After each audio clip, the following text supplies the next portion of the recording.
All right, TikTok time to rock. Good evening, good morning, good afternoon to everyone who's watching from all over the world. Your friendly neighborhood philosopher here, D Wood.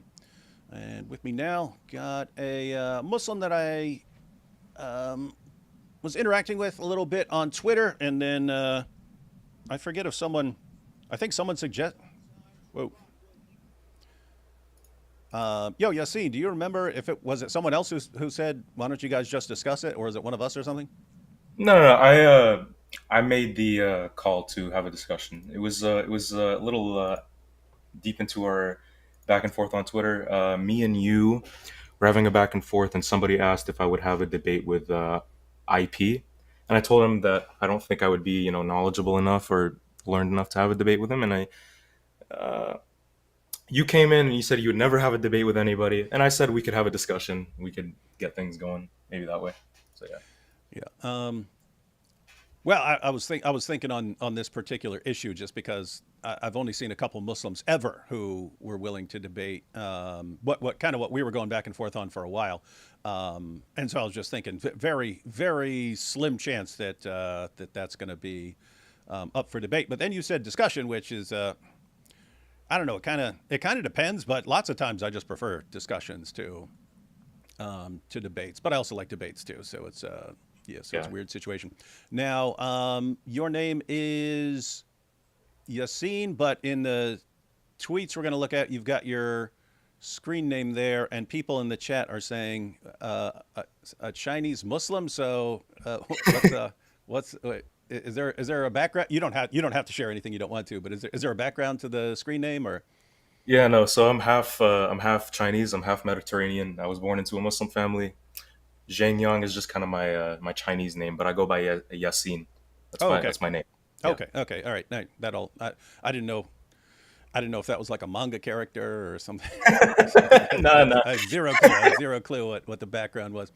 Yeah. All right, and guys, we understand that there was a lot of breaking news today. We scheduled this, and at first we were scheduled for I think Thursday night, and then I found out that the debate I was having. The two-on-two debate I was having was that night, so we moved it to Saturday. And of course, then there's tons of breaking news today on Saturday, and we didn't realize there'd be a debate going on at the exact same time. But for anyone who's interested in this topic, glad you're here. And Yassine, anything you want to give us any additional background on anything or share any thoughts before we um, sort of recap some of the Twitter back and forth, and then we can get into some things. No. I think they've understood everything. All right, so let's go back to. I don't know.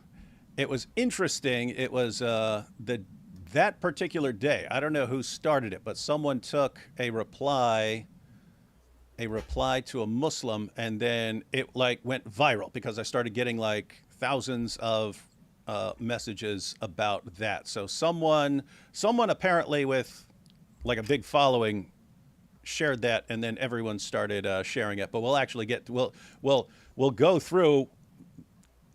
Yeah, I'll go where I saw your comment, and then I'll I'll kind of go back to what that comment was in context, and then a little bit of our back and forth, and then we can talk about stuff. But Yeah, for also sure. also yeah, also feel free to jump in anytime. I'm just going to be pulling up these tweets right here. For And sure. everyone, For sure. everyone, I didn't pull up all of them. I kind of pulled up the topic and went down the list. There's more than this, and we'll be discussing things. And yeah, so the point is, I don't have all the tweets here. I grabbed sort of the main one to kind of set the stage for what we're talking about. But so in response to my comment where it's kind of cut off there. Sure, I had sex with a 13-year-old girl when I was an 18-year-old atheist out on bod. You agree that this should be called rape. And so you shared that and said, quote, tweeted that and said, admitting to be a pedophile predator to own Muslims is mind blowing. And that lots of people, there were, A lot of people like that tweet. Yeah. oh yeah, and lots of people were saying similar things that day. So, Yeah. For sure. and so we'll go into that thread, that back and forth that was that led to my comment there. That led to my comment, my ex post. So we'll go back. So this was on my post. This is from last year, November 26, 2025. I don't even remember what was said in this short that someone shared, but I said the only way to defend Muhammad is to make things up. And yeah, there were some made up responses in that. I did remember that. And so Shaquille here said, David, shut up. I'm not going to quote all this. Your rapist up punk. How's the 13-year-old? And then I said, wow, sex with a 13-year-old is rape. So that was his choice of words. I agree to your terminology, but this means that you just called your fake prophet a rapist. Hence, your entire religion is based on the teachings of a rapist. Sick. And he responded, first, my prophet, peace be upon him, is not fake. Idiot. Marriage norms in 7th century Arabia were very different from today. Age of marriage was tied to physical maturity and social customs, not modern legal frameworks. And I replied, age of marriage was tied to physical maturity? Aisha hadn't even reached puberty. So according to your terminology, your fake prophet raped a prepubescent girl. Hence, your entire religion is based on a man who raped a prepubescent girl. Your words. And I'm pointing out that I'm just going along with, I'm granting his choice of words. He says, fact is you a rapist. And I said, if it's a fact that someone who has sex with a 13-year-old is a rapist, it's obviously a fact that someone who has sex with a 9-year-old is a rapist. Hence, you just admitted that your fake prophet was a rapist and that your religion is based on a rapist. He replied, modern law versus ancient norms. Today, sex with a minor is legally defined as rape. In 7th century Arabia and in most ancient societies, marriage was tied to physical maturity and social custom, not chronological age. By today's law, you are a rapist. Prophet, peace be upon him, was not. And I replied, you keep saying physical maturity when Aisha hadn't even reached puberty, and the Quran allows sex with prepubescent girls. So what do you mean by physical maturity? 5 years old, 6 years old? Apart from that, you're the one who agreed that sex with a 13-year-old girl is rape. The reason it's considered rape is that a 13-year-old is too young to consent to sex. But you agreed that it's rape. Hence, you agreed that young girls can't consent. This means that your fake prophet, according to you, was a rapist. Why do you follow a rapist? I don't think this goes on too much longer, because I normally wouldn't go back and forth this long. Prophet, peace be upon him, was not a rapist. You are. Were you there to know that she was not physically matured? No, you were not. That's why you lose every debate. And then he tagged Muhammad Hijab. You're conflating modern legal categories with ancient social norms, which is the crux of the misunderstanding. I said, dude, are you drunk? You think prepubescent girls are physically mature? Go ahead and say it for the record. Say you think prepubescent girls are physically mature enough to have sex with, and you bring up hijab. Hijab agrees that puberty isn't required for sex. And there's a clip there. We might check that out just because it clarifies Muhammad Hijab's position. He says, where did I say prepubescent girls are physically mature? Islam does not teach that prepubescent girls are physically mature enough for sex. So can we, and I have no idea because he's the one who brought in Muhammad Hijab. He says, so can we please address you raping the 13-year-old already? Or are you going to keep putting words in my mouth? I said, oh my goodness, 40 generations of first cousin marriage has obviously taken its toll on your IQ. Let me make this as simple as possible. 1, Aisha was prepubescent when your fake prophet raped her. Your word. 2, the Quran allows you to rape prepubescent girls. Your word. 3, you say Islam only allows sex with girls who are physically mature. 4, hence you're saying that prepubescent girls are physically mature. And okay, this is the end. He says, now can we please address you raping a 3-year-old? And I said, sure, I had sex with a 13-year-old girl when I was an 18-year-old atheist out on bond. You agree that this should be called rape. Your fake prophet had sex with a prepubescent 9-year-old girl when he was a 54-year-old fake prophet. Obviously, he is guilty of rape. You worship a rapist. So I'm repeatedly saying I'm just going with his terminology and so on. But this comment by me is the one that went super viral. Yeah, it went super viral. And then, so that brings us back to this. Admitting to be a pedophile predator to own Muslims is mind-blowing. So, yep, yeah. Anything you want to say about any of this so far? No, I said that. That's what happened. Yep.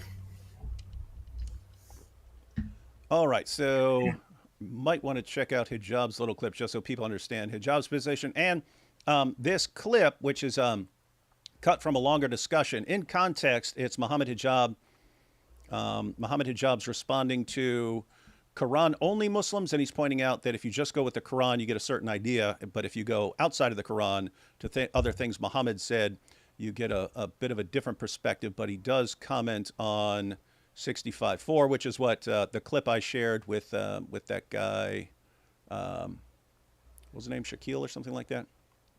Let me see. But here's the short version, guys. But there's a longer. If you want to see the longer version, it's on Muhammad Hijab's channel. It's called something like the dangers of Quran only Islam. But let's check this out. This is like, I think, a minute and a half or 2 minutes or something. If you look just at the Quran, you will get the indication that you can have sexual intercourse with a 5-year-old. The reason why it's haram to have sexual intercourse with a 5-year-old is not found in the Quran at all. If you just read the Quran, it is halal. It would be halal to have sexual intercourse with a 5-year-old. In Surah Al-Talaq, chapter 65, verse 4, Allah subhanahu wa ta'ala tells us who you can divorce and who you cannot divorce. And then he says, وَاللَّائِ لَمْ يَحِدْنَ. وَاللَّائِ لَمْ يَحِدْنَ. And the ones who had never been pubescent before. And by the way, this is very important, yeah? I want all Muslims to be aware of this. The reason why we don't have sexual intercourse with 5-year-olds and 6-year-olds and 7-year-olds or whatever is not because of puberty. Wait a minute, what did you say? It's not because of puberty, because that verse in the Quran actually says lam yahid. They never had puberty before. You can't go around that. The Quran doesn't say anywhere in the Quran that the woman has to be pubescent. I dare you to find one verse in the Quran where it says you're not allowed to marry someone based on harm, or you're not allowed to have sexual intercourse based on harm, or you're not allowed to marry someone based on puberty. So if you're Quran alone, you're allowed to have sexual intercourse with 5-year-olds. Get me one verse in the Quran which says the woman has to be pubescent. One verse. I want one verse in the Quran from the beginning of the book to the end of the book which says that she has to be pubescent. So okay, so that makes it halal from your perspective. From your perspective, it's halal. You know, in the Quran it says حُرِّمَتْ عَلَيْكُمْ أُمَّهَاتُكُمْ. It says you're not allowed to marry your mum. It says you're not allowed to marry your sister, your auntie. Where does it say you're not allowed to marry a prepubescent? I'm looking for one verse that you can say, you pinpoint it and say this is where it says prepubescent marriage or whatever is not allowed. So if you're Quran alone, you're steered towards pedophilia, a severe type of pedophilia, a wife abuse, a severe type of wife abuse.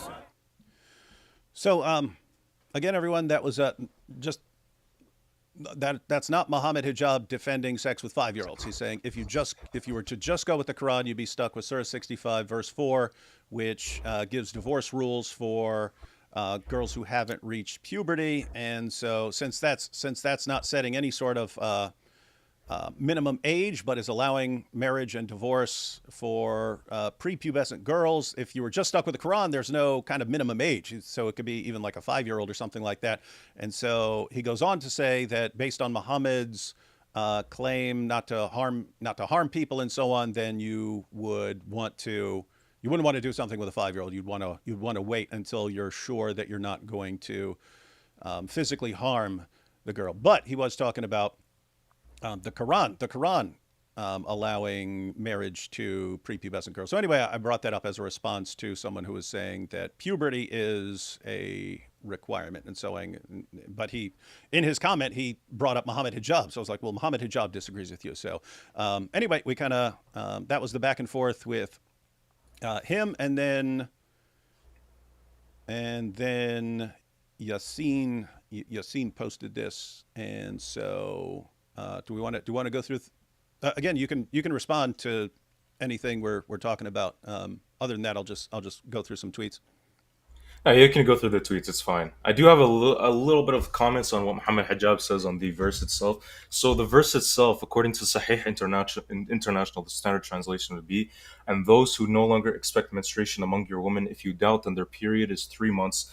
And also for those who have not menstruated, and for those who are pregnant, their term is until they give birth. So the verse here isn't any kind of permission or command to marry or have sex with prepubescents at all. So what it actually does in this verse is instead it regulates the iddah, which is the waiting period after divorce or widowhood, to confirm a non-pregnancy. So it's for three categories of women. So the first category is those past menopause, which is where the who no longer expect menstruation from. Two, those who have not menstruated, which is where lem yahidna comes from. And three, pregnant women. So the iddah itself, it basically kind of ensures clarity on paternity and protects the rights. It doesn't. It's a safeguard for the existing social practice in the seventh century and in Arabia, and it's not any kind of endorsement or kind of divine ideal for sex with prepubescent girls, right? So when we're talking about the verse itself, where it says those who have not menstruated, so what does that mean? So if we read the tafsir by Ibn Kathir and Al-Jalaylin and At-Tabari, uh, it includes adult women with amenorrhea, so no periods due to illness or breastfeeding or malnutrition or other kind of medical reasons, and which was very common in pre-modern societies, right? So Ibn Kathir, specifically in his tafsir, Ibn Kathir, he says the same for the young, those who have not reached the years of menstruation. Their iddah is 3 months, like those in menopause. But he specifically and others like at Tabari notes that it applies broadly to any women without menses. It's not just the young as well. So Al-Jalalain, because he says because of their young age or other reasons, their period should also be 3 months. There's other modern interpretations as well that it refers to pregnant women who are not menstruating because they're pregnant. So, but yeah, that's kind of what you see in the tafsir.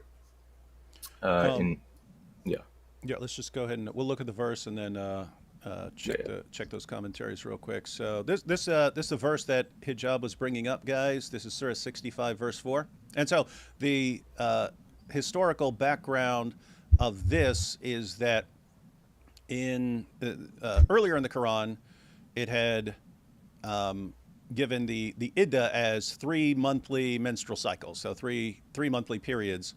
If you divorce someone before someone else can marry her, so that there's no confusion about, if someone, well, let me put it this way: if you divorce a woman and then she immediately marries another guy and then she turns out to be pregnant, there might be confusion about whose child that is and so on. So Muhammad said, the Quran says wait 3 monthly menstrual cycles, but then the objections arose later on.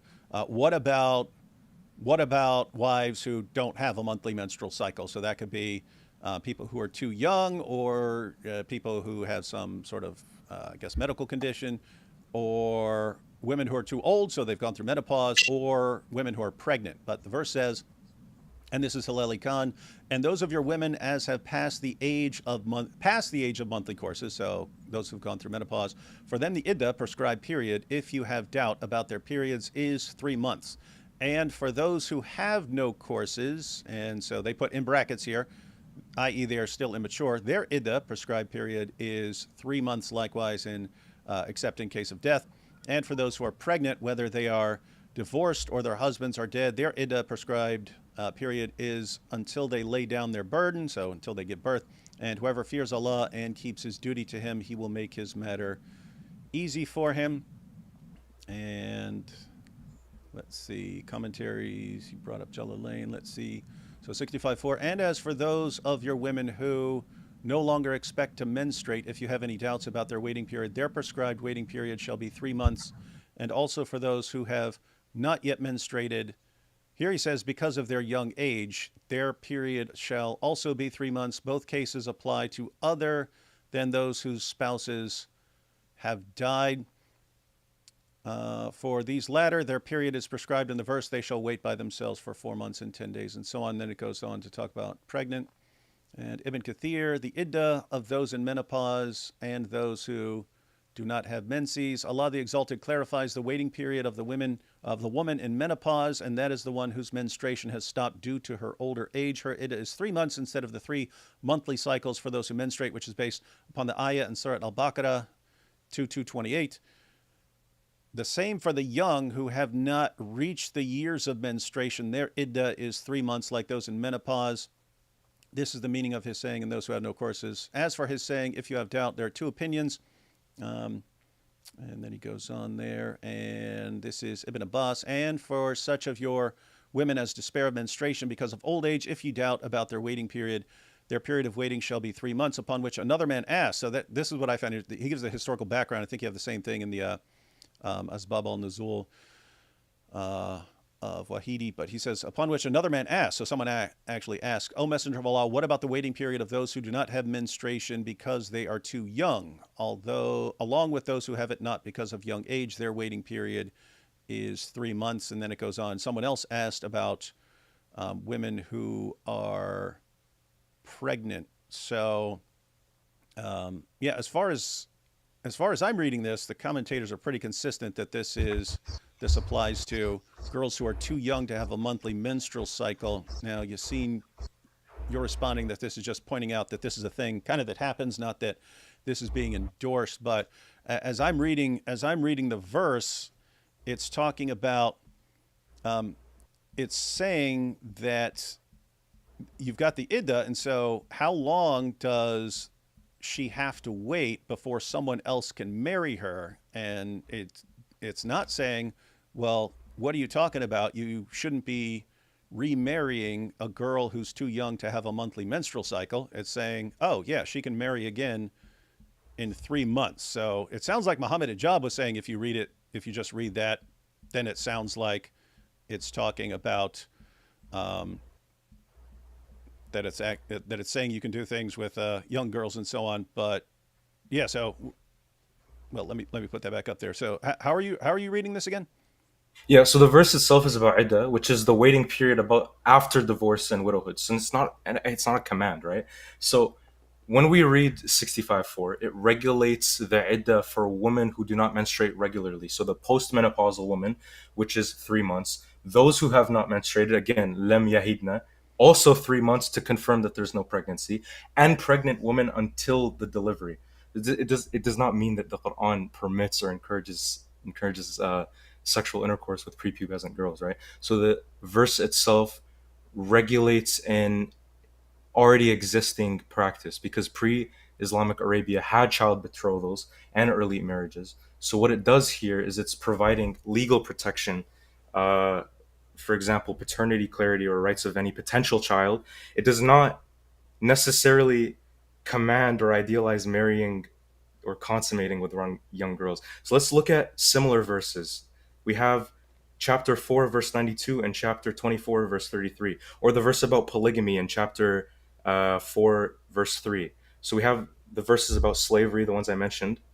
It regulates them, but it doesn't command them as ideals that you should fulfill eternally. It's just kind of there as a reform in a 7th century context. So there's no verse that says you can marry prepubescent girls. It doesn't set an age floor. It doesn't do any of that. The tafsir themselves, you're 100% right when you quote the tafsir, but the tafsir themselves note the possibility. It doesn't have, the Quran itself doesn't have a say on a minimum age, right?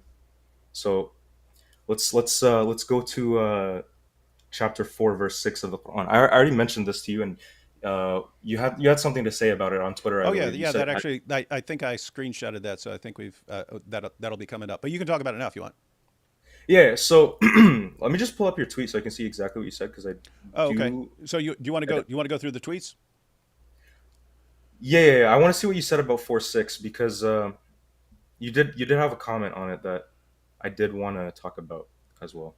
Yeah, I kind of yeah, I didn't label what the tweets were. I just kind of clicked a bunch of them, so we might have to go through them. But I only screenshotted 5 or 6 from you and me, so we can just kind of go through these. We can go through these pretty quick. Yeah. So as far as 65:4, again, the iddah is how long the girl has to wait before someone else can marry her. And so if the Quran is saying that a girl before the age of puberty has to wait 3 months because she doesn't have you can't count out 3 monthly menstrual cycles because she doesn't have 3 monthly menstrual cycles, and it's saying she has to wait 3 months before someone else can marry her, it at least sounds like it's really allowing the next guy to marry her. So if you wanted to say like, well, maybe the first guy, he shouldn't have done it or something like that. But the Quran is saying, yeah, and if you divorce her, then she would have to wait 3 months before someone else can marry her.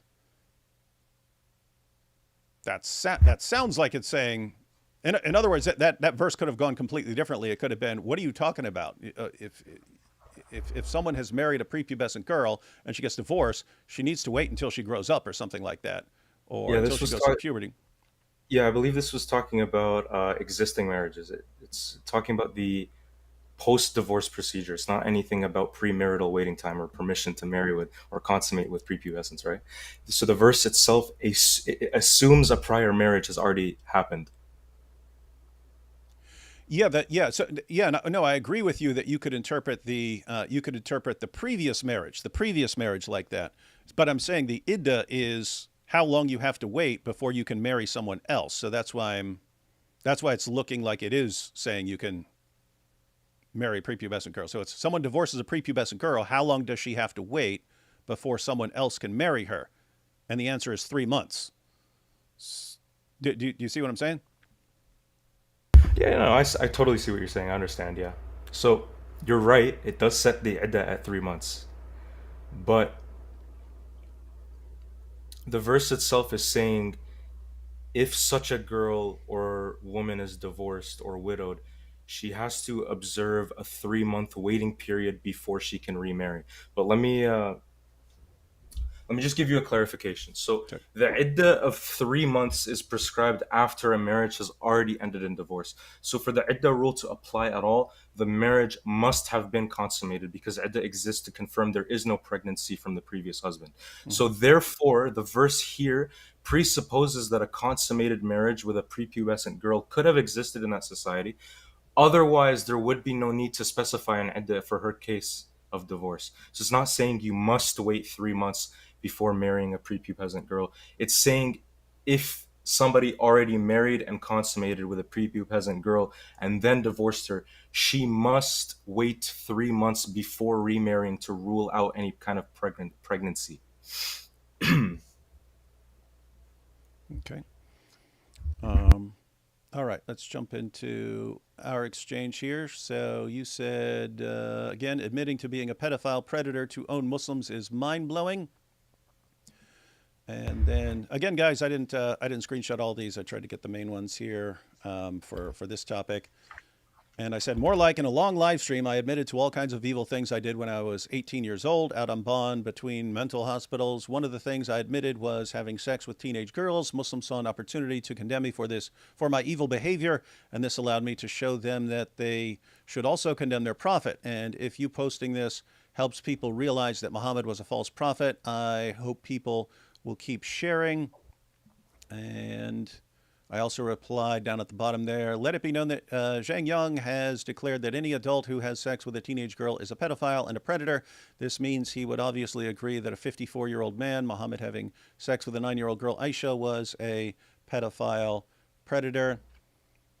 And again, guys, there are more responses than this, but as far as why we ended up having agreeing to a discussion, average lifespan was lower. See the Cambridge Economic History of the Greco-Roman world. After surviving childhood, odds of greater than 35 or 50-50. Early marriage was seen as necessity defined by puberty. Quran 4:6. Okay, that's where 4:6 came in. Judging Yep. by modern norms is presentism. So at the time, it was moral. And I said, everyone, Zhang Yang just declared that a 54-year-old man having sex with a prepubescent 9-year-old girl can be perfectly moral as long as it was in a different century. So if you want to talk about 4:6 now, or talk about the presentism issue. Yeah, so 4:6 ties the marriageable age is tied to rushd, which is sound judgment or maturity, right? There's also verses in Surah Al-Baqarah, specifically specifically verse 231, and there's a verse in Surah Al-Nisa, specifically verse 19, where there has to be no harm in the marriage and they have to live with kindness as well, right? That those verses specifically are used by the scholars to derive that consummation before physical or mental readiness is impermissible to due to harm risk. You can agree with me that consummating a marriage with a girl who is uh, who cannot bear childbearing or sexual intercourse, or is not clearly incapable of marrying a man, you can agree with me that this would cause harm, obviously, right? Yeah, I believe that would cause harm. Yeah, so this is where the scholars, they derive that, okay, we can see that the Quran says that you need to have no harm in your marriage. So if we have a prepubescent girl marrying somebody who is much older than her, or even, let's say, for example, a prepubescent girl marries in general, there's obviously going to be a harm risk. This is something for sure that's going to happen, because uh, a prepubescent child cannot, or a prepubescent girl or boy, they cannot uh, they cannot bear physically and mentally the sexual intercourse and childbearing. So this is an obvious harm risk. So scholars, they use these verses to derive that, okay, we see here that clearly there has to be no harm in the marriage. So if a prepubescent girl goes off and gets married, there's going to be harm in that marriage, because they can't bear this, obviously, right? So this is where we kind of get, okay, we have to see that there has to be no harm. So obviously a prepubescent marriage is going to have harm in it. So this is why we say we can't marry off prepubescent people, right? Yeah, as far as I here's the issue. So we have how some people are using this harm principle now. As far as when scholars were discussing it in the various schools and so on, they were thinking it as like not just like taking someone's virginity and hurting her or something like that. They were concerned about a girl being, she's small enough to, she can't support the weight of a man. And so you're actually going to crush her or smother her or something like that if you're having sex with her. And then the other thing they were concerned about is actually tearing her so that she gets a fistula, and actually it was making the two holes one. So you actually rip her open until the two holes become one. And then what do you Mm-hmm. do in these situations if someone does it anyway? And what are the fines, and what do you have to pay, and returning the bride price and stuff like that? But they didn't seem to think of it in just like, because anytime you're taking someone's virginity or something, you're technically doing something to her. So as far as I read the passages, it sounds like they were waiting until you're not going to do some sort of permanent damage to the Yeah, I girl. know, I So know so what you mean. Yeah, because you mentioned this in one of the tweets as well. You brought up how the scholars are concerned about two holes becoming one. Yeah, I remember this. I remember that you mentioned this in a tweet. Um, as far as I am concerned, hold on. I need oh to. hey You, well you can hey you can hey keep going. I don't I hey don't hey have a, I don't have a, I don't have a response at the moment, but you can keep going. okay yeah hey Yassine, Isa Isa, I did not invite him, but Isa just called in. Do you know Isa? Who's Isa? Isa Kabir, he's a Sufi Muslim, but he kind of gets along with everybody. He just called in. Are you okay if he comes in? I don't know if he wants to say something, but Yeah, keep you keep can. You keep can. in mind he's super friendly. He gets I've never seen anyone not like Isa, but um, Sure, you can put him in. You can put him in. let's bring Isa on. Just let's see. Isa, why do you just invite yourself to everything, even when other people are having a perfectly nice conversation? And where are you Oh, in I the was just dark? saying hi. Oh, okay. No, I was just kidding. I was just kidding, Sorry. Issa. I, I You're always welcome here. I appreciate you. I thought you so too. Is your handle Hikmah Hunter? I just wanted to make sure. I didn't know if that was you. You talking to me? Yeah. Why would you be asking Am if I- my handle is Hikmah Hunter? What? Oh, because I saw it on YouTube. I saw someone with the handle. I wasn't sure if that was you. Do you mean me? Yeah. If you're asking if I'm Hikmah Hunter? Yes. Why would I be Hikmah Hunter? On what? Oh, I didn't know. I thought that was like your YouTube handle, like when you were on the stream. No big deal. All good. I was just curious if that was you. I Cool. have zero clue what you're talking about. On what? On some. Oh, like on the after show. I wasn't sure if you had came and commented on the after show because I would have invited you in. I just didn't know if you. I thought you were tired. So Oh, after the debate? yes, Oh, I was definitely tired. That was my only time to sleep. That was my only time to sleep. That's My what I wife was totally out of town. thought. Yeah, no, I bolted for bed. I got about 3 hours sleep and then had to wake up and then felt terrible all day Great. long. All because Great. you scheduled a debate for the worst time ever. I'm so sorry. But it was fun. It was fun. I didn't mean to interrupt your conversation. I just wanted to thank you so much for everything. I think we had an amazing debate, and I just wanted to thank you. I thought you went to sleep, so I just wanted to confirm that. Thank you. Yep, no problem, no problem.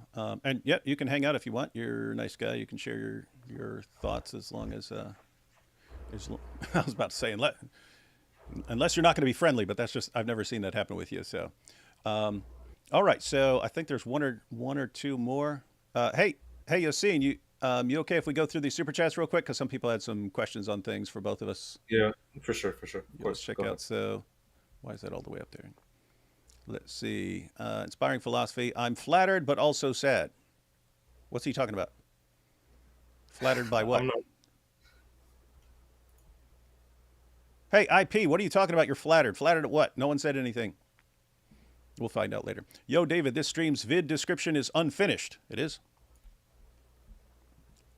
Oh, it is. I don't know what happened there.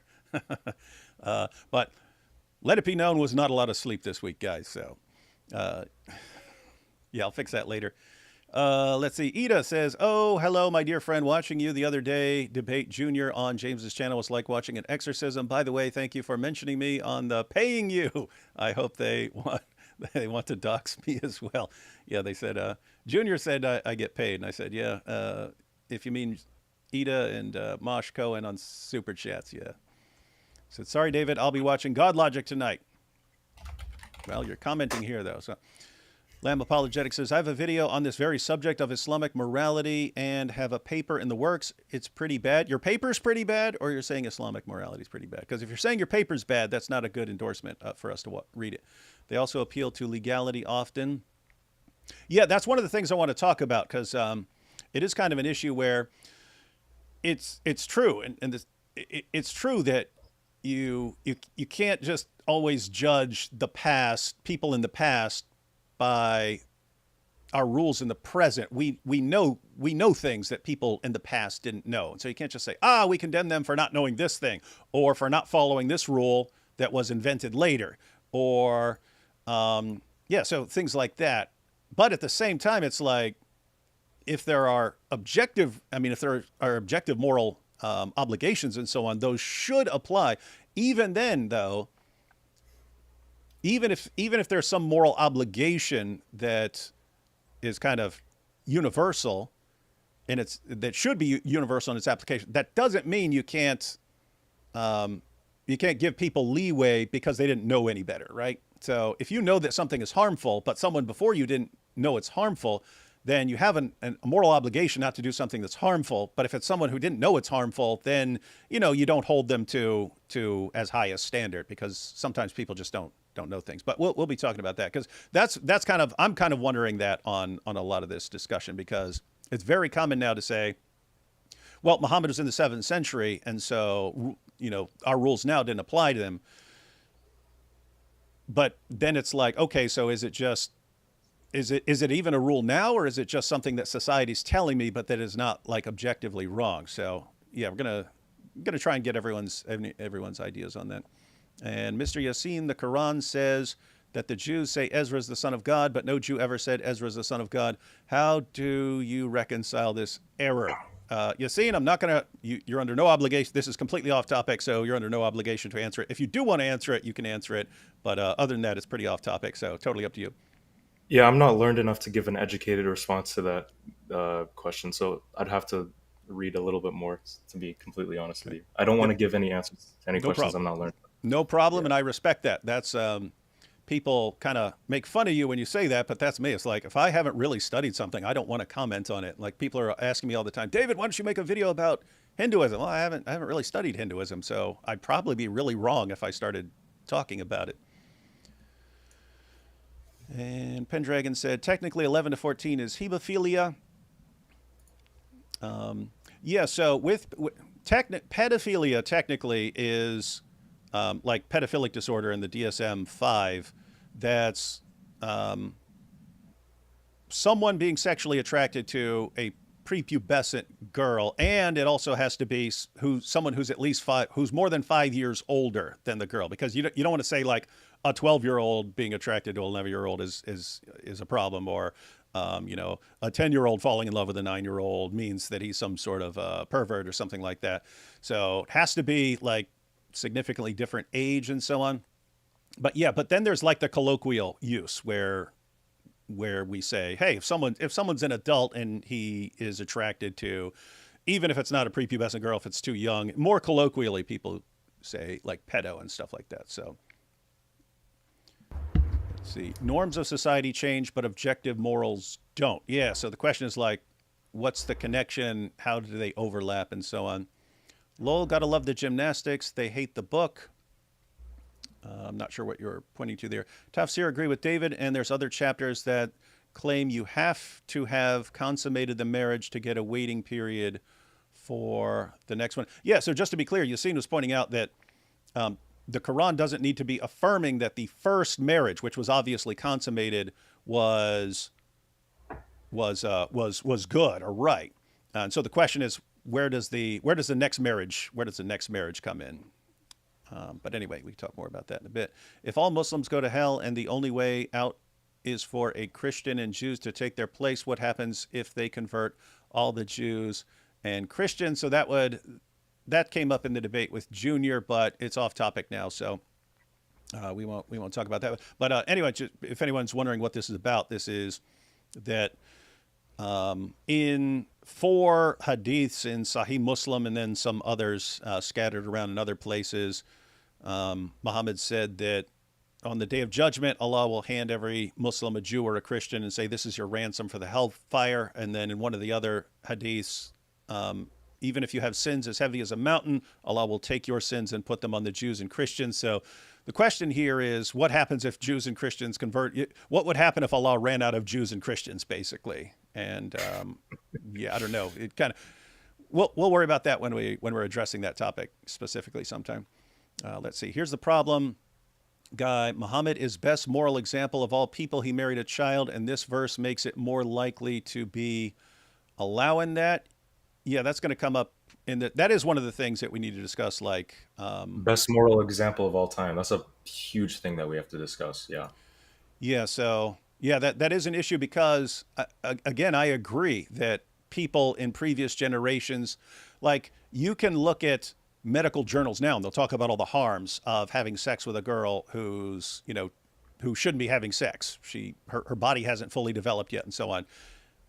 But if a previous, someone 1,000 years before that didn't know about these harms and so on, you could still say, hey, it would have been good if they knew and didn't do that and so on. But you just wouldn't hold them to the same. You don't hold someone who doesn't know to the same standard as someone who knows something. They're in a different category, and that's even according to Jesus when he's talking to Pilate. He says, the people who handed me over to you get a more severe judgment because they know more. They know more about this stuff than you, who, pagan Roman.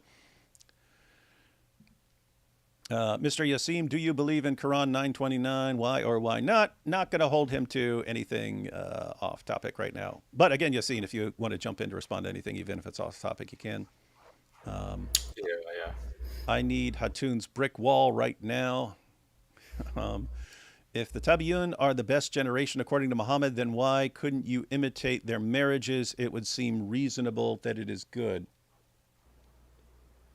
So that's based on Muhammad saying that his generation was the best generation of Muslims. And so if they were doing these marriages, then the claim here is that later Muslims should regard them as good.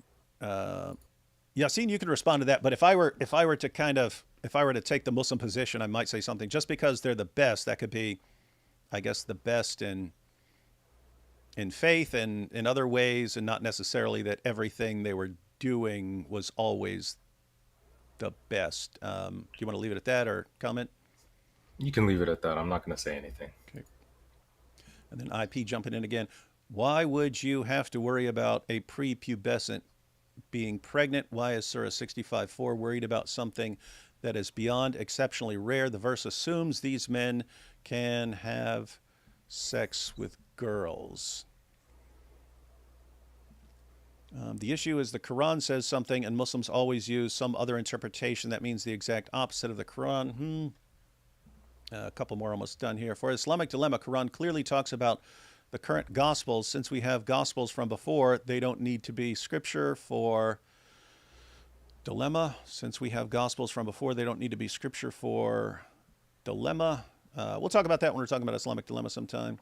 I don't think presentism applies to Allah. That's another issue as far as if Allah allows something and Muhammad does something and Muhammad is the pattern of conduct, then what if we today believe that something is wrong? Are we wrong? Are we wrong? Or in other words, is modern society just wrong? But we'll be talking about that in a minute. So is the Islamic position that if a girl that age had already been in a consummated marriage, it's okay to wait the iddah for her to marry again since she was married already? Actually, Yassine, if I were a Muslim and I wanted to defend that, this might be possibly the best response that. Do you see what it's pointing out here? That as far as the iddah, if the iddah's waiting before she can marry someone else and it says wait 3 months, Yeah. then I think Isaac here is saying, well, if she's already had sex and it's already been consummated, then she'd be in a different category from someone else. And so, any thoughts on that, or should we? Yeah, so the iddah rule, it only applies to after a marriage has already ended. So for the iddah, for it to be relevant in any sense, the previous marriage, like you said, must have been consummated. So the verse itself presupposes that a consummated marriage with a prepubescent girl could have existed in that historical context. So then, if such a marriage had occurred and then ended, the girl must observe 3 months before she can remarry, which is exactly the same precautionary rule that apply to adult women who do not menstruate. So it's not a command to marry prepubescent girls. I was just thinking in terms of because again, my objection was, since the Quran is saying, well, you have to wait 3 months before the next guy marries her, instead of just saying, what do you mean? Even if she was married before, if she's prepubescent, no one should be marrying her after that. Isaac here is pointing out that maybe the understanding is, well, she's already had sex and she didn't die from it or anything, so she's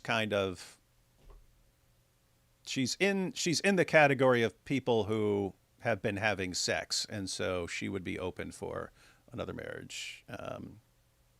But yeah, we'll see. Let's see. When a child is crying in pain, scared, and screaming for something other than a medically necessary intervention, it's objectively harmful. So yeah, we'll be trying to figure out the relationship between ethics and harm, and what's objective and what's not, and so on. Sorry I'm late. You can start now. Happy Ram It Down. That's from Baz. We're almost done here.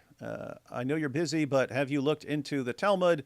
It says Christ is boiling in poop, and the way it presents as the Holy Mother is insane. We got Isa shaking his head. Yeah, Stuart, just to be accurate, what you can say is the Talmud is a collection of things rabbis over a long period of time said. When you say the Talmud says something, just try to be accurate. This guy in the Talmud says something. You have a bunch of different views contained in the Talmud. And one thing we have to understand is we don't know what Jesus is even discussed within the Talmud. There's multiple Jesus that existed within that area. So. Right, you cut out, Isa. Hey, it says you muted yourself, man. What's wrong with you? Oh, sorry. Maybe it's a little bit of a lag. What I was saying is that there were multiple I guess I don't know if you say Jizai, but multiple Don't ever say Jesuses that again. that existed. I was like, I don't know what a good plural word Just is, say but there were Jesuses. multiple Jesuses. people. Yeah, Jesuses. There were Yeah. multiple. There were multiple people who were called Jesus within that region. So the person who's making that claim, would have to prove that that's Jesus of Nazareth of the gospel. I've never met someone who can make that claim. This is a part of anti-Semitic attacks against the Talmud. The Talmud is, like you said, it's a large collection of stuff, and there's a lot of legalistic stuff. A lot of people have never actually read the Talmud. A lot of it is very, very legalistic, talking about, like, if you have a talis or a talit, a prayer shawl, and it's out in the wilderness, who gets to have possession of it. That's the kind of stuff that you see there. So when you see this mentioning of a person called Jesus, we don't really know who it's referring to. You have that name, but the Jesus that I've seen in the Sanhedrin is not equal to that of the gospel. They're different people. They're significantly different. Like, the Jesus who you see in the Talmud is executed by the Sanhedrin, which is the Jewish court. So this is just something people should look deeper into this instead of making these kind of claims. Yeah, guys, and I've been saying that there's all sorts of messed up stuff in the Talmud. But guess what? The Talmud agrees, because you'll have one rabbi responding to another rabbi and so on. So if you want to be accurate, then all you say is, Rabbi so-and-so said in the Talmud this messed up thing. Therefore, everyone who agrees with that rabbi on that issue, shame on them, something like that. But yeah, it's just that don't make the mistake of saying it's in the Talmud, therefore all Jews believe this or something. Issa's pointing out most. That's my experience. Most Jews I talk to don't know much about what's in the Talmud, if anything. So anyway, I pointed out this would be like if you compiled everything that every Christian scholar has said on for the entire history of Christianity. You combined it into this big giant multi-volume set, and then you pointed to something in there. Could you point to something in there and say this applies to all Christians or something? No. I mean, you had Christians who were like, wipe out the Jews and stuff like that. I don't want to be saddled with that and so on, just because someone said it. So anyway, just to be fair, if that were the situation in Christianity and you had a collection of everything every Christian scholar has ever said, then if you wanted to criticize it accurately, you'd say, look, this Christian scholar said this messed up thing, therefore everyone who follows him and agrees with him on that topic believes this messed up thing. So I think that's fair. What's this guy's meta-ethical view? Is he a realist?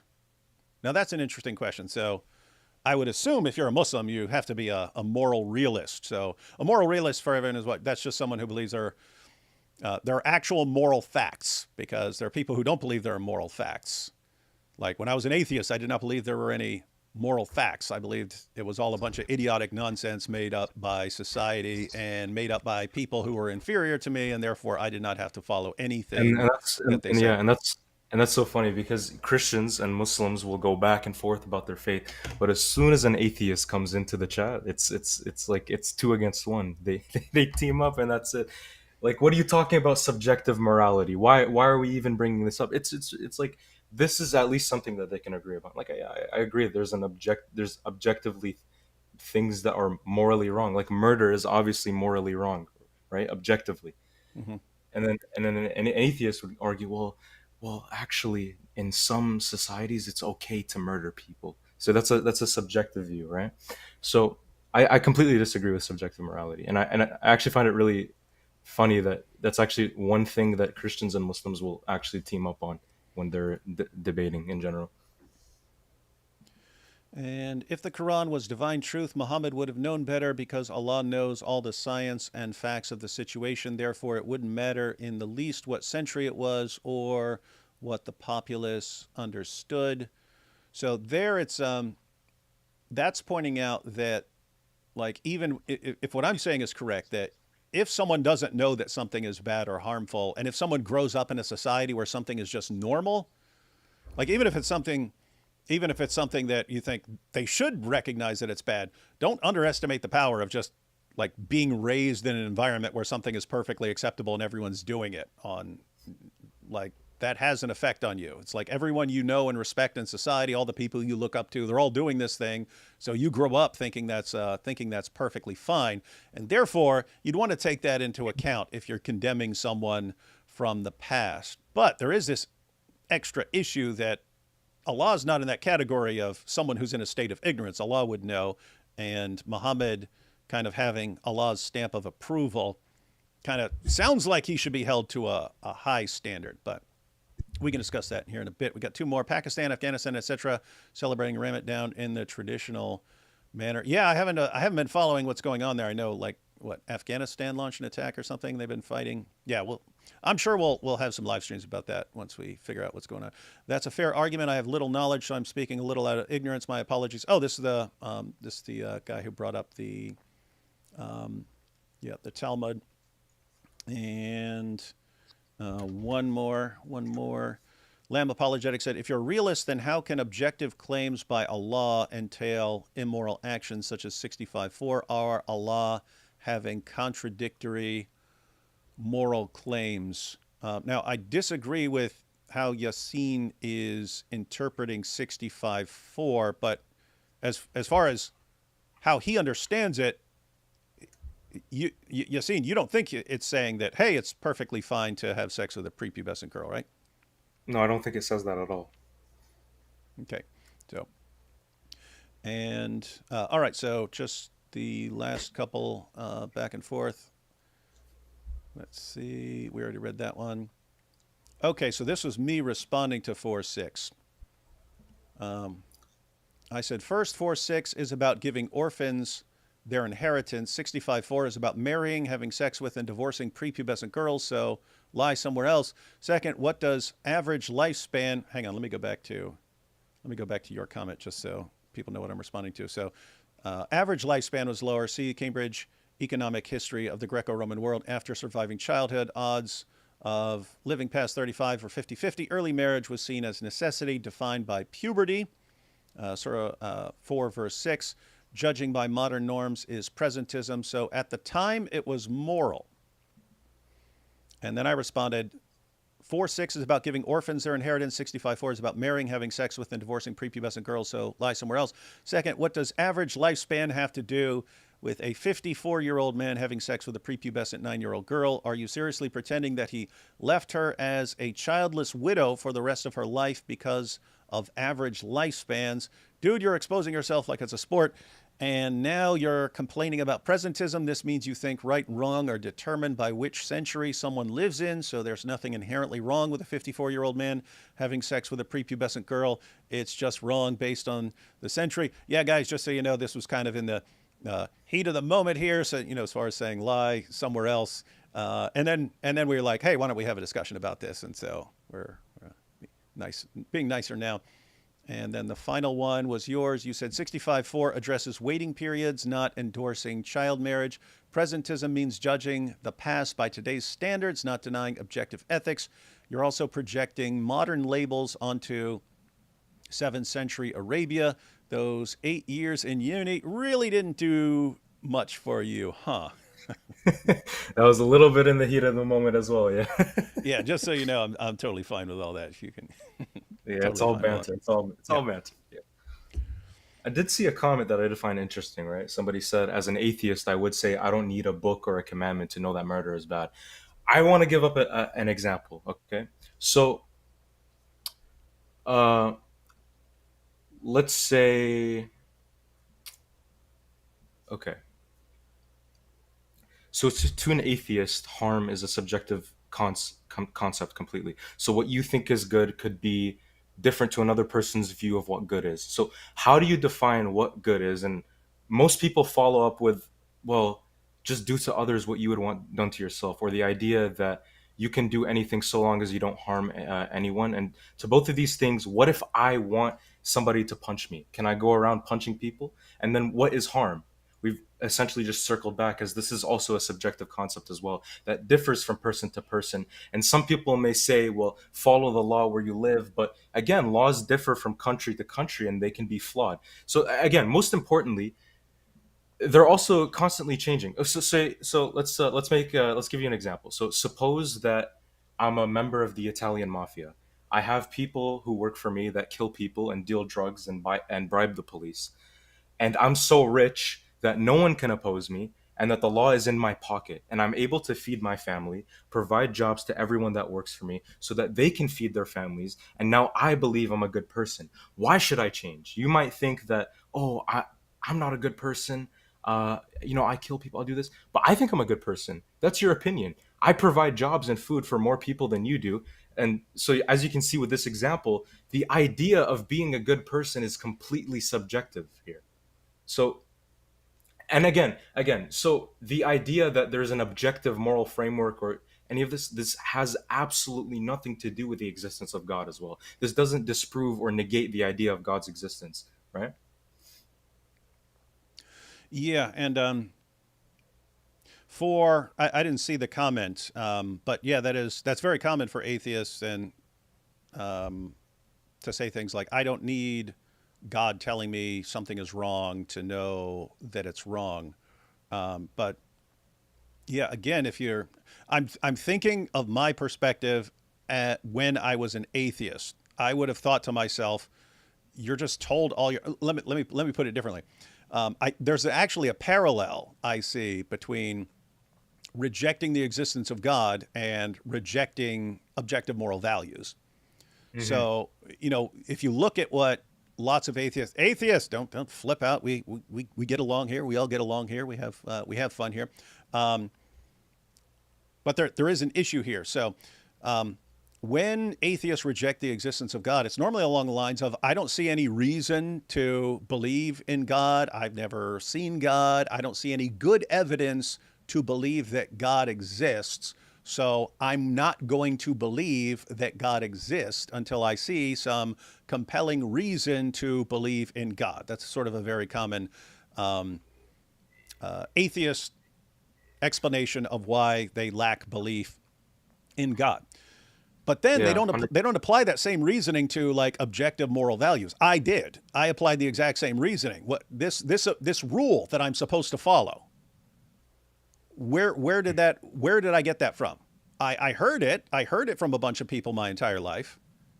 You have to believe that murder is wrong. Don't murder. That's wrong, and so on. Well, guess what? I heard people saying believe in God, and I didn't go with them on that. And think about the same reasoning. I don't see any compelling reason to believe that God exists, so I won't believe in him. Okay, I don't see any compelling reason to believe that certain things are really right or really wrong. I'm looking at from an atheistic perspective, what would make a moral claim true? You can't say it's just biological. You can't say, well, we're just, biologically we're wired to think that certain things are right and wrong. That doesn't make it objective. I mean, lions are biologically wired that if a lion moves into a new tribe, it will kill all the other offspring. It will kill all the offspring from the previous leaders of the tribe, and then to make room for its own offspring. You don't say that's right because it's wired that way. I mean, there are organisms that reproduce mainly by rape. You don't say it's right. That's just what they're wired to do. So anyway, you can't say we're wired to think certain things, therefore they're objectively right or wrong. So you can't just say we're wired to think like that, and yet you may be biologically wired to think that that murder is wrong. So you're totally convinced murder is wrong. Well, guess what? That could just be the way you're wired, so that wouldn't make it right or wrong. Or more commonly, we just get a bunch of ideas from society. We're told all our lives that certain things are right and wrong. So the issue for me is if you're an atheist and you say, I don't need anyone's book or anyone's God to tell me that murder is wrong. Okay, what if you're sitting right beside an 18-year-old D. Wood who says, prove to me that murder is wrong? You're saying you don't need anyone to tell you, okay, you need to give me a good argument, good evidence for why this is an objective moral fact. Go. Guess what? To this day, I've never seen an atheist give a compelling response to that. So anyway, yeah, that's kind of the issue here. Yeah, and a quick question to atheists as well. For the empirical evidence thing, I don't see any empirical evidence that God exists. Okay, this is a huge argument that is used in the atheist community. There's no evidence. Okay, wonderful. Can you empirically prove that empirical evidence is sufficient enough to prove something? For atheists, that's a question to you guys. Can you empirically prove that empirical evidence is what you need in order to prove something? They're going to say no, or you can't answer that because it just doesn't work out like that, right? It's not something that you can necessarily answer. It's something that you can observe, something that you can see. It's not something that you can empirically prove. So that's the main flaw that I have with the empirical evidence argument. It's the same thing with several other concepts as well. Let's take a look at consciousness. Can you empirically prove your consciousness to somebody else? Or can you empirically prove gravity to somebody else, for example? Can you taste gravity? Can you touch gravity? Can you see gravity? Can you hear gravity, etc.? You can't. But you can obviously observe gravity. You can see that gravity is something that you can observe in truth. Same with the laws of physics. Same with mathematics. These aren't necessarily things you can empirically prove, but they are non physical truths that are intrinsic concepts that you can see. Oh, well, yeah, I can see that. I add 2 and 2 and it equals to 4. This is something that I can observe. So why do you apply that logic to intrinsic concepts like mathematics or the laws of physics or perhaps even gravity or consciousness? But you're inconsistent when you try to apply that logic to a God that you cannot necessarily prove empirically, but you can 100% observe by the fine tuning of the universe. Or if you look at Thomas Aquinas and his contingency argument, which is very common, and I personally love that argument myself. Why can't you apply that same logic in order to take a look at God, for example? You stay on, okay, well, I need empirical evidence for this, and I'm giving you a challenge. Can you empirically prove your consciousness to somebody else? No, right? It's something you can observe 100%, but you use it. You're saying like, yeah, I can see that I'm conscious. Look at me, I'm conscious. I'm talking to somebody. Why can't you use that idea, or you can't apply that same logic to God? Otherwise, you're inconsistent in your reasoning. You're completely inconsistent when you try to use that logic, right? So that's my challenge to them. That's my argument to them, essentially. We had, interestingly, the Lamb Apologetics here saying, wait, so you're reading the comments. Could you address my point then? And a little later, he pointed out that he doesn't want it to be 3-on-1. Yeah, Lamb Apologetics. That's kind of my perspective. I know people have objections and stuff. When I'm like in discussion mode and not in debate mode, I'm usually mainly trying to understand the other person's perspective and get clarifications and stuff before. So I understand everyone has like instant objections and so on. I'm more interested in like clarifications and kind of getting to like clarifications and so on. But anyway, his point was, let's see. The point I guess he wanted to address was, this was just the next comment. He said, how is moral truth sourced to Allah, but Allah makes contradictory claims, such as telling those to free slaves, yet Muhammad did not, and he's the moral exemplar. So I think he's pointing out that freeing slaves is regarded as a good deed, and yet people were, including Muhammad, kept slaves. So he's pointing out, if all this is coming from Allah, why is it different here? Again, I'm not educated enough to give a proper response to that. I'll have to look into that more, honestly. Okay. Yep. And Yeah. again, I'm totally fine with that. That is usually my response when, and lots of times it's not even, oh, I have to really study this more. It's just like, I would like to think through it more before I speak on something. I would at least want to like try to think through something before I blurt something out and get something totally wrong. Just a couple comments here. D Wood makes an interesting point. I guess I never considered that, even as a nurse who has encountered psychopaths. And by the way, since you brought up psychopaths, that's kind of this is part of my reasoning. A psychopath lacks normal emotional attachments to other people, lacks empathy, and so on. A psychopath is completely capable of understanding arguments and reasons and evidence. So when I ask why something is morally wrong, like objectively morally wrong, if you can't give me an actual argument and evidence, it sounds like you're going with your feelings. It sounds like it's just, well, you feel that this is really, really bad. And if you think that's good evidence, well, I really feel that murder is wrong, therefore it's wrong. Well, guess what? You wouldn't take that as good evidence from anyone else. You wouldn't take that as good evidence from a Christian or a Muslim or anyone who says, well, I really feel like God exists. I don't care what you feel like, man. You were just, you were raised all your life to believe in God. That's why you feel like that. That's what lots of atheists would say. And so I still don't understand why you couldn't apply that exact same response to someone who says, I really feel like this is wrong, if that's their real reason. And then we had, I'm not an atheist, but I wager I could have a good shot at arguing purely from secular logic why murder is wrong.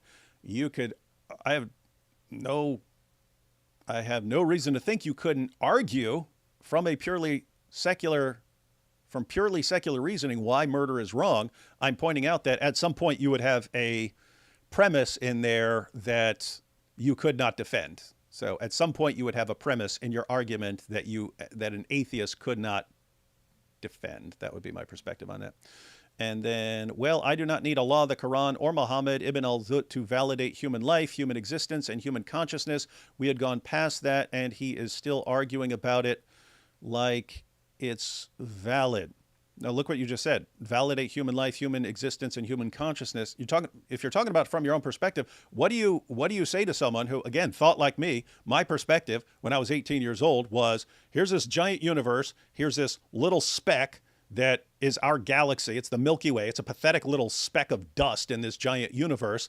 And in that little speck of dust, there's a way smaller speck of dust that's our sun. And going around that is this just completely insignificant little atom of a thing called our planet. And there are these little blobs of cells who've been wired in certain ways and are telling people that what they do is important and it really, really matters. What do you do with someone who looks at that and goes, what a joke? It's a joke to think that these little blobs of cells that are only there because their ancestors did a better job, banging and so on, that what they really do is super important and that their existence is so important. How is their existence more significant in the grand scheme of things than a bacterium? That's what I wouldn't get. And that's what I would be impressed if you could give a rational defense from an atheistic framework. I'm not attacking atheists here. And I think you can, as an atheist, say, look, I believe in objective moral values. I have no idea what grounds them, but I can still believe in them. Okay. But if you think you have some argument for why these things need to be taken seriously, I've just never seen it. So if some of you atheists here would like to actually have a live stream where we discuss that, I've always been interested in that because, I used to teach philosophical ethics at Fordham, and we went through all the major moral theories. I never saw any reason to take them seriously from an atheistic perspective. So if you think you can, send me a message and we'll discuss it. I'd be interested. Because keep in mind, it really matters. If there was some solid case from an atheistic foundation for objective morality, I would love to see it. I'd be thrilled. I'd be thrilled at seeing it. I've just never seen it.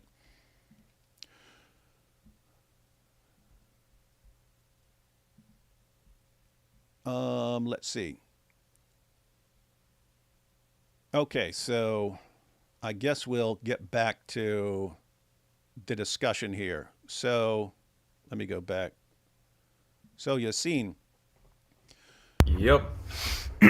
So here I said I had sex with a 13-year-old girl when I was an 18-year-old atheist, and you classified that as pedophile and predator. So what do you mean by those terms? Like, what are your definitions of those terms?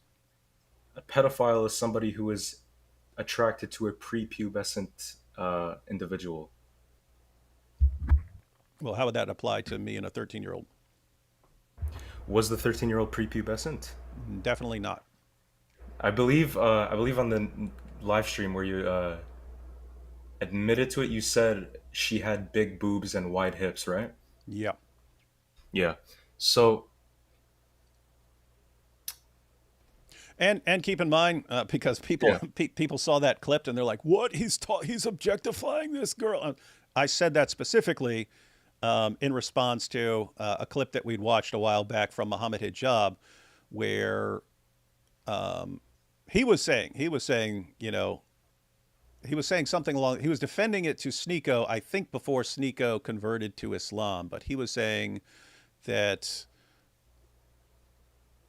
if you have a teenage girl with big boobs and wide hips and so on, why would that be off limits rather than he's talking about problems with the law, and he's saying a 13-year-old with big boobs and wide hips versus, let's say, a 100-year-old woman who's very fragile. The law wouldn't say anything about whether a 100-year-old woman could get married, and yet it would be more dangerous for a 100-year-old woman than it would for a 13-year-old who had developed. And so anyway, guys, I was not under any circumstances defending sex with a 13-year-old as long as she has big boobs and wide hips and so on. The point of that was saying that she was not a prepubescent girl, and addressing Muhammad Hijab's claim and so on. But yes, but you said a pedophile would be someone who is attracted to prepubescent girls. So that would, as I mentioned, that would be the actual definition of the term.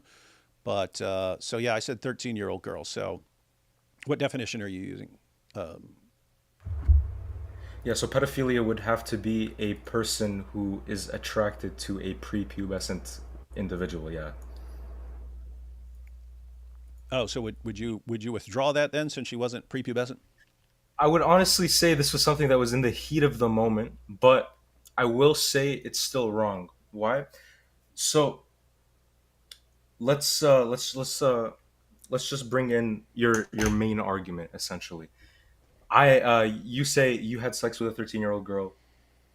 Muhammad did it with a prepubescent 9-year-old girl as a prophet, right? So therefore, if you consider this 13-year-old girl as rape or pedophilia, etc., you would definitely have to consider this, your prophet doing this and that as pedophilia. I believe this is your main stance, your main argument, right? Yeah, and that's keep in mind. Regardless, I believe that adults should not be having sex with 13-year-old girls, but that as you get even younger, basically the younger you go, the more problematic it is. So all else held equal, a 12-year-old is, having sex with a 12-year-old is worse than having sex with, let's say, a 15-year-old. Having sex with a 6-year-old would be worse than having sex with a 12. You can say we say they're all wrong, right? But the younger you get, the worse it is, because the more damage it's going to do. So, and you could go all the way down to like someone who, had sex with a baby or something like that. I would be extremely messed up and so on. So yeah, notice in these messages, I go with the terms that other people use. So when someone says, "Hey, you had sex with a 13-year-old, that's rape and pedophilia," I say, okay, so you've said that sex with a 13-year-old is rape and pedophilia. If that's what you're saying, then obviously Muhammad would be a more extreme pedophile and rapist according to the way you're using those terms. So yeah, that is basically what I was saying. Yeah, I see. And also you pointing out this is heat of the moment. I totally get that. If I was reading, I get reading a comment and then making a quick response and so on. So Yeah. are you saying you would withdraw the pedophile part?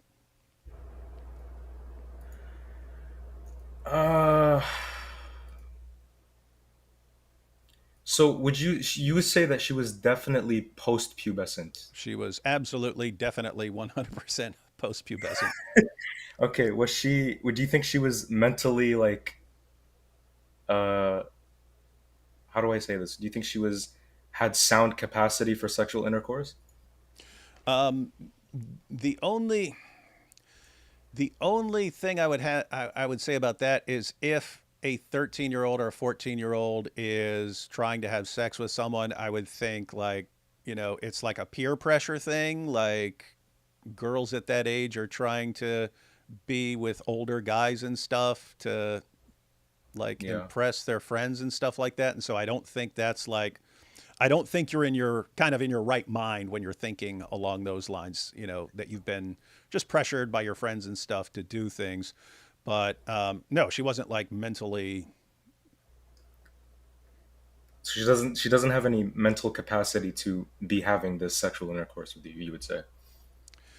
I would say that 13-year-old girls should not be having sex, and Yeah, that if yeah, they're I if think they're I think yeah. we can agree on this. Yeah. Yeah, and that if they're doing it, then their heads have been filled with some bad ideas. And the response of an adult should be, "Hey, you shouldn't be having sex, not to have sex with her."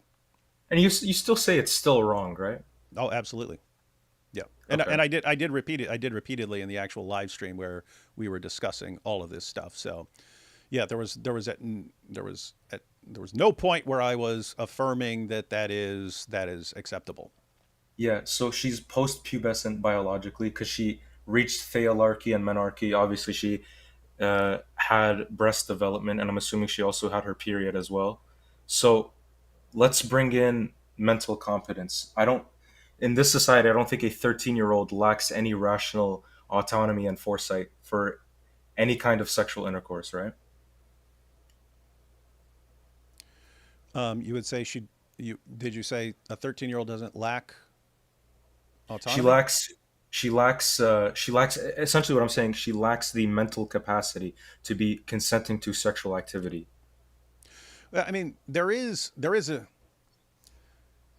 difference. Like some people would say, a 13-year-old can't consent. It's like, okay, tell me exactly what you mean, because I want to be clear. There is a difference between someone who consents and someone who is screaming and you tie her up and stuff like that. That there is a difference there. So, um, and in the state where this occurred, they don't have any definition of rape that is not forcible. It's in a different category. Sure. If you have sex with a teenage girl, it's called carnal knowledge of a girl between 13 and 15 or 13 and 16 or something like that. And then they have a more and it's like that carries like a year. So if you're an adult and you have sex with a 13 to 16, I think it's either 15 or 16, but at either 16 or 17, then it becomes she can legally consent. And then if it's 12 or younger, and I only found this out like after the live stream where I was saying things about what the penalties would be and stuff, and I was just wrong. People actually looked up the law and were like, no, it's not actually statutory. You don't. That's not the law in Virginia. It's carnal knowledge and so on. But yeah, so a 13-year-old can obviously say yes, and a 13-year-old can want to have sex and so on. The normal reason for saying that you don't take their consent seriously is they're still young. Their Not brains are their brains are still they're not developing. exactly they're not mentally mature enough to understand the consequences and psychological things that could be happening in the aftermath, like trauma or regret, etc. Right? So that's where I'm putting it, right? I'm asking you, was she mentally mature enough to understand something like that, right? Um, Yeah, so the idea is you just have basically have a rule. A 13-year old has not developed mentally, psychologically enough to be making those kinds of decisions, and therefore, even if she consents, you don't say, "Well, she consented, therefore it's fine." No, she consented, and her she's not psychologically developed enough to be making those kinds of decisions for herself. And so, I mean, it happened. Like my mom was 15 when she got pregnant with me. So I would say something similar there. She shouldn't have been. I mean, in a weird way, I'm glad she did because I'm here. Yeah, I would still say, yeah, teenage girls should not be having sex until they're more developed. Yeah. Okay. So, what would you define rape as philosophically and ethically? I mean, if I'm defining it, I would call it like forcing yourself on someone who does not want to have sex or something like that. When someone wants to say, well, if a girl can't consent, then you're technically doing it against consent because her consent doesn't count and so on. So when someone wants, when lawmakers want to call that statutory or something like that, Yeah, I don't, statutory. Yeah, that's below an arbitrary age cutoff. I personally I would define rape as sexual intercourse that is obtained through coercion, force, threat, deception, or incapacity to consent, where consent is absent or vitiated, and then that results in objective violation of bodily autonomy and dignity. And then there's also modern legal definitions. They include like you mentioned, statutory rape, which is age-based incapacity, and regardless of any actual consent that they provide. Like a 13-year-old saying, "Yes, I consent," but they're 13 years old, so the statutory law would say, "Well, she's 13 years old, she can't consent," right?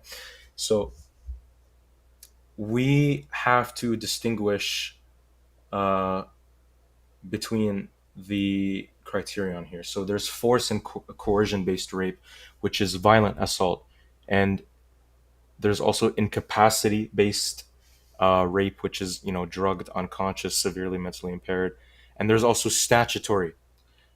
Statutory would be a legal construct, and it varies by society, by the era, and by jurisdiction as well. And in my personal opinion, it's not intrinsically evil if maturity markers such as biological puberty and mental competence and willing participation and guardian oversight are met, and there's absolutely no harm that occurs in general. And that's where things get interesting, because and that's why things are that's kind of the basis for not just my discussion with you, but like basically hundreds, maybe thousands of Muslims. As soon as the clip circulated, I had sex with a 13-year-old girl.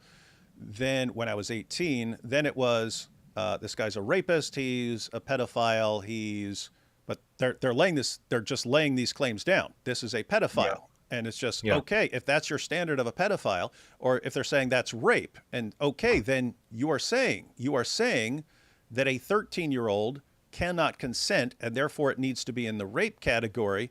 And my response in all of these, it would be one thing if it was an atheist saying it, or it's just some sort of generic theist saying it, or someone else saying it. But when a Muslim is saying it, hey, wait a minute, sex with a 13-year-old is pedophilia. Okay, what do you do with Muhammad?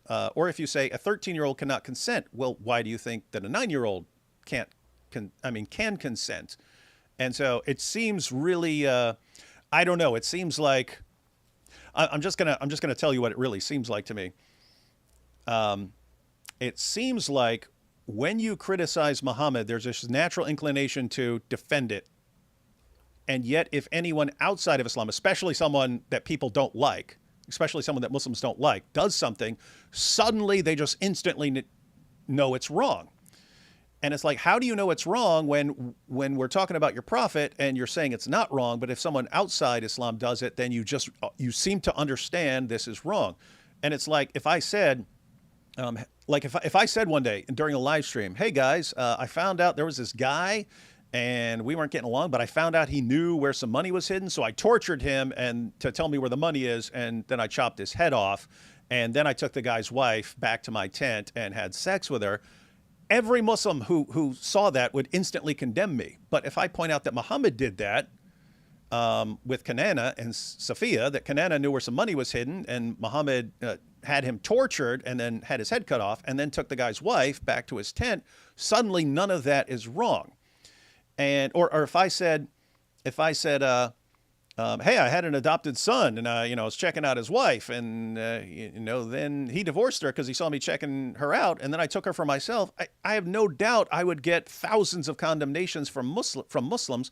But when I point out, wait a minute, that's exactly what Muhammad did. He had an adopted son named Zayd, and then saw his wife when she wasn't wearing much clothing, and walked away, and then Zayd divorces her so that Muhammad could have him, and Muhammad marries her. Then suddenly there's like nothing wrong, and it's like, it's this weird situation where when you're condemning me, it's like your moral reasoning is working and you have the ability to recognize that these things are wrong, but somehow when you're evaluating your own prophet, you just instantly turn it off. And that's one thing, but I don't know how you I'm not talking about you, I'm talking about the responses I get, but how you instantly go, rapist, pedophile, and so on. It's like, wait a minute, do you guys really understand that having sex with a 13-year-old is bad? But then you guys, they'll turn right around. Muhammad Hijab, Daniel Hakikachu, Jake the Muslim Metaphysician, they'll instantly turn right around and defend sex with a 9-year-old. And it's like, what is going on here ethically? If you think that a 9-year-old can consent, which you say when you're defending Muhammad. If you say that a 9-year-old is capable of consent and a 9-year-old can be intellectually mature enough to consent and to have sex and so on, like, how do you then condemn someone with a 13-year-old? Or if you say, a 9-year-old can't consent, therefore anything sex with her is rape. I mean, if you're going to say, no, it's not rape because she can consent, how do you say it's rape with a 13-year-old? And so it just seems massively inconsistent to me. And it's like, what is the actual rule here? Anything you're going to point to me for, if you're going to point to something at me, you're condemning Muhammad. But if you're defending Muhammad, you shouldn't be condemning me. The thing you would condemn me for is not being married or something like that. There you could actually be consistent. You could say, well, Muhammad married her, you didn't marry this girl, therefore Muhammad was better than you or something like that. But that's not what people are bringing up. They're just, oh, she was a 13-year-old girl, therefore it's rape and pedophilia and so on. So that's kind of the issue that I'm seeing. That's what it is. It's really, really weird to me. Either believe what you're saying about Muhammad and then do not condemn people for these kinds of things, or do condemn them. Please condemn them. Please condemn people. But you also have to at least take seriously the criticism against Muhammad. Yeah, fair enough. But in the specific historical, biological, and social context of 7th century Arabia, a girl who had reached puberty markers, which is theolarchy and breastbudding, and theolarchy is breastbudding, my apologies, and or menarche, which anthropological and historical data could show that it could occur at 9 to 12 in pre-modern hot climate societies due to earlier maturation trade-offs for shorter lifespans, possess the biological capacity for reproduction, and combined with the mental competence, which is the rushd, the sound judgment, as per the 6th verse of the 4th chapter of the Quran, guardian approval and willing participation, which is indicated by silence for virgins in Islamic law, and plus Aisha's lifelong endorsement of the marriage, it met the criteria for valid marital consent under that era's norms. So when we're talking about capacity to consent, it's not a fixed chronological number like 18 or 16, which is arbitrary modern statutory cutoffs that even vary today based on the country and the jurisdiction. Because you can see in Germany, it's 14. In France, it's 15 or 14. In the United States, it's 18, 16 in some states, right? When we're talking about objective moral realism, we need to assess the biological maturity, which is the puberty onset, not completion, because modern studies confirm that theolarchy is possible at 8 to 9 in some populations historically. We also have to talk about mental competence, which requires understanding contract implications. And Aisha herself demonstrated exceptional intelligence and memory, because you can see she became a very, very renowned scholar, and she narrated over 2,000 hadiths, and she led the scholarship in New Arabia, in New Islamic Arabia. There's also, we have to take a look at the absence of coercion and harm. There was no force reported. She expressed affection. There was no trauma across a 47 post-prophet years as an assertive widow and a scholar, right? There's also the fact that she became one of the marriage's biggest defenders of all time as well. And there was also a guardian and societal framework as well, because Abu Bakr, her father, approved the marriage, and there was a public contract, and people in that time as well generally accepted the marriage. Even the Prophet's biggest even the people who opposed the Prophet the most had absolutely no problem with this marriage, because it was normal in that era. So we're not claiming that any 9-year-old today has capacity to consent, right? No. Because modern nutrition itself delays puberty. Historical menarche averaged around 14 to 16 in medieval Europe and in cooler climates, and it's 12 to 15 in classical medieval sources. And laws also reflect that as well. So we're not endorsing replication or any of this, because fiqh adapts via maslaha, no harm. What we're doing here is rejecting presentism. We're judging 623 CE by 2026 secular standards, while we're also excusing equivalent historical practices. For example, medieval Christian canonical law allowing consummation at 12. Aquinas, he allowed betrothal at 7 if reason was present. And again, we talked about Numbers 31 in our Twitter discussions. We can get into that a little later. So, David, I just have a counter question for you. So, what non-arbitrary culture-independent threshold for consent capacity do you propose? And why did virtually every society, including biblical, Jewish, and Christian ones, set it lower until the 20th century? If puberty plus competence plus no harm equals to capacity, then why not do you acknowledge the same contextual ethics without an anachronism? So cultures. Well, let me put it this way. Roman society, you had to be 12 was the minimum age. Jews also set 12 as a minimum age, and then church canon law set 12 as a minimum age. And so already there would be. Are you in the middle of a? Are you getting arrested, Issa? No, I'm not. Okay. Okay. You're good. I see. I'm very interested in this. What's happening here? No. I just see sirens flashing in your face, and I'm like, oh, they're about to haul Issa in for. Anyway, lots of sirens going on there. But anyway, as far as so looking at 12 for Christians, Jews, Romans, and so on, they would already have some serious issues with 9-year-old with a pattern of conduct consummating a marriage with a 9-year-old.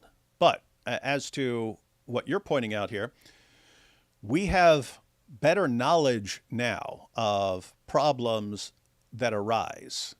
If a girl who's 12 years old, a 12-year-old can get pregnant, a 13-year-old can get pregnant. Not all of them, if they're post-pubescent and so on, they can get pregnant.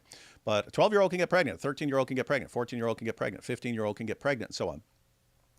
Risks for all kinds of harms are significantly higher the younger you get, and all the things tend to level off between 18 and 20. That's when women are at their safest. They're at their safest after the 18 to 20 range. And the younger you go before that, the more problems. Like, again, a girl's breasts start to develop. That's before her hips widen and her birth canal widen. She can still get pregnant young. She can still get pregnant. But guess what? If she gets pregnant before her hips have widened and before her vaginal canal have widened, then the baby can't get out and you have to actually cut her open. You don't have that same problem if you wait a couple of more years. And so when I look back to previous societies, setting the age at 12, minimum age at 12 or 13 or something like that, keep in mind, Mike Jones keeps messaging me and saying things like, it was biologically impossible. Come on. Mike says it was biologically impossible for any 9-year-old in the medieval period to have reached the age of menarche. You're going to have to prove that, Mike, because when you say biologically impossible, that sounds. I would have to know how you're getting that, because I wouldn't say that. You'd have to show that. And you said the study, evolution, development, and timing of puberty proved this. Well, again, I'd have to see that. But yes. So as far as the question here, it's lots of things that people wouldn't have noticed. So they can notice that a girl whose hips haven't widened. I would expect them to have noticed this at some point, and thus, raise the age to 12 or 13 or something like that as far as minimum ages. Keep in mind, that's the minimum age.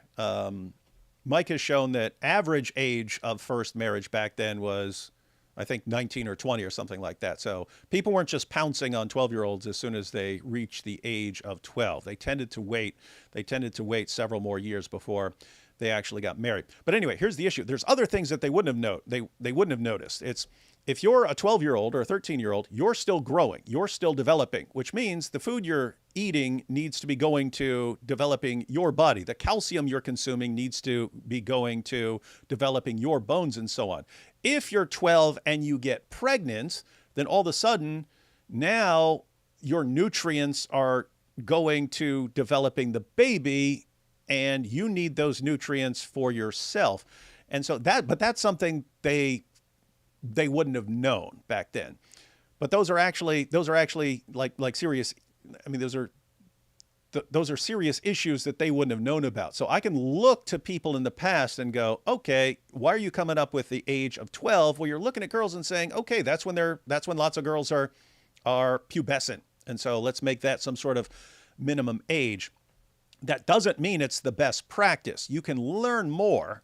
You can learn more about what is in the best interest of the woman and what's in the best interest of the baby. What is the safest thing for the baby? Well, it's not if your mom is 12 or 13. That's not safe for the baby. 18 to 20, getting to that age, that's what's safest for the baby. That's what's safest for the woman. And so if we're talking about, not harming, and we don't want to harm women, and we definitely don't want to harm the babies, then it's significantly better to wait for that age. And so that's a situation where we can look back to the past and say, they didn't know a lot of this stuff. They did the best they could. So we don't want to act like they should have known things that they didn't know. But at the same time, we can say this is actually better. We know now why these laws from the past were actually more dangerous for the girls and for their babies. And so we should have higher ages that are safer for the women and for the babies. And so you don't have to condemn all these previous generations for things they didn't know. But now we've got this situation where Muhammad, who's the pattern of conduct, had sex with a 9-year-old, and we've got the Quran. At least to most of us, it sounds like it's okay with having sex with prepubescent girls as far as the Iddah rule and so on.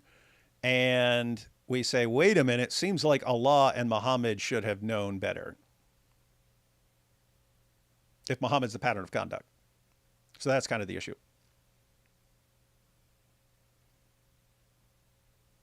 Yeah, that's actually a very sharp rebuttal. I'll admit that. That's actually that's actually great. It's a good thing that you admitted that the non-arbitrary threshold is a biological and medical risk, and it's not a fixed moral absolute. So the safe minimum back then to historical canon law was 12, and then you mentioned there are risks dropping significantly at 18 to 20 because of pelvic development and nutrient competition and maternal and fetal outcomes. Okay, so that's actually reasonable. But you say that society set 12 as a minimum because they would have already had issues with 9. And then you condemn Muhammad for consummating at 9 in a 7th century context where puberty onset was earlier, which was 9 to 12 in a hot climate pre-modern society. Wait, you said puberty onset was earlier? Yes, puberty onset would be 9 to 12. Wait, you said, are you saying puberty onset back in the 7th century was earlier than it is now? In hot climate pre-modern societies, yes. No, I've seen that on websites and so on. It's actually that part is actually false. Puberty onset was later due to like nutritional and stress issues and so on back then. Okay, wonderful. I'll take a Can I ask a quick question? Of course. My question is, what do you think about cognitive development? How do you think that would play? Like, I understand physical maturation. What about cognitive development? Do you think that would be? Sorry, you're lagging out. Yeah, you're lagging. So what do you think about cognitive development? There we go. Sorry. Cognitive. You had mentioned physical maturation. Are you asking? Yeah, Issa, you're still breaking up. Are you asking what does he think about like a cognitive development requirement? Because he did address that a little bit earlier. Yes, that's what I'm interested in knowing. Yeah, so the Quran states that one of the requirements for marriage is that she is a woman or that she is in a group of womanly affairs, which is explained to mean by scholars that she has to be able to physically endure intercourse and childbearing without any harm or injury, as well as without any psychological harm or trauma or injury like that, right? So that kind of reflects on your point about their hips could widen this and that. Like, again, what does the Quran say about marriage? It explains that the requirements is that she is a woman, that she's in a group of womanly affairs. This is explained to mean that the woman has to physically endure intercourse and childbearing without any harm or injury. Let's say we have a woman who let's negate her age. Let's just say we have a woman who gets married and her hips aren't wide enough and she isn't able to physically endure intercourse and childbearing without any harm or injury. This would violate one of the rules for marriage because she would be going through intercourse or childbearing with harm or injury, right? I agree that you shouldn't have sex with a young girl because that her getting pregnant could lead to physical harm or injury. I don't see that anywhere, and that you can point to later scholars and so on. I don't see that anywhere in the Quran or the Hadith. That's the issue. And I Okay, don't. fair. And even if you, the only thing I can see with Aisha, and I don't even believe this because, um, you have the issue of playing with dolls and so on, and then you have Ibn Hajar Yeah, al Asqalani and so on pointing out that that girls who've reached puberty, weren't allowed to play with dolls. The most I can kind of grant there, as far as reading these sources, the most I can kind of grant there is she could, in theory, have been at the budding breast stage, which by our standard today would be early puberty, when girls' breasts start to bud. And I'm saying that because I've seen lots in the Muslim sources where they regard um, getting a monthly menstrual cycle as reaching puberty. And so puberty starts before a girl gets her monthly period with like budding breasts and so on. But if you're counting, if they're counting a girl getting her first period as the beginning of puberty, then in theory she could have been at the budding breast stage, but they still let her play with dolls because she hadn't gotten a monthly menstrual cycle yet. With that said, I think Ibn Hajar al Asqalani said that Aisha still hadn't reached puberty even by the time she was like 14 or something like that.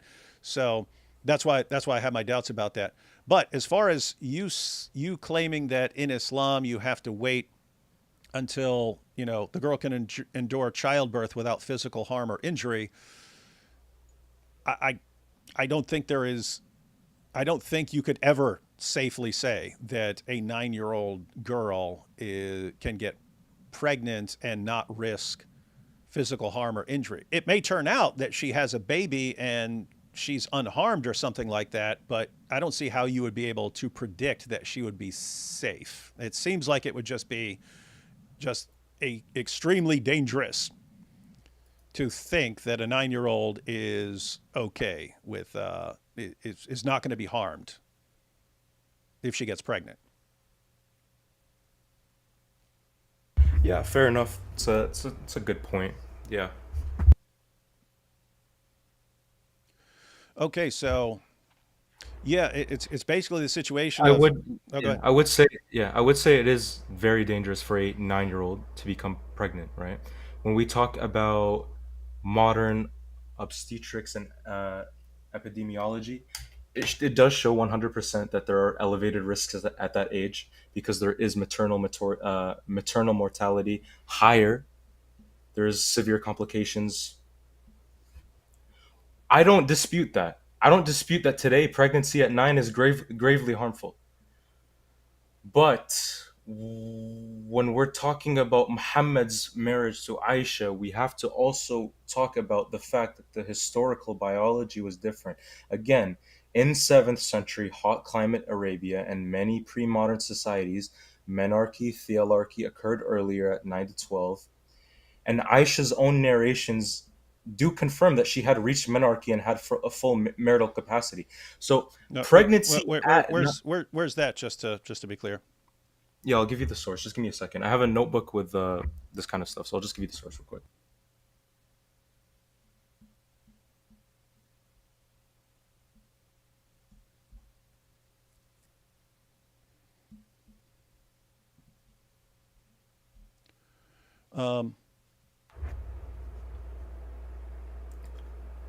You gonna take a minute to look that up, because I can go through some super chats real quick if you're looking for something. Yeah.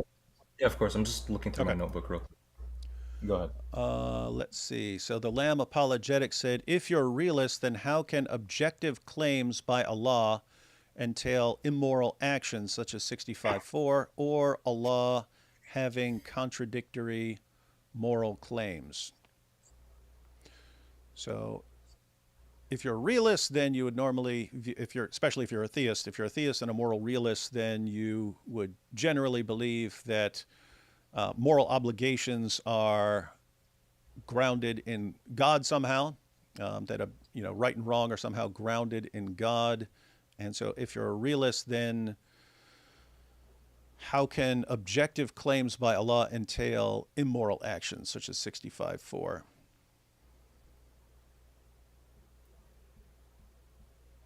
But he's looking up some things, so maybe we'll get back to that. Let's see. Yes, so if you go to Sahih al-Bukhari 293, Aisha narrates, we set out with the Prophet ﷺ with the intention of performing Hajj only. When we reached Sarif, I got my menses. Allah's Messenger ﷺ came to me while I was weeping, and he said, "What is the matter with you? Have you got your menses?" I replied, "Yes." He said, "This is a thing which Allah has ordained for the daughters of Adam. So do what all the pilgrims do, with the exception of the tawaf around the Kaaba." And this occurred during the farewell Hajj in 10 years after Hijrah, which is 7 years after consummation. Yeah, so she reached her period at the end of Muhammad's life. Yeah, I don't dispute that.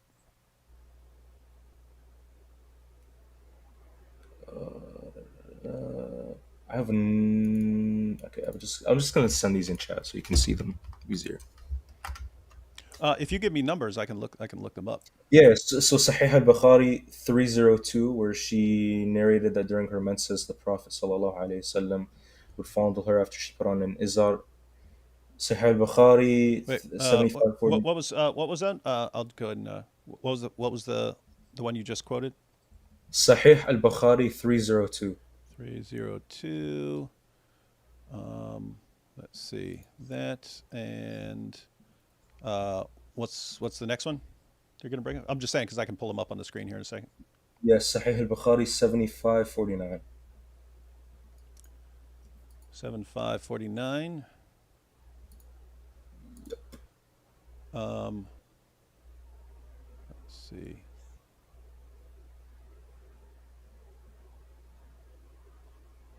Okay. So let me bring these up for everyone here.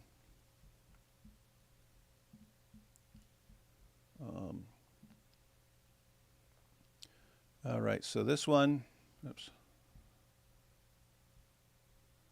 So this Bukhari 302, and it's fondling a menstruating wife, narrated Abdurrahman, on the authority of his father. Aisha said, whenever Allah's messenger wanted to fondle any one of us during her periods, menses, he used to order her to put on an izar and start fondling her. Aisha added, none of you could control his sexual desires as the Prophet could. And then let's see. Narrated Aisha, so this is Sahih al-Bukhari 7549. Narrated Aisha, the Prophet used to recite the Quran with his head in my lap while I used to be in my periods having menses. So all these passages require is that Aisha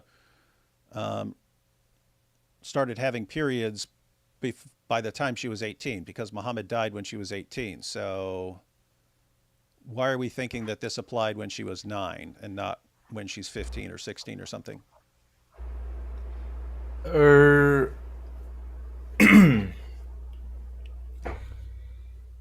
Sorry, could you repeat that? Oh, so yeah, so we have these passages about Aisha having a monthly period, but how are you saying that she was 9 when she's talking, I mean, when this applied, and not when she's 15 or 16 or 17 or 18, because he died when she was 18?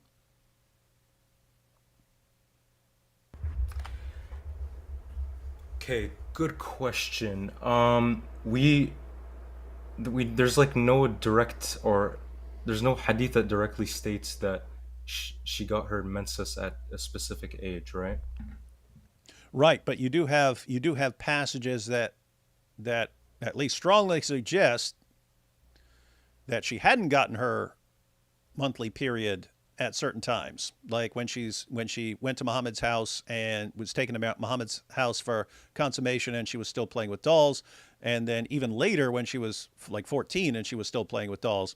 Again, Ibn Hajar al-Asqalani is considered the greatest hadith scholar of all time, and he said that once you reached puberty, no more dolls, because those were considered images. They did not apply it to a girl before she had reached puberty, and therefore it's just not applied. It's not applied to girls before they reach puberty. And so any of these passages about Aisha playing with dolls, he interprets those as Aisha hadn't reached puberty. And so if we don't have anything saying here's the age at which she reached puberty, but we have some passages saying that she definitely reached puberty at some point, because she talks about having a monthly period and Muhammad fondling her and so on, then it seems like the best explanation for all the passages is she hadn't reached puberty by 9, hadn't reached it by 10, hadn't reached it by 11, and so on. Maybe hadn't reached it by 14, because puberty onset was later during that time. And so sometime around 15, 16, something like that, she got her monthly menstrual cycle, and that's what these other passages are about. Yeah, I see what you mean. I understand. Yeah.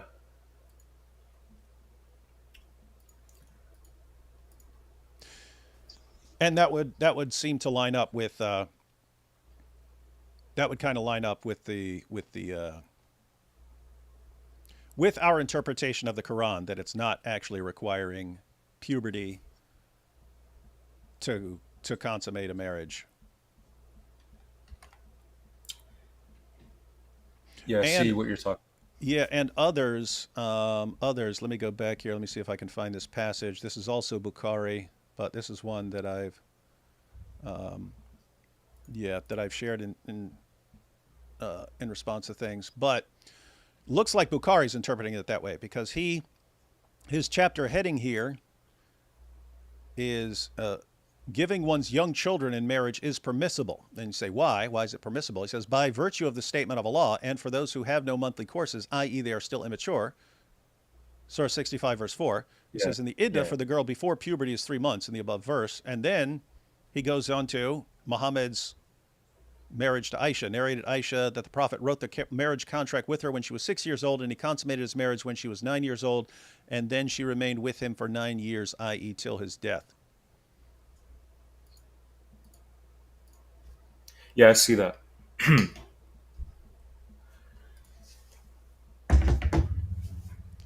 So if I'm being completely honest, I don't think I have a good enough response, a good enough educated response to that, to be completely like, I know how it may seem, but me personally, I don't have a good enough educated response, because I don't want to be saying anything from my own head that could be interpreted in a different way, or could be just objectively wrong.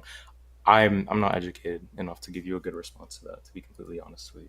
I'll say it again. I respect that way more than someone just blurting out something and making things up, because I see that a lot. See someone, Yeah. an objection is raised, and then they just make something up, and it's like that's not true. And then you just don't trust the person anymore, because he makes things up. And so saying, hey, I'd have to look more into this. Totally respect that. Yeah, so from what I remember, I believe that Ibn Hajar says something about the imagery of the dolls. So dolls without human features, like eyes, you can keep them at all times. I'm not sure though.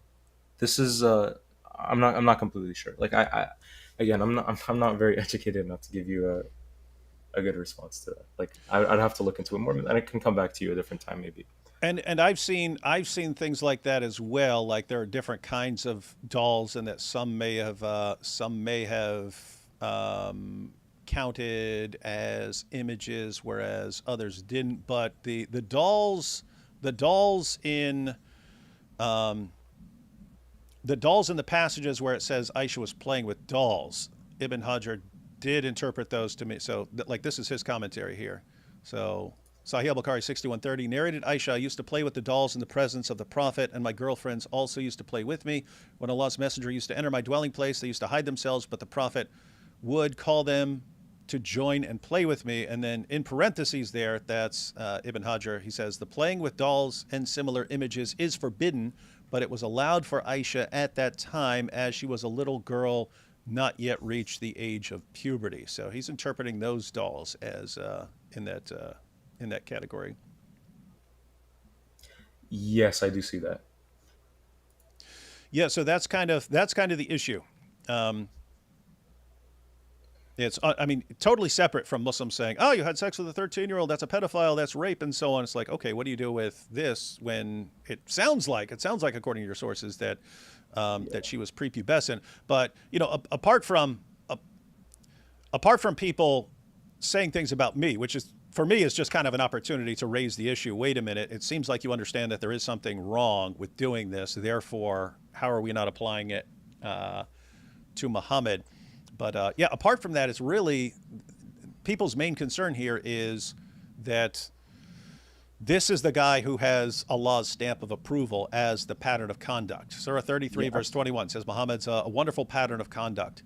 And we look, and he had sex with someone who, according, as far as we can tell from the sources, hadn't reached puberty. And we say, wait a minute, that's dangerous. It would be totally different if you said Muhammad made mistakes and got things terribly wrong. So follow his good example on certain things, but definitely not on all of them, because he was in the 7th century and he didn't know better. And so don't follow him on these kinds of things. That would be one kind of claim. But it's what we actually see is Dawa guys defending sex with 9-year-olds. Unless it's someone outside the religion who has sex with a teenager, and then all of a sudden they're quick to condemn it and say that it's evil. And so, yeah. As for Ibn Hajar, I do heavily remember him retracting his statement about Aisha being prepubescent for the hadith where she was playing with dolls, because at the time of the hadith, it was during a battle where she was around, I think, 13 to 16, so she would have been more than mature enough. This is just based off of what I remember. So I can't really give you a source at the moment, but this is just based off the.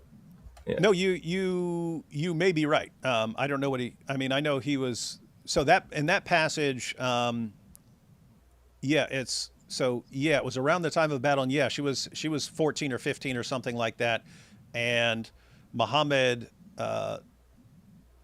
found some dolls. They were like behind something, and he found some dolls, and he asked her about them, and he didn't have a problem with it. And so I think Ibn Hajar at some point said, okay, she hadn't reached puberty by then, but yeah, he may have later retracted that as far as I don't know one way or another. So if you think you've seen it, I don't have any reason to doubt it, because you don't seem like you're being deceptive. Because he is hesitant on it, and he does list out 4 opinions that contradict his and al-Khattabi's. This is just based off of my knowledge. However, I can't give you a source at the moment, but I can, in a later time, where I can just DM you the source and where I got it from, because I don't want to be speaking completely just out of my mind, and I actually want to provide sources for you. But this is just far as I remember, that he does retract his statement about her possibly being prepubescent as well. So, kind of 2 questions here. One, do you see why we'd have an issue with Islam when the pattern of conduct, as far as we can tell, really looks like someone who had sex with a prepubescent 9-year-old girl? As far as we'd have to see some good evidence to the contrary, because that's the way it looks. So that sort of issue, but also this issue with being quick to condemn people outside the religion for doing things, but never applying the same standard to Muhammad. Yeah, no, I understand. For the eternal example thing, it's usually like when it's not telling you to go and marry a 9-year-old today. Like, this is just based off of the assumption that the criterion was just solely based off of age, that you have to go and marry a 9-year-old. No. The criterion for marriage was based off of physical maturity, mental maturity, compatibility. What else? If I can just get off the top of my head, mental maturity, physical maturity, consent of the woman, involvement of a guardian, ability to provide, no harm or oppression, and compatibility. So these are the criterias for marriage. So Yeah, and what? what? Yeah, just again, I see those requirements from later Muslim scholars. I'm saying I don't see them in the sources. I see things like having sex with a 9-year-old girl and not saying anything about those other issues. So that's kind of another thing when it's, oh, these are all the requirements for when it's okay to have sex with a girl, and I'm looking and I go, I don't see any of that in your sources. I see that from your later scholars, but I don't see that from your sources. Yeah, no, I understand what you mean. Yeah, 100%. And the other thing that's really strange. This goes to kind of the presentism issue. Hmm. It's when when someone is looking at an 18-year-old David Wood, whom no one on the planet should ever take as a pattern of conduct for anything, because that dude was an evil scumbag. I was an evil, terrible scumbag right then.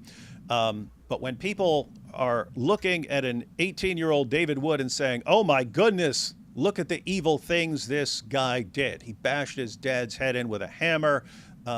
He was stuck in a mental hospital. He was doing all these things. He had sex with teenage girls. What an evil scumbag." It's just really, really, really strange to say, okay, here's the standard I'm holding an 18-year-old psychopath atheist to, but I won't hold Muhammad to even that standard. It's like, wait a minute, the standard you're holding an 18-year-old atheist psychopath out on bond between mental hospitals, the standard you're applying to him to say he's wrong, you can't even hold Muhammad to, because Muhammad was worse. Not worse in every way. I was doing things that Muhammad never did and stuff. But on this particular issue, it's like, wait a minute, if you judge Muhammad based on the standard you would apply to an 18-year-old atheist psychopath, and Muhammad was still worse, how do you not see that as a problem? In other words, if you judge Muhammad by the same standard that you would judge an 18-year-old atheist psychopath by, Muhammad fails. And it's like, wait, it would never cross my mind to say 18-year-old David Wood should be the pattern of conduct on anything, unless it's a pattern of how not to do things in life. But then Muhammad doesn't even live up to that. And it's like, how is this guy the pattern of conduct for people to follow? That's kind of the issue. All right. Yeah, fair enough.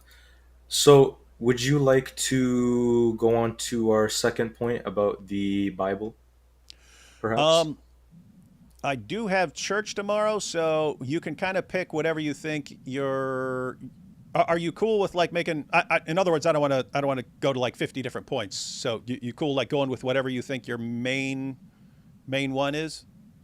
Yeah, we talked about the Numbers Is verse. that the one you want to talk And about? yeah, we can talk about that one. Okay. You cool if we there's a few super chats here. You cool if we go through this real quick and then we'll jump into that? I can Yeah, even bring up the passage and stuff. yeah, of course. Take your time. Um, I forget. Did you answer this? So the Lamb apologetic said, if you're a realist, then how can objective claims by Allah entail immoral actions such as 65:4, or Allah having contradictory moral claims? No, I didn't answer it. I don't think I think I mentioned that I wasn't educated enough to give a good enough of a response. Okay, so Lamb, he said he has to think about this stuff more and do a little more research. So, uh, Yeshua, common Jewish name. Old Testament Yeshua took Jericho. Yep, common name. Oh, that's related to the Talmud as far as various. Joshua. Yeah. Why haven't you learned to speak, read, write Arabic yet? You talking about me? Because I forget stuff quickly. I took all the way through advanced classical Greek. I don't remember almost any classical Greek. I took all the way through advanced German and could understand it and speak pretty well. Didn't use it. Forgot all of it. I can kind of get the gist sometimes of what people are saying and so on. And so I just realized I'm not great with retaining stuff about languages and so on. So I leave that to other people. I have the difficulty too. Yeah, and you've got other people who just pick it up instantly, and those guys will speak like a dozen languages and so on. Like Jai. Jai was learning Hebrew because he had a Jewish friend and was like, hey, so Jai's learning Hebrew, and then he's like, well, hey, Arabic might come in handy, and he's just, I'll learn that too. It's like, gosh. Lamb Apologetics says genuine discussions are good. Glad he's honest. Yeah, it is refreshing. Hi, David. Off topic, but I know you like One Punch Man. So, what are your thoughts on season 3? I have not watched it because I've heard that it will destroy my liking of One Punch Man. So, anyway, Hepstein or Momo, who's done more wrong to girls? If you want to talk about just what the person did, I would say... Silly question. Yeah. If you want to talk about just what the person did, I would say Epstein, definitely.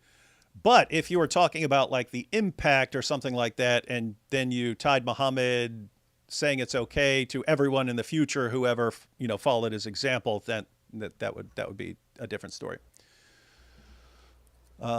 Let's see. Unix said, I was 18 and zooted 60 housemaids. Is it normal? Wait, what? What? A 60-plus-year-old housemaid. What's wrong with you? You said, is it normal? No, that would not be normal. But at least, yeah, she was above age, so that's on her. As long as you didn't force her or something. But you still shouldn't be doing that. The issue isn't the 7th century norms, but the precedent set. If Muhammad's conduct is a timeless model, then those actions carry divine approval for all generations. Yeah, and that's kind of the issue. As I mentioned, people in the past, you don't hold them to the same standard as people who know better. But if someone has Allah's stamp of approval on his conduct, that means you hold him to a high standard. The act of birthing a child harms the mother regardless of her age. It may be temporary, but it still causes harm. The Iranian leader is dead. Long live the king. Yeah, it will be wild seeing what happens here in the aftermath. I don't know why you keep saying command. No one is saying that, but allows. There's a difference. I don't know why you keep saying command. I don't understand what you're saying here, Station. I don't know why you keep saying command. No one is saying that, but allows. There's a difference. Oh, he really is dead. Wow, they actually confirmed it.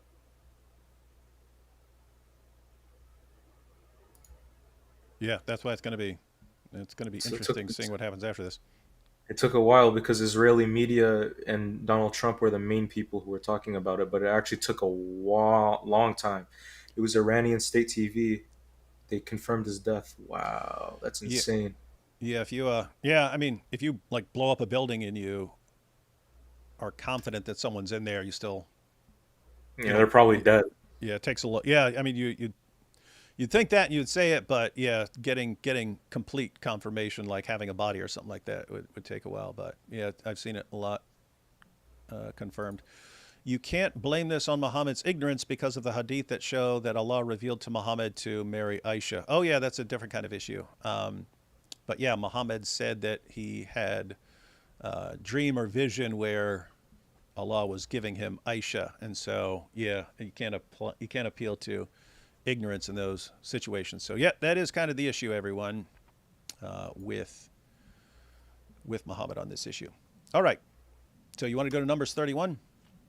Yeah, we can go to Numbers 31. I think I mentioned it to you in our Twitter. Yep.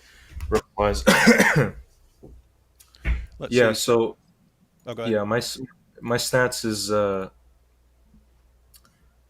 I believe that Numbers 31, specifically verse 17 and 18, commands sexual exploitation of child captives. That's my stance. Okay. And I don't. So let's go ahead and check this passage out. Wonderful. Get it up here. Let's see. All right. So just for context, guys, this is vengeance on Midian. And so you had the Midianites. They had a plot called Balaam's plot, where they they understood that God was on the side of the Israelites and was helping them. So they actually understand that this is that Israel was backed by God, and so they came up with a plot for all the Midianite pagan women to seduce the Israelite men and so on, and basically separate them from God and turn them against God and so on. And then you got verse 15 there. Moses said to them, "Have you let all the women live?" So at first they let the women live because that would have been standard to let women live. But these weren't random wives of soldiers. These were women who they were part of the plot. So Moses said to them, "Have you let all the women live? Behold, these, on Balaam's advice, caused the people of Israel to act treacherously against the Lord in the incident of Peor, and so the plague came among the congregation of the Lord. Now therefore kill every male among the little ones," so even the male children, "and kill every woman who has known a man by lying with him," because they were the ones who are in the plot. "But all the young girls who have not known man by lying with him, keep alive for yourselves." So the girls who have not had sex weren't part of Balaam's plot, and so they were spared, and then they would have been incorporated into the community of the Israelites. So give us your thoughts on this, Yassine. Yeah, so let's I'm just gonna read the verse again. So it would be, "Now therefore kill every male among the Taf." This is a Hebrew word. "And kill every woman who has known a man by lying with a male. But all of the Hataf benashim who have not known the lying of a male, hayu lechem." So I'm just getting these from the Brown Driver Briggs lexicon. So Taf is a collective word meaning children or little ones or infants, and it's always young dependents, and it's used for boys killed in verse 17 as young boys. So it would be the identical age range for the girls in verse 18. So I think you agree with me that they're talking about young girls here. Benashim, another Hebrew word, means among the women. So it's specifying the female children that are attached to the adult women captives. Hayu is a heful imperative of hayya, which means to cause to live or preserve alive. And lechem is a dative word. It means for you or for your personal benefit or as your property. So again, you explain the context. It follows the Midianite war. God commands vengeance, and the Israelites kill all of the adult male and the children, and they take the children as captives. And then Moses issues the child killing and the girl keeping order. And then later, they count 32,000 virgins as spoil in verse 35, and then they divide them as property between verses 25 and 47, including portions to priests and Levites. So I'm going to connect this to Deuteronomy 21, chapter 21, verse 10 to 4. And the key verse here in Hebrew is verse 14.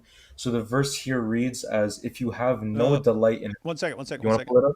Yeah, Yeah, you want to pull it up? Yeah, pull it up here. And here we go. Marrying female captives. Yeah.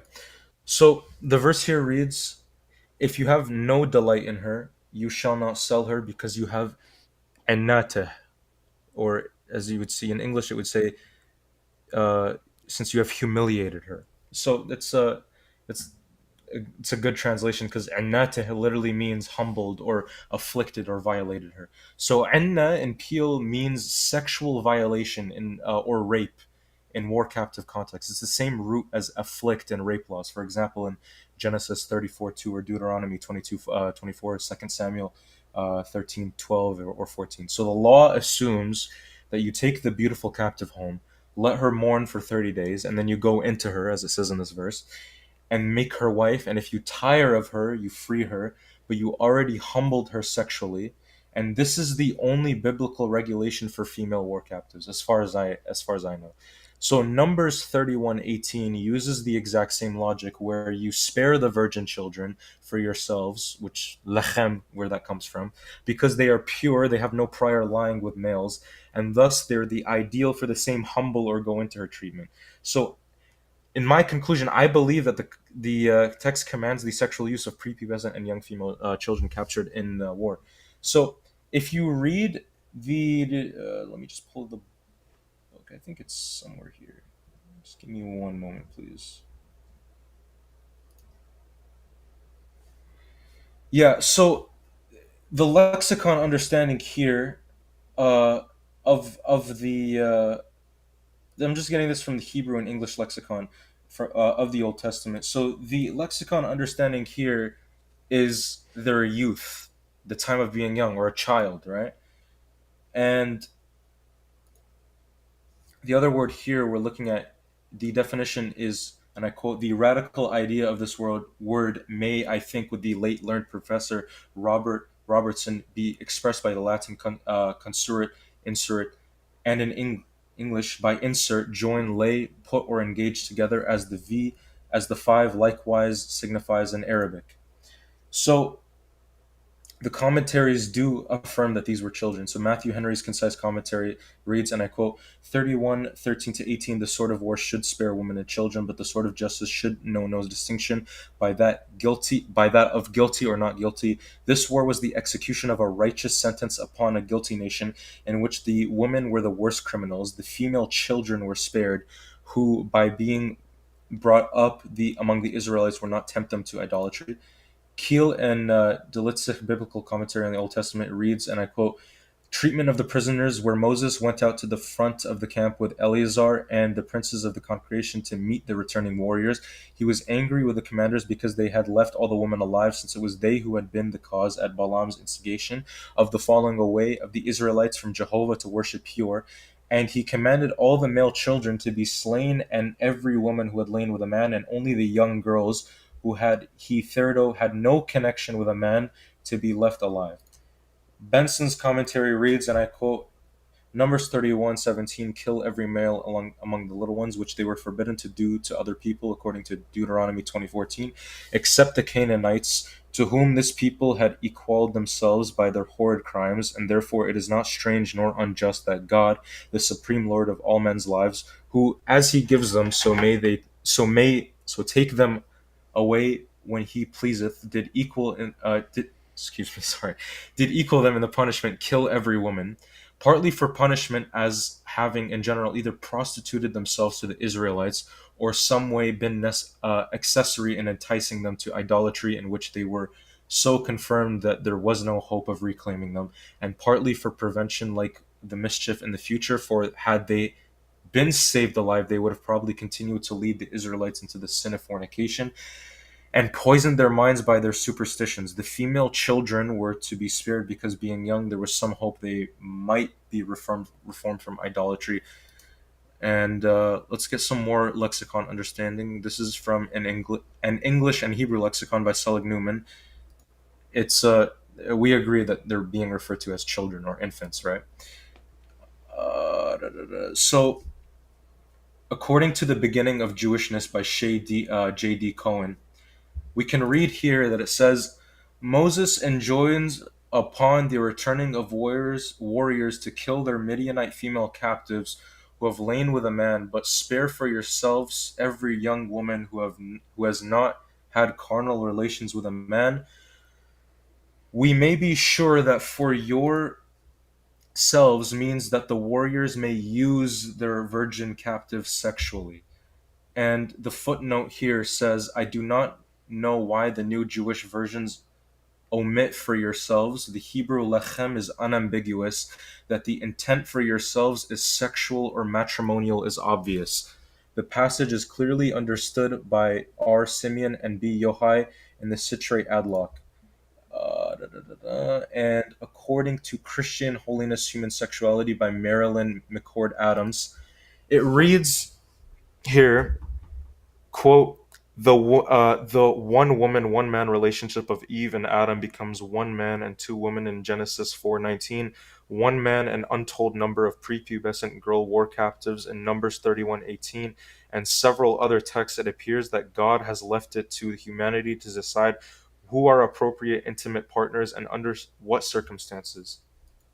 Furthermore, it reads, for yourselves to be sold, and I quote, it reads, for yourselves is to be understood to be sold as slaves to any other nation or to be kept as servants, or taken to be their wives after such preparation as the law required, according to Deuteronomy 16, 17, etc. This was a peculiar case. Um, so one man and an untold number of prepubescent girl were captives. Blah blah blah blah.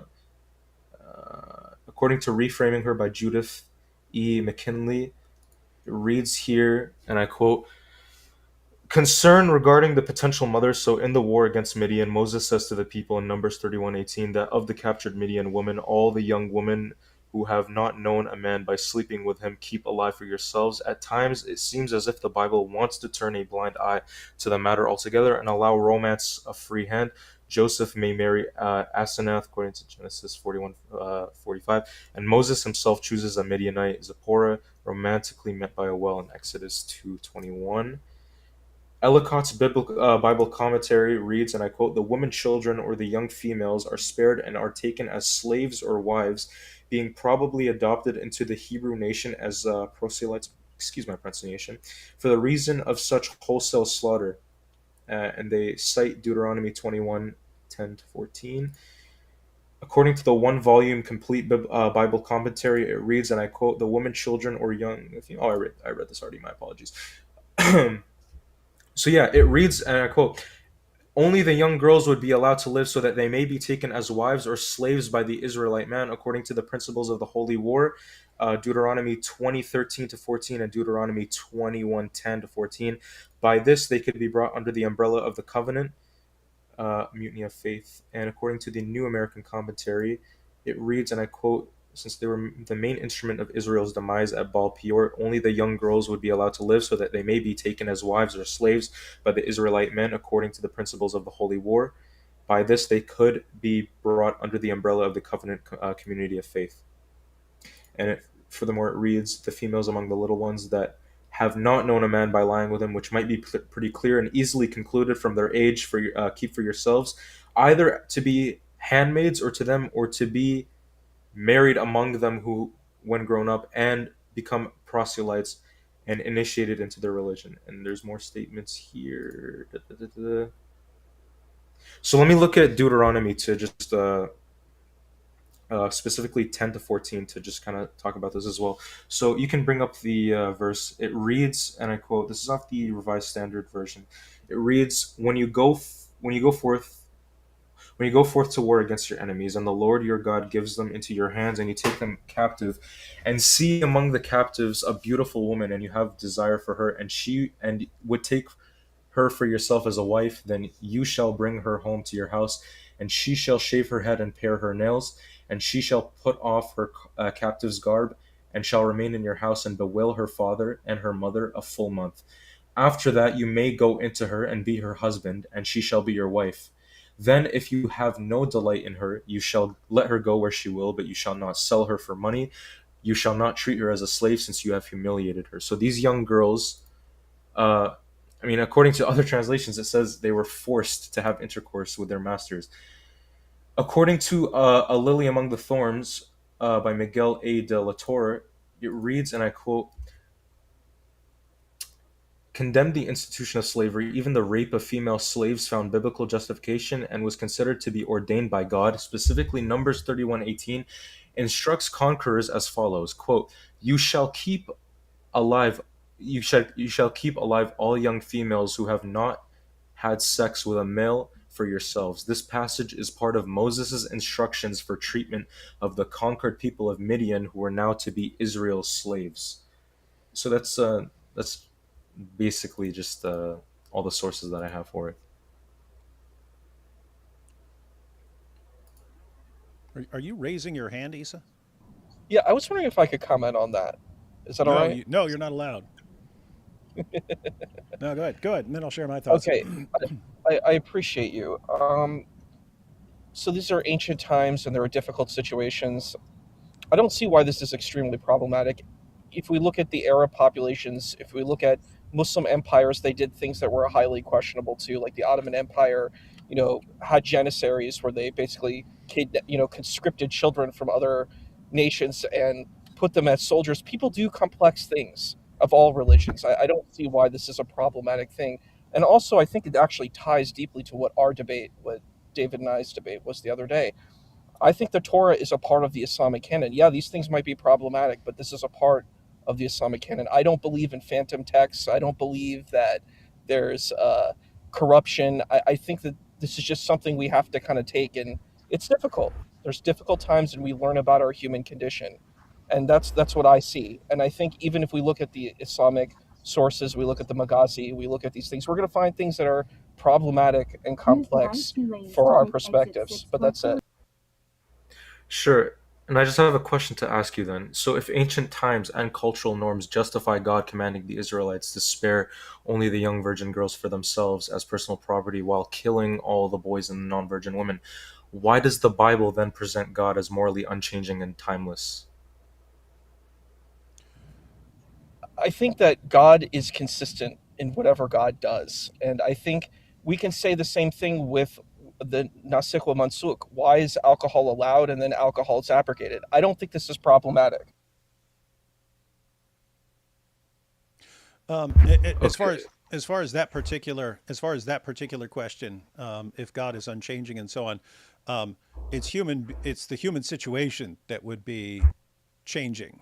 It's just like if I say, I have this rule for my 7-year-old son, but when he's 10, I have a different rule. Like if let me just say, you have to, if you run to your friend's house, you need to be home by 8 o'clock or something like that. And then if it's my 16-year-old, I'll have a different rule. And if he's 18, is not going to be a whole lot of rules about what time he needs to be home and so on. So it's not me who's changing. It would be my son who's changing it in different situations. And so as far as a situation now and a situation 1400 BC, or even in 7th century Arabia, you're talking very different kinds of situations between now and, let's say, 7th century Arabia, or 1400 BC Middle East. So we would think now, if you are conquering a population and so on, or let's just take other things. If you have if you have bad people doing bad things, now you would lock them up. Well, what if you're not able to sustain 1400 BC large prison populations? What do you do with bad people doing bad things? Well, you got to do something else. You're not just locking them up in prison. Now, if there's some war, something like that, who would take care of girls, let's say, or some sort of relief agencies or something like that? Well, you don't have that 1400 BC. So my point here is, I mean, we could still discuss the meaning of the passage, because I'm definitely not reading it the same way you are. But the point is, I would expect there to be completely different ways of dealing with things 1400 BC, or again, even 7th century Arabia, than we have in, 21st century. Okay. So you gave an example, your 7-year-old and your 10-year-old, and you have different rules and they change. Okay. So just a question. If God's rules change just based on the human situation evolving, why does the Bible insist God himself is unchanging and doesn't adapt his moral standards to human circumstances? Right? Like when Well, we're I mean, looking at where are you getting that claim from? Because Malachi 3:6. God changes rules repeatedly. I mean, if you look at Adam and Eve were told they can uh, they can only eat vegetables. Then you get to Noah, and he's told he can eat anything. There were no dietary restrictions. Eat anything. Then you get to Moses and the children of Israel. They had all kinds of dietary restrictions and so on. Then you get to the new covenant. Basically, here's the situation. You have the Bible is a series of covenants, right? The covenant, that's an agreement between God and man. God says, you're Sure. going to do this, and I here's understand. here's what I'm going to do in response. And the rules of these covenants change repeatedly. Why? If God's making an agreement with you, he can make rules that are for that covenant and so on. Like, it even became an issue in the book of Acts in the New Testament when you had who were called the group that were called the Judaizers, but they were telling the Gentiles that you have to convert to Judaism, become Jews, be circumcised, become Jews, follow the law, and then you can accept Jesus as the Messiah. And then you had the response, it's, wait a minute, the Gentiles are not under the Mosaic covenant. They never have been. So why would we be holding them to that standard? And so Sure. no, you guys can just follow Christ. Yeah, but when we're talking about Numbers 31:18, the command is immediate. You have to spare the young virgin girls, where it says Hataf ben Hashim, for yourselves, where it says Lachem, right after the battle, with no waiting period, no mention of adoption, caregiving, or raising them as daughters until they're old enough. And they're divided as living spoil along livestock to soldiers, priests, and Levites. The text doesn't say take care of them or provide for them as orphans. It just says keep them alive as your property because they're pure or they're virgins. If it was really about practical mercy and like you can't lock them up, who's going to take care of the girls? Like you said, why kill the boys of the exact same age group who also had no homes left and needed care? Why selectively spare only the females who had not known a man? Like the criterion itself that makes them sexually available under Deuteronomy 21:10 and 14's humble her rule while you're slaughtering everyone else. So the analogy you're making here is just admitting that God adjusted his commands to fit the situation of ancient warfare, which would mean that God did change his approach based on human hardness or circumstances, which contradicts his unchanging nature. I don't see how If that contradicts his unchanging nature at all. Again, completely different situations. But let me go ahead and bring up a couple things here. Um, Sure. Now notice, if you wanted to have sex with a captive, you had to marry her. So just to be clear, do you if they're sparing basically all the girls who hadn't had sex, so girls who Okay. weren't old enough to get married and have sex, these would be girls who weren't part of Balaam's plot. That would include baby girls as well, right? Sure, yeah. Okay, so you actually believe that the men of Israel, under the command of Moses, keep in mind this is not a command of God, this is a command of Moses. You believe that the men of Israel were marrying babies and having sex with them. I mean, again, if we look at the history of Jewishness, the book that I brought up, it Yeah, but it right before you quoted his note, and then you left out the part where he pointed out, because he takes it as obvious that this has to do with sex, but he points out in the note that lots of Jewish and Christian commentators just took this as keep them as servants, but he believes that it is about sex, which, by the way, I don't object to. That is how it sounds to me. It sounds like you are making these girls your wives. But I see zero reason to think, given that in Judaism 12 was considered a minimum age for marriage, I have no reason to think that we captured all these girls who were too young um, to have had sex, and that means that we can just pounce on like 5-month-old babies and so on. I see nothing in the text, and I see nothing in the entire history of their thinking about marriage that would indicate to me that they were just pouncing on babies, let alone that this would be commanded by Moses. yeah. So the In other words, text, as I would read this passage, and I see absolutely nothing in the Bible that would indicate otherwise. When I'm reading this, it's, hey, you're sparing all these girls. You're sparing them. They were not part of Balaam's plot. You're sparing them in order to, if you want to have sex with them, then you would make them your wives, but you would wait until an age when Jews thought it was acceptable to marry them, and therefore you'd keep them and take care of them until they reach the age of marriage. And I don't see anything in the text that suggests otherwise. the text, like when we look at taf, right? Taf. What's this word mean? It means It means young girls. Even and even I'm not doubting that this is talking about young girls. This is talking about everyone from a baby all the way up to whatever age they got married at.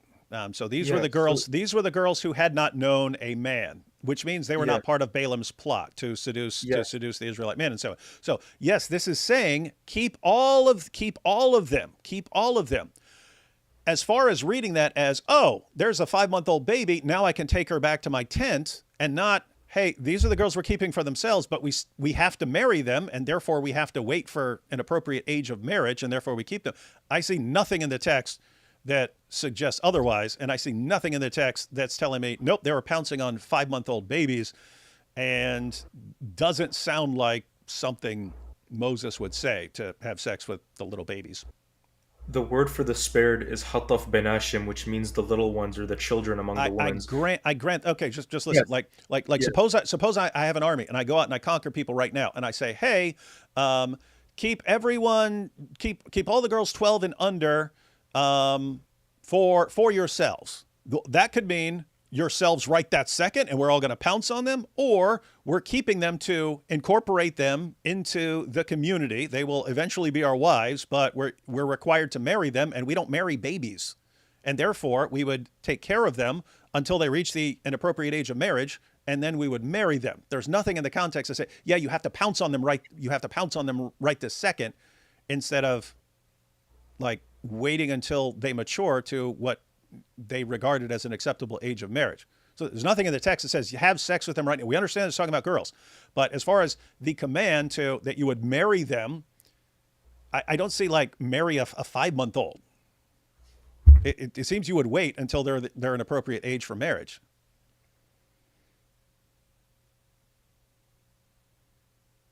Yeah, I can see where you're coming from. Like, David, I understand, right? But the command here, what does it say? It says hayu lachem, which means keep alive or make a live for yourselves. Lachem is a possessive dative meaning for your personal benefit or as your property, exactly like when the Israelites take spoil or livestock or slaves for themselves. It doesn't say it. But you marry them, right?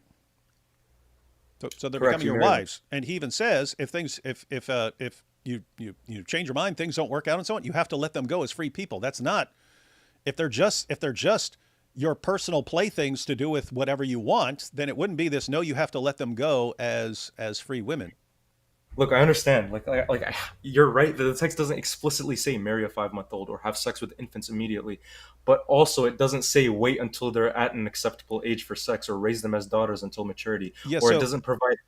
hang on. So the assumption there would be that they didn't think of any sort of age at which marriage is appropriate, right? Like, and keep in mind, if you're giving a command, hey, if you take these captives, then if you want to have sex with them, then you have to marry them. They have to become your wives. You don't, if they actually have an understanding that you don't marry them until they're mature, then you don't need to say that. That would have been understood. So the question is there something to indicate that they didn't have that understanding, that they didn't think of some, an age of marriage? I see nothing in the text. So in other words, it would be like now, if I were a military leader and I was saying, okay, let's suppose there's some breakdowns in society and so on, where you don't have relief agencies and so on, and I say, hey, we just conquered these people. The adults all died. Keep the girls, and you're going to marry them. Well, it would be understood that you're waiting to marry them until the law says you're allowed to marry them and so on. So it wouldn't be any indication. If you just looked at that later on and said, oh, that means they were marrying babies. Well, no, you wouldn't be allowed to marry babies. You wouldn't be allowed to marry babies in our culture. And so I don't see why you would need to say something where all indications are otherwise, that Jews didn't view babies as marriage partners. Sure, you mentioned that the Jewish law is that the minimum marriage age for girls was 12. Yep. Okay. Do you have a source for that, if I may ask? Oh, that's all over the Talmud. Okay, fair enough. So, look, when we're talking about this, we have to understand the command is given: keep them alive and make them live for yourselves. Okay, and this happens immediately upon return from the battle, where the 32,000 virgins, including the youngest ones, are counted and they're divided the same day as living plunder to soldiers, priests, and Levites, right? So there's no waiting period, there's no adoption clause, there's nothing like this. When we're talking about why would you go and assume that they're going to go and marry, so we're this is where I bring up Deuteronomy 21:10 to 14. This is the Bible's only regulation for female war captives. It allows taking a desirable captive home, a 30-day mourning period for her parents, and then you go into her sexually, and humbling her, and then full marriage if desired. There's no minimum age specified, even for the young girls. The law assumes it's quick sexual integration after the short wait. And then Numbers 31:18 applies this exact same logic to the virgin female children. You spare the purest or the youngest for yourselves because they're ideal for the same treatment. So if the group included infants and very young children, like you said, a 5-month old, and as multiple commentaries note, the average age was likely low due to ancient mortality, and the command is to keep them for yourselves as immediate property, with Deuteronomy 21's 30-day wait before potential sexual humbling or marriage. Why do we have this multi-year wait until acceptable age when the text has none, right? If you Why? well, if you look at Deuteronomy 21, there it's clearly talking about women. It says women, right? And you still had to wait 30 days. So notice there's nothing about even waiting 30 days in the Numbers passage, but you have that in Deuteronomy. So you're still showing concern for someone who's going to be your wife. You're giving her 30 days to mourn for what has happened to her people, right? So there's concern for the well-being of a grown woman, right? And you're going to wait. You're going to wait out of concern for the welfare of the grown woman. But you're saying, no, notice the Numbers doesn't even say wait the 30 days, but you would interpret it like that because, well, you're just saying, hey, it's just basically saying you can take them, do whatever you want with them. So according to how you're reading it, you wouldn't even have to wait the 30 days.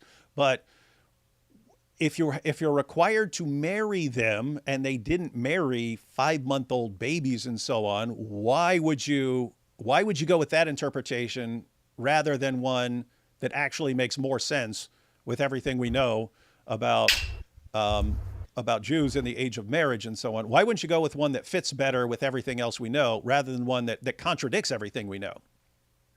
Sure. Just a quick rebuttal to the Deuteronomy verse. So the Hebrew term used in Deuteronomy for women is more broad. It isn't restricted to adults. It's used for females of various ages.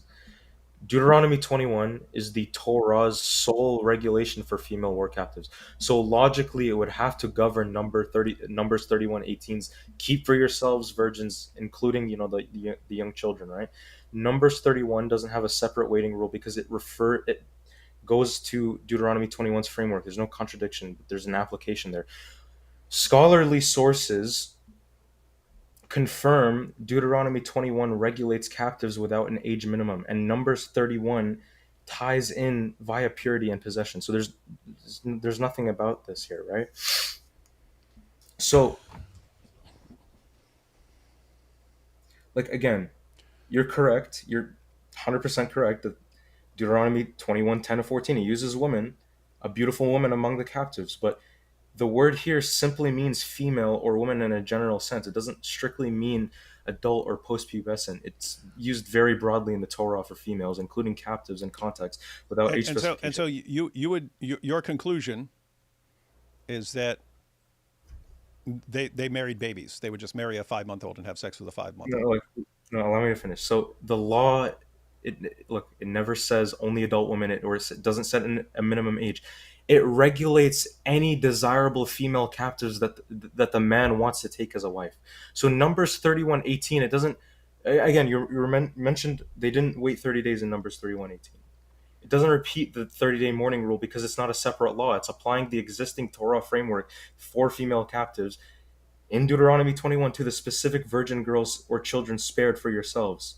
The spared are Hataf Benashim, the little ones, or the children among the women. And again, I'm getting this from Brown Driver Briggs Lexicon. It defines tough as children or little ones, and or infants, including prepubescent girls and babies, and as virginity was automatic for them, the same word for the young boys killed in verse 17. So since Deuteronomy 21 is the Bible's only rule for what happens to female war captives, which is mourning 30 days, then go intersexually, then why assume that Numbers 31's youngest virgins get a different unmentioned multi-year wait? The text literally commands an immediate keeping for yourselves as spoil, with the purity and virginity as the sparing criterion for sexual availability under Deuteronomy 21's rules. So if Deuteronomy 21 clearly only applies to adult women, then where does the Torah say that? Why is there no age restriction when sparing includes the infants or the young children? As the tough requires. And why kill an innocent boy tough as if this was just a merciful long-term care and it's not just selected for men's benefit? Yeah, several things. As far as the boys, those would have been the Midianites. So on the sort of surface interpretation, we can talk about a different interpretation here in a moment. But as far as the surface interpretation, it was, if you have been evil enough, then God just says, all right, I'm ending your group. I'm ending your group. You've had centuries to repent and you're not, and each generation gets worse. Again, this is where we're talking about, not having relief agencies and so on. If you keep alive all the boys who weren't at war or something like that with you, guess what? Those are the kids who are going to be killing you once they grow up. So that's the reasoning as far as the surface interpretation. God's wiping out the group. Guess what? Those boys, their lineage as Midianites would have been traced through the boys. Those would have been Midianite boys, and those Midianite boys would have grown up and been Midianites.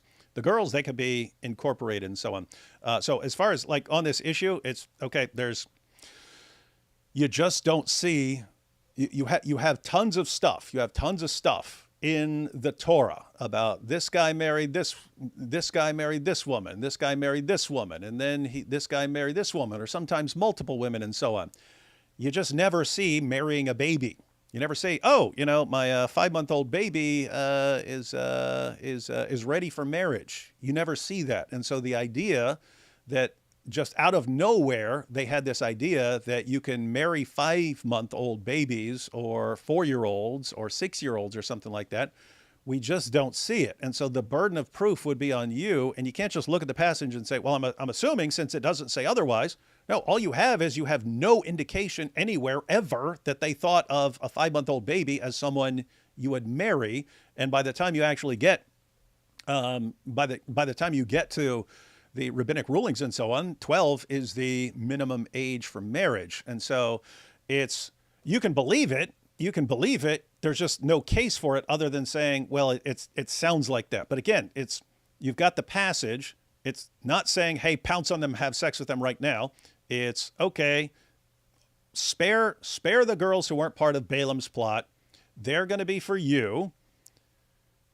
That can be interpreted two ways. One is consistent with everything else we know, and one goes against everything else we know. And you're saying go with the interpretation that goes against everything else we know. And I'm saying you can do that, but you can't expect us to do it when we're just not seeing it. And we would look at that and go, that just doesn't make sense in light of other things we know about the culture and so on. But kind of a separate issue here. I did want to take a look at one more passage to give you a completely different line of thinking on this.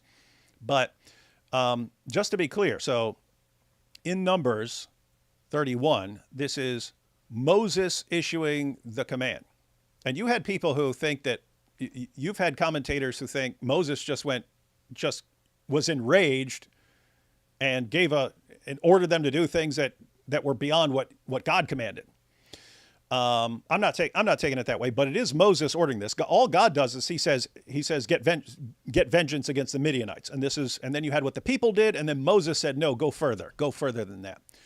So this is Moses. But just to be clear, you're a Muslim and you believe in Moses as a prophet. So do you believe, like historically, that Moses ordered the Israelite men to have sex with 5-month-old babies? No. Then why are you saying this? Because that's what it appears to be like based off of the passage, right? No, you could have that as an interpretation because it doesn't say wait until they're at an appropriate age for marriage. So you can interpret it that, but you're interpreting Moses like that, and you believe that Moses is a prophet from God, and you're interpreting Moses as ordering that. Okay. Moses is God's appointed prophet and commander, yes. I don't believe that Moses commanded this, me personally. I don't think that Moses would have commanded that. Wait, what? I don't believe that Moses would have commanded this, But the Quran says that Allah revealed the Torah. right? Yeah, It does. yeah. We don't believe in the Torah. You don't believe in the Torah? We don't believe in what the Torah is nowadays. Are we bringing up Islamic dilemma now? I don't know how you wouldn't bring up the Islamic dilemma. We can talk about it if you want. No, I mean, okay, so we have the Dead Sea Scrolls. Yeah. We know what the Torah And was. You don't have a Torah that doesn't have numbers in it. I mean, unless you had a fragment that was just like a passage from Leviticus or something like that. You don't have a Torah that doesn't have Numbers 31. And so it's like, so we know what the Torah, we know it's always been in the Torah, but we look at the Quran. I'll just go through this real quick. You're familiar with the Islamic dilemma, just for anyone who's watching who isn't. Yeah, I'm But familiar. yeah, so Surah 2, verse 40 to 44. O children of Israel, call to mind my favor which I bestowed on you, and be faithful to your covenant with me. I will fulfill my covenant with you, and of me alone should you be afraid. So he's talking to the children of Israel here during the time of Muhammad. He says, and believe in what I have revealed, verifying that which is with you. So the Quran is verifying what is already with them. And you get down to verse 44, what? Do you enjoin men to be good and neglect your own souls while you read the book? Have you then no sense? So talking about the book. And verse 85, talking about how they're following parts of the Torah but not following other parts of the Torah. It says, yet it is you who slay your people and turn a party from among you out of their homes, backing each other up against them unlawfully and exceeding the limits. And if they should come to you as captives, you would ransom them while their very turning out was unlawful for you. Do you then believe in a part of the book and disbelieve in the other? What then is the reward of such among you as do this, but disgrace in the life of this world, and on the day of resurrection they shall be sent back to the most grievous chastisement, so hell. But look at what he says here. He's talking to the Jews, and he says, do you believe in part of the book and disbelieve in the other? He's talking about the Torah here. So do you believe in part of the Torah and disbelieve in the other? He says he'll send you to hell for doing that, and it's exactly what you just said. You believe in part, but not this part. And verse 89, when there came to them a book from Allah, that's the Quran, verifying that which they have, so that's the Torah. Verse 91, and when it is said to them, believe in what Allah has revealed, they say, we believe in that which was revealed to us, but they deny what is besides that, while it is the truth, verifying that which they have.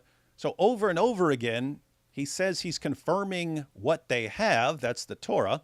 101, and when there came to them an apostle from Allah, verifying that which they have, a party of those who were given the book, threw the book of Allah behind their backs as if they knew nothing. 121, those to whom we have given the book, read it as it ought to be read. So in context, that's talking about the Jews. There are people who have the book and read it, and other translations say with a correct recitation. So you can't be reading the Torah with a correct recitation if you have a corrupt Torah that's filled with false things. And so this continues throughout. You have Surah 5, verse 43, which orders Jews to judge by the Torah, and that Torah would include Numbers 31. Chapter 5, verse 68, Allah says, you, O people of the book, you have no ground to stand upon until you stand fast by the Torah, the gospel, and all the revelation that has come to you from your Lord. So they have no ground to stand upon unless they stand fast by the Torah. And in Sunan Abu Dawud 44:49, Muhammad orders the Jews to bring him a copy of the Torah. He says, I believe in you and in the one who revealed you. And apart from that, you've got the claims of Allah that no one can change his words and so on. I never see any indication in the Quran that Numbers 31 was somehow corrupted or changed or wasn't part of Allah's revelation. So it's just if I were a Muslim, and I thought no, it would be evil to have sex with a 5-month-old baby or to marry a 5-month-old baby, I probably wouldn't be insisting that the correct interpretation of a passage in the Torah that Allah says was revealed by Allah and that Muhammad says was revealed by Allah, that the correct interpretation was that Moses, a prophet, was ordering people and telling them that they can have sex with 5-month-old babies. When we're talking about confirmation of the previous scriptures, do you understand what kind of confirmation it is? You've got, I mean, you can see in you can see in context what he's talking about as far as confirmation, because in verse 85 he says, "Do you believe in part and not believe in the other? If you believe in part, if you only believe in parts of your book, I'm sending you to hell." That's as clear as anything I can think of in the Quran. If you do not believe in all of your books, so keep in mind, you've got Jews, they've got the Torah. We know what the Torah was in the 7th century. Why? Because we have copies of the Torah from before that time. We have copies of the Torah from after that time. We have all sorts of commentaries that are being made all along. We know what the Torah was. And Allah says, if you do not believe in all of that book and you just believe in parts, I'll send you to hell. If that's not him putting his stamp of approval on Numbers 31 as the word of Allah, then I don't know what is. So you would have to rethink what you think is okay with Allah, or you maybe shouldn't be going with the interpretation you're giving it. The word for confirmation here is to be understood as general confirmation. You're not getting that from the Quran. Show me that in the Quran. Okay, look. And by the way, that objection, that general confirmation, it's not how Dawa guys use it. And they just say, oh yeah, general. I don't know why general confirmation wouldn't include Numbers 31 and so on. But it's been pointed out as the actual scholars are saying general confirmation. They use that to contrast with a detailed understanding. So you've got your general understanding and the detailed understanding. The general understanding is, imagine you've got a Muslim who doesn't know much about the Quran. He's never studied the Quran. You'd say, I believe in general, meaning I believe in it. I don't understand everything, and I haven't even read it, and I don't understand all the meanings and stuff, so don't ask me too many questions, but I believe in it in general. Then you have the detailed knowledge, the detailed understanding, and the detailed knowledge and understanding, that's like then you know it all, you know the backgrounds and so on. You understand it and you can explain it to others and so on. So you have these passages from in the tafsir and so on. Oh, this is a general confirmation. Yeah, the general confirmation there means I don't know what's in there, but I confirm it in general because it's revealed by Allah. I confirm it in general. That's to contrast with, oh yeah, I can confirm all the details because I really know it and I can explain the details to you. But you did have you had lots of the Dawa guys who just took the word general and said this is what it means, and it's not what it means in the tafsir. And I'd have to say if that was commentators saying oh yeah, it just kind of means the general gist or something like that, I would say you're completely contradicting Allah. He says you got to believe in all of it. You can't reject any part of it. Okay, I see. I understand. Yeah. I would honestly like to look into it more myself, to be completely honest. Like, you're a lot more knowledgeable than I am, 100%. Like, I'm unlearned. I'm not very knowledgeable on this kind of stuff, so I would have to do some more research myself, honestly. Like, I can't give you a rebuttal to that, honestly. It's a good argument. Yeah, again, total respect for that. Total respect. Before we wrap up, I did want to point out one more. There's a different way of interpreting basically the entire passage and so on. Sure. I just want to run that by you real quick. So in Numbers 31, you had the Midianites. They had their plot, and God says punish them for what they did, and then this is the punishment. So at first they kill the men, and then Moses says, no, we're going further than that with these guys. Kill the women and kill the boys as well. Keep alive the girls. So the girls were incorporated into Israel. And the passage goes on. There were 5 kings of the Midianites. They killed them. They took their towns. They slaughtered them. So at the end of that, how many Midianites are left? Sorry. How many Midianites are left after all this? I mean, you take the girls, but the girls are incorporated into Israel, so they lose their national identity as Midianites. So at the end of all this, at the end of this, It would be zero Midianites, no? 0 Midianites, right? Okay, yeah. Yeah. Let's look at a passage. So this is Judges, Book of Judges, chapter 6. So it goes Genesis, Exodus, Leviticus, Numbers, Deuteronomy. Then you have Joshua, then Judges. So Joshua is Joshua taking the land of Canaan. That's after Moses dies. And then the follow-up to Joshua is the book of Judges. And here you have chapter 6, the Israelites did evil in the eyes of the Lord. And for 7 years he gave them into the hands of the Midianites. Because the power of Midian was so oppressive, the Israelites prepared shelters for themselves in mountain clefts, caves, and strongholds. Whenever the Israelites planted their crops, the Midianites, Amalekites, and other eastern peoples invaded the country.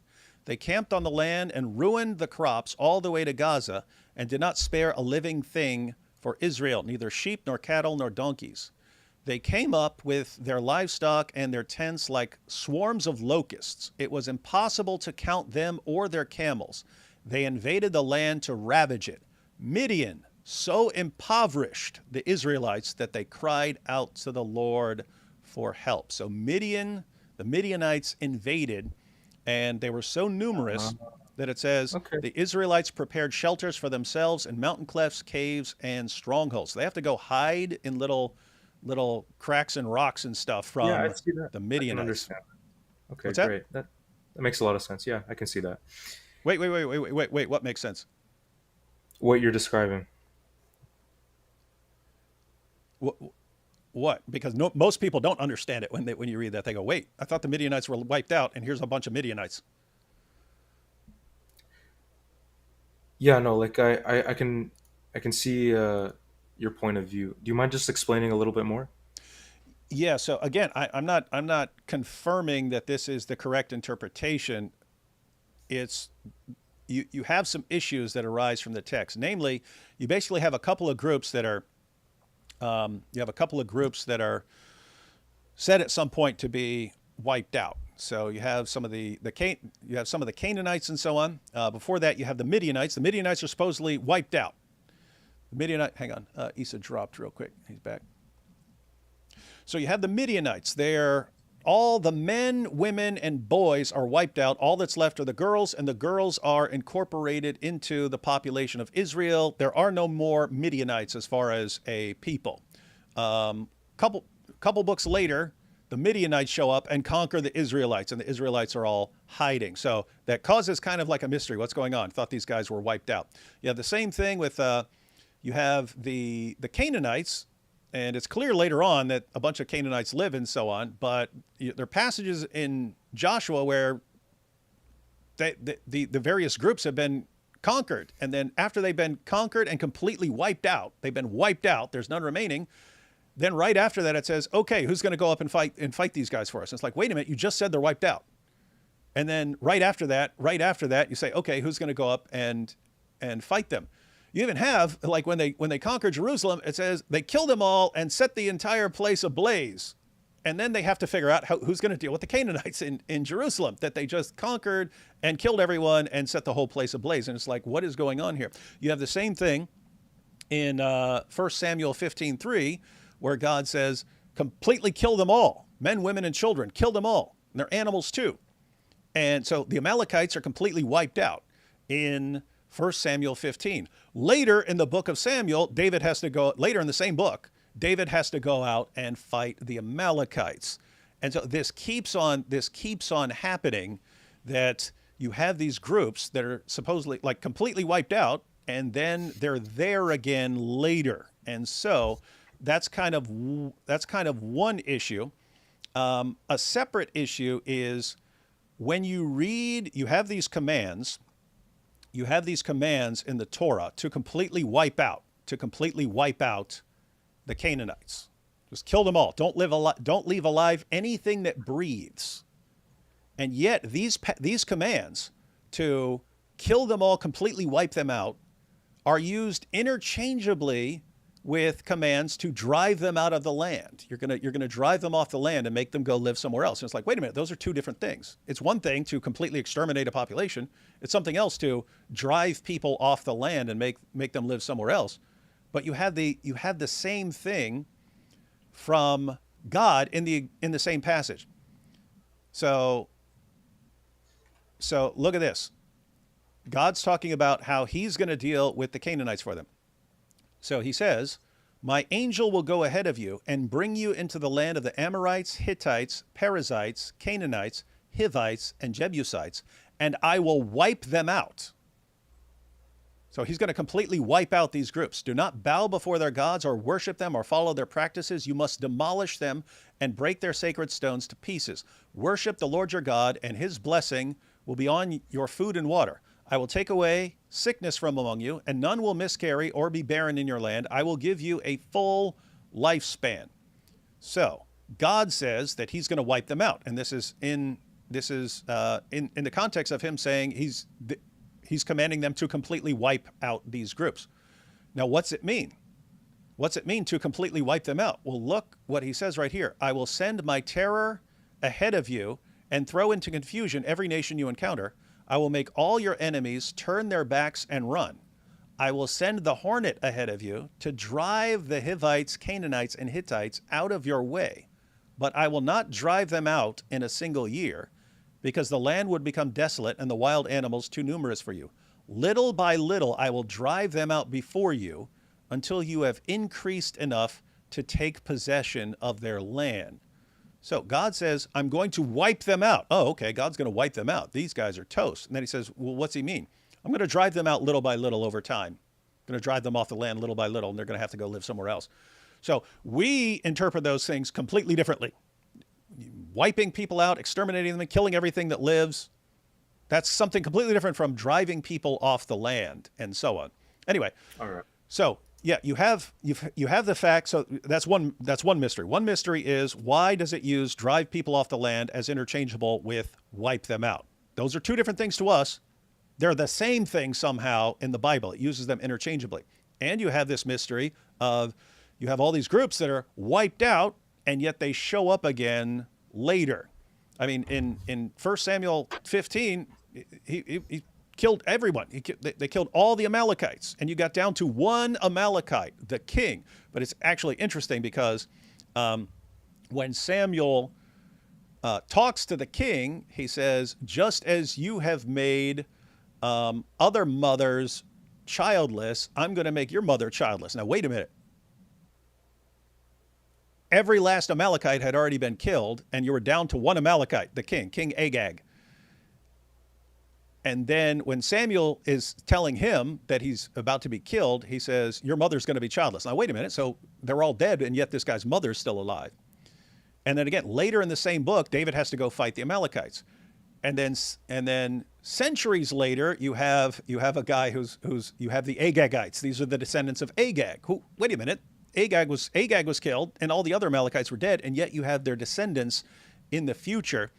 So these are kind of mysteries, which there has to be some level of hyperbole here. When it's saying the Midianites are wiped out, it can't mean all of them, or the writers of the Bible would be insane for not realizing that if you've completely exterminated people, they can't show up later. So either they're insane, or they're using some way of communicating that Hyperbolic language. Yeah, hyperbolic language there. And so the question is, what's going on here? And it's been pointed out by scholars that other groups of the same time in the ancient Near East did the same thing. They would describe a military victory. They would describe military victories as completely wiping out the population, exterminating the group. And this was done even with the Israelites. Even with the Israelites, when the Israelites lost a military battle, there were other cultures that would describe it as completely wiping out the Israelites, and there wasn't an Israelite left because they were all dead.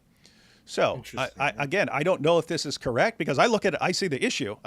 Wait a minute, how is drive them off the land, the same thing as wipe out everything that lives or breathe, lives and breathes.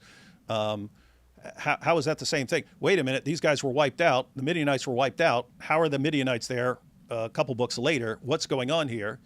I understand the issue, but one of the main suggestions is that in the ancient Near East, they had a form of war rhetoric where you, as a means of like intimidating people and humiliating them and sort of bragging rights afterwards, and sort of as a warning to future enemies, you described military victories as completely wiping out the population. And this wasn't lying. It's compared to, it's like a massively dialed up version of what we do with like sports teams.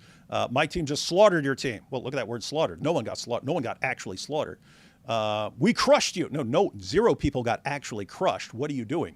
We talk like that, and you can imagine like a future civilization that comes along 1,000 years from now and just reads people in the 21st century, how they're talking about their sports team. Oh my goodness, they slaughtered the other guys? Why would they slaughter? It's just a game, man. Why would you slaughter people? It's just supposed to be fun. Stop slaughtering them. That's if they didn't understand that we use terms like slaughter, which has an actual meaning, but that we use it in these contexts and so on. So it's a theory. It's a theory that even in these passages where we're talking about wiping people out, that they weren't actually wiping people out. This is, you won a military victory, you crushed them, and then you gave a description that was massively degrading of how you completely just crushed them and destroyed their people and so on. Again, I can't say that's right, but I just wanted you to know that there's an interpretation here that doesn't have anything to do with the Midianites being completely wiped out. Again, I don't know if that's correct or not, but it would solve some mysteries, but yeah, that's a really interesting perspective. It's really good. All right, I think it's more on me to do a lot more research and read a lot more, because like I will tell you, it's on me to read a lot more and understand a lot more. But yeah, that's a really interesting perspective, and it's good to know. But yeah. Mm-hmm. All right. Well, I'm going to go through these last super chats. You want to stick around for these, for any questions that are directed towards you? Maybe me and you could have just get a little bit to know more about each other before I go ahead and leave, because I do got to go eat dinner. Oh yeah, really no problem. Quickly. Yeah. But me and you, I like to have a conversation with you, just like one to one, like knowing about you, and like just a genuine discussion about getting to know each other. Absolutely, maybe in man. the future when I do, yeah, maybe in the future when I do end up reading a lot more, then we could have another one of these discussions, and I can just like send you a DM on Twitter, and we can just get something set up possibly. Mm-hmm.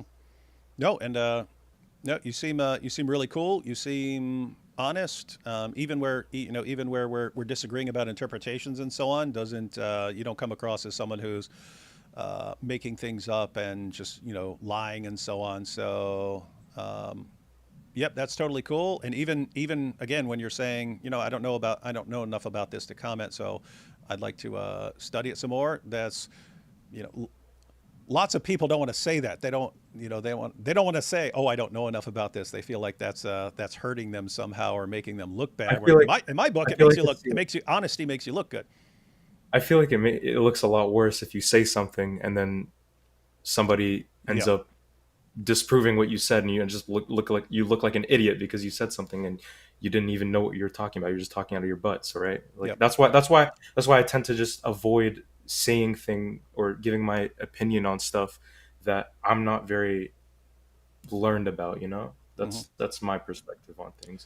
But yeah, maybe in a future time when I do a lot more reading, we could definitely do another discussion, and we could talk about a lot more things and go a little bit more in depth. But yeah, I'd like to know like a little bit about you, if you don't mind. Yeah, give me if you want to have a one-on-one discussion stuff, just let me know when.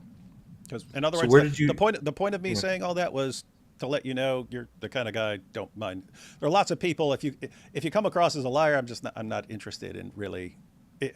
I might debate someone that I regard as a liar. I'm not interested in really like just having friendly interactions and discussing various things if I think someone like is an evil liar or something like that. So yeah, I understand. So where did you study?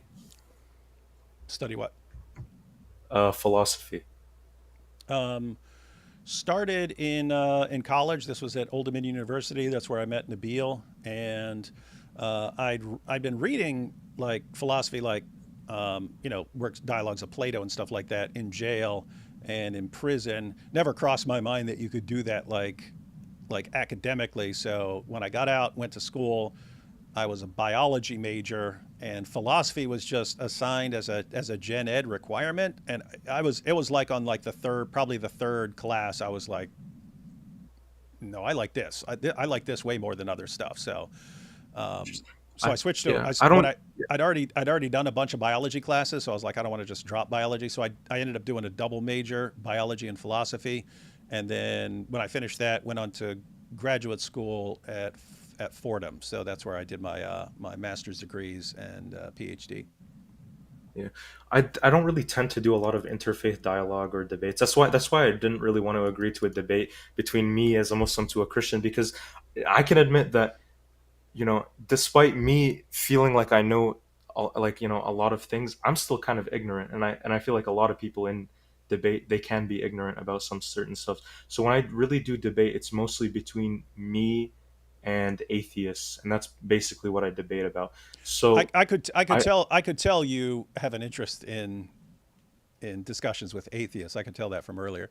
that's yeah, that's mainly what I go into. Like, interfaith is really cool, and it's like it's nice to discuss about, but there's so much that you have to go into, and you have to see, oh, what does this verse say, and what does it mean? What's the interpretation? What can you actually derive from this verse? So why is it derived this way, etc. So it's like so many different things that you have to look at, and so many different things you have to, like, put together. So that's like interfaith, I tend to not really be really great at. I wouldn't say I'm necessarily bad at it. I would just say I just have a lot more to learn. But you are a philosopher. What would you recommend to me as somebody who uh wants to look into philosophy specifically, like, because I do a lot of, like, theist versus atheist? What is something that you really recommend?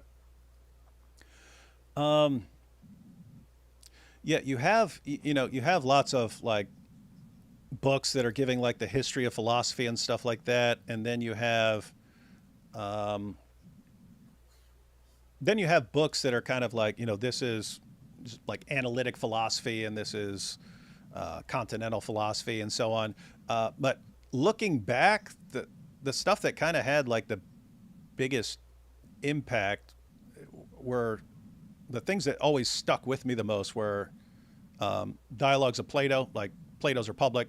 Um, Absolutely phenomenal. I do not know how that is not like required reading for like Yeah, I did. at least high school students.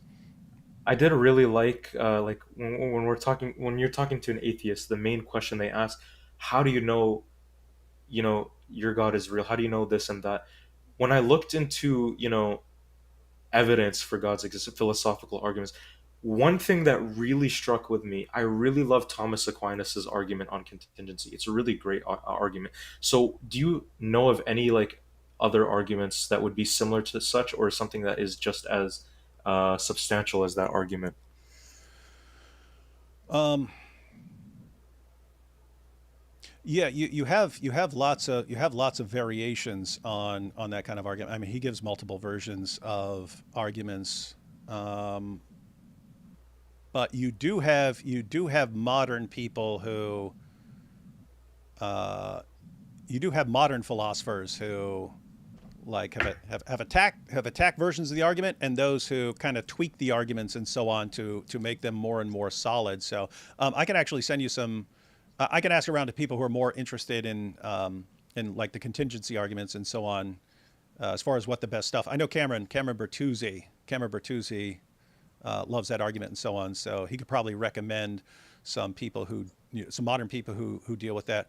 But yeah, as I was saying, I always like certain works that I really like. So there was that. But even people I disagree, like, I mean, I say even people I disagree with. I disagree with Plato on all kinds of things, but um, I love the sort of process of thinking through these things. And so I always liked the dialogues, not just of Plato, like Hume's dialogues concerning natural religion. Like, Hume, huge skeptic and so on. I love the book. It's I think one of the greatest books ever written and so on, even though I disagree massively with a bunch in it. So you have kind of things like that. Then you have like, like the fundamentals like logic and epistemology and so on. I think like a I liked stuff on Bayesian reasoning just because I realized when I was studying it, that's how I think. I think in terms of probabilities. I don't think, oh, this seems like the best position, therefore that's the correct position. All these others are wrong. I always think in terms of like, okay, I have a higher degree of confidence in this hypothesis than in that one. And so, I assign a higher probability to that one and a lower probability to this one and even lower probability to this one. But there's all this stuff I don't know. And so some new information could come along tomorrow that I didn't have access to before, and that might completely change the things. And now I might think that hypothesis is stronger and so on. So, but that's basically Bayesian reasoning. I always thought that way, and I didn't realize that that's what it was. And so, epistemology, how what's the difference between knowledge and mere belief, and how do you go from mere belief to actually knowing things and so on. But yeah, it's really philosophy is like so huge. It kind of you have to figure out. Yeah, you have to figure out what you're interested in, because what you're interested in might be completely different from what I'm interested in. But yeah, if you're interested like in arguments for the existence of God and specifically like contingency arguments and so on, I can get you some recommendations on that stuff. Awesome. So I know you do a lot of interfaith dialogue and debate, and also you're big in philosophy. Do you ever tend to do political kind of stuff, or is that something you kind of just stray away from?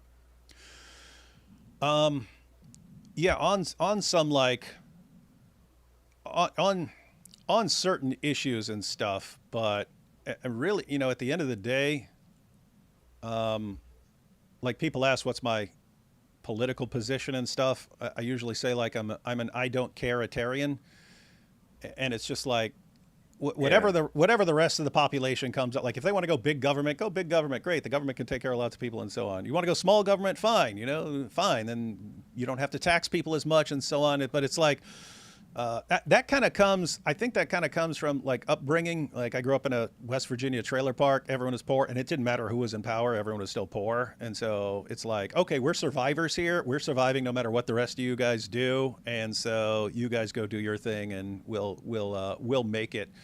But yeah, it's always like my whole life. Like there are specific moral issues where I would side with some political party over another if it's some important moral issue. But like on most things about the government, it's not that I'm not saying they're not important. I'm just saying I have other things that I'm more interested in. So the rest of you guys, you figure it out, and I'll live with what you decide. Okay. So who would you say was your favorite or most sincere person you've ever like gotten into a debate or a discussion with? Um, um, probably, yeah, several. I mean, Issa here. Issa's really. I've debated Issa. That's when we met. Issa's really cool and sincere, and he'll agree. He's like you. He'll go, hey, that's a good point, or that's a fair point, and so on. And that's normally what you're looking for. But yeah, there's occasionally been people like Issa who come along. Yeah, the thing with debate is like debate isn't like from what I understand, debate isn't always necessarily about disagreeing with the other person. It's also about trying to find common ground and things you kind of agree with and trying to change the other person's mind. So like I understand that debate like let's look at it like from a historical perspective. Let's say political debate like or the presidential debates. You can see that in like the 1960s the main thing they would do is the main word or the main saying was we're not disagreeing on each other about the goals of what we want but the means of how we want to reach those goals. Hmm. So that's like a huge thing in debate. It's not about, oh, I disagree with you, this means I disagree with you on every single point that I've ever made on you or anything.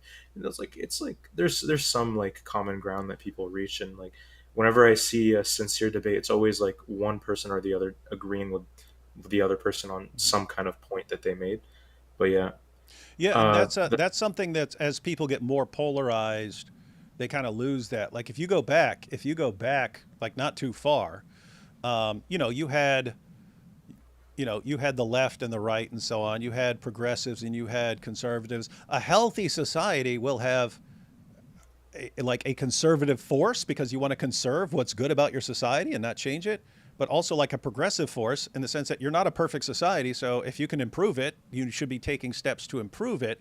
And but notice they're kind of working together, even if they're like arguing and flipping out and saying you guys are wrong and so on. They're both working towards a better society. One side is focused on conserving what works and what's good. The other side is focused on changing things that could be better. But eventually, if it's like you become mortal enemies and you're not after the same sort of goal, and you're mainly like attacking each other, uh, yeah, then that whole system, yeah, it just breaks down. But All right. ideally, debates should be, hey, at the end of the day, you're after the truth. I'm after the truth. You want to know the truth about God. I want to know the truth about God. If you're wrong, you want to know you're wrong. And if I'm wrong, I want to know I'm wrong. And so let's argue about this stuff. And maybe we move forward somehow. Yeah, that's a really nice way of looking at it. I remember you debated Alex O'Connor, like I think it was last year, not too long ago. Did you enjoy that debate, or how did you feel about debating him? I was looking forward to it, enjoying it, like opening statement, but uh, I I was I crashed like I'd never crashed like that in my life. I mean, like energy wise. In my life, I'd never had like an energy crash, and it was like halfway through his opening statement, I was just like, I can't pay attention, I can't focus, and so on. So we kept, I was jotting down notes and stuff, so I still replied and was trying to pull up. I was pulling up passages and so on. But by like by the time of the like sort of a discussion period and so on, I mean, he's asking me stuff, and I'm like, he just asked me a question. I can't even process what he asked, and so basically, my entire life has been tons of sleep deprivation. So it's just normal for me. So I normally deal with it. I was there. I was horribly tired, and I drank a bunch of energy drinks right beforehand, and then I go in there and then just like totally crashed, and afterwards. I was telling one of my sons, I was like, I've never had like just a horrible energy crash that bad in my life. And I said, "No, I drank a bunch of caffeine right beforehand." He goes, was it in like the energy drinks that have tons of sugar in them? And I go, yeah. And he goes, yeah, I always crash after those. And I was like, oh, yeah, I normally don't drink stuff with tons of sugar in it. I drink tons of caffeine, like coffee and stuff like that, but I don't drink sugary stuff. So I guess just getting old, my body has shifted to not reacting as well to sugar. But I mean, I'd had tons of sugar, before in my life, drinking lots of soda when I was younger and stuff like that. I'd never crash afterwards. But yeah, Yeah. I felt really, really bad as of like, again, halfway through his opening statement. Yeah. I've been asking a lot about you. You have anything you want to ask me? Like, I'm open to any question you might have for me. Like, how old are you? I'm 17. What the heck? What? I'm talking to a kid here, man. That's funny. Hey, hey, hey, Hey, come on, hey, come on. no, hey, actually, that's cool because I was like, why is he asking about like philosophy and stuff like? Now it makes sense. You're 17. You got like your whole future ahead of you, and you're figuring out what you're most interested in and stuff like that. Okay, that makes sense. Awesome. I wouldn't consider myself a kid, man. I feel like I'm a lot more mature than people that are my age. I just mean like I'm almost 50, so like Yeah. 17. I mean, keep in mind, like well, I guess that's old enough. Like again, I, I was I I was guess. locked I was locked up when you were a year from now is when I was fighting every day of my life just to survive in jail. Yeah. I was born in 2008. I bet that makes you feel Oh a my little bit goodness, older than. that makes me feel really, really, really old. I was just kidding about the having to fight every day. Jail and prison's pretty laid back, but don't go there. No, I don't. I don't really plan on going to jail or prison. Like me, like philosophy for me is just it's kind of a second interest for me. Like me personally, what I want to do with my life is a lot more just it's a lot more than philosophy. Like I do want to get into the medical field, but for me, philosophy is just one of those things that I do really find very interesting. And like honestly, there's so many different, like it's like I consider philosophy so subjective, but it's like objective at the same time. Like there are certain points of view that you can look at and it's like, okay, well, I can understand his position on it, but why does my position also make sense at the same time? It's like it's something that really like is a very interesting thing to look at, and it really is like something that honestly kind of benefits the more that you look into it, because it just boosts you in knowledge and just understanding as well. It's not just a oh, look at this, these people are just talking to each other and they're asking why to a bunch of questions. No, it's like there's more to it than that. There's so much more to it than that. It's like I consider it something that's really interesting, and like I've always wanted to learn a little bit more about philosophy myself. But it's just an interest that's on the side. Like I don't really see myself becoming a full-time cleric or a polemic or something like that. But no, but it's an interesting thing. No, and you're right. The way I thought of it, and one of the things that interested me about it is like it's like foundational. It's like foundational to everything else. I mean, everything else you do, you're using logic, no matter what you do, and Yeah, you're using you're used epistemology, and so 100%. it's good to understand what these things are that you're using, no matter kind of what field you go in. In fact, that's what it is. I became a biology major because I was like, oh, the sciences are like foundational. And then when I started taking philosophy, I was like, no, that's like more. That's on a more fundamental level than even science. But as far as medical, this was a while ago, but people with some background in philosophy do significantly better on like the MCAT, the LSAT for people going to law and so on. Yeah, But it's yeah, 100, because they, 100%. yeah, Yeah, because there's a ton of like ethical and moral and like tons of those questions on there in the mhm, MCAT and the UCAT. So yeah, it yeah, makes mhm. Yeah. And absolute so sense why that would. yeah, so you might want to do like whatever it is and do pre-med, but like a minor or something like that in philosophy and focus on the classes that are most interesting to you. Yeah, I do take anthropology and I do take sociology and psychology at the moment. I did want to take philosophy for my because like I look I am 17 years old, but I did skip a grade. Mm, But the the the reason why I didn't really choose philosophy is because it's such a subjective class. Like you can submit one answer to your teacher and it's like will the teacher agree with me or will the teacher use their own personal bias to grade me? So it's like one of those things, especially when it comes to this like, oh, I'm going to be going to medical school. It's like, well, if I want to go to medical school, I can't really be going in any classes. It's like, oh, the answer that I submit is entirely dependent on what the teacher personally thinks, right? Because it's like medical school, they need all these requirements. They want you to have these specific grades and they want you to have these classes that you want to take. Philosophy isn't really one of them, but psychology is a really huge one when it comes to medical school, and that makes a lot of sense because psychology is how a human thinks. It's tunes into a lot of the human brain. So it's like obviously you'd want to have that in your medical career. But philosophy is one of those things that I really did consider interesting, and it's like I'm really open minded to it as well. Because I'll tell you something like I as a Muslim, like I have strengths in my faith as well. But like as with anybody, like you have doubts to your faith, and you want to read, and you want to learn, and you want to see you want to have answers to all of your questions, right? So it's like the the doubts that you have, in my opinion, are good because they train you to think and they train you to learn and they train you to look into like a lot of different stuff. So it's like if anybody's like having any doubts, it's not necessarily a bad thing. It's just like it trains you to learn. It makes you be open to learning different things and changing your mind possibly. So it's like despite me having doubts with my faith, it trained me to learn and look into different things, especially within my faith and other faiths as well. But yeah, I really hope to learn a lot more and just like do a lot more reading. To be completely honest. yeah, no, and that's cool. And you're at a good age for it. And by the time you get like really old, you're kind of locked into positions, and when you're significantly younger, you're kind of locked into whatever your parents say. And there's like that window.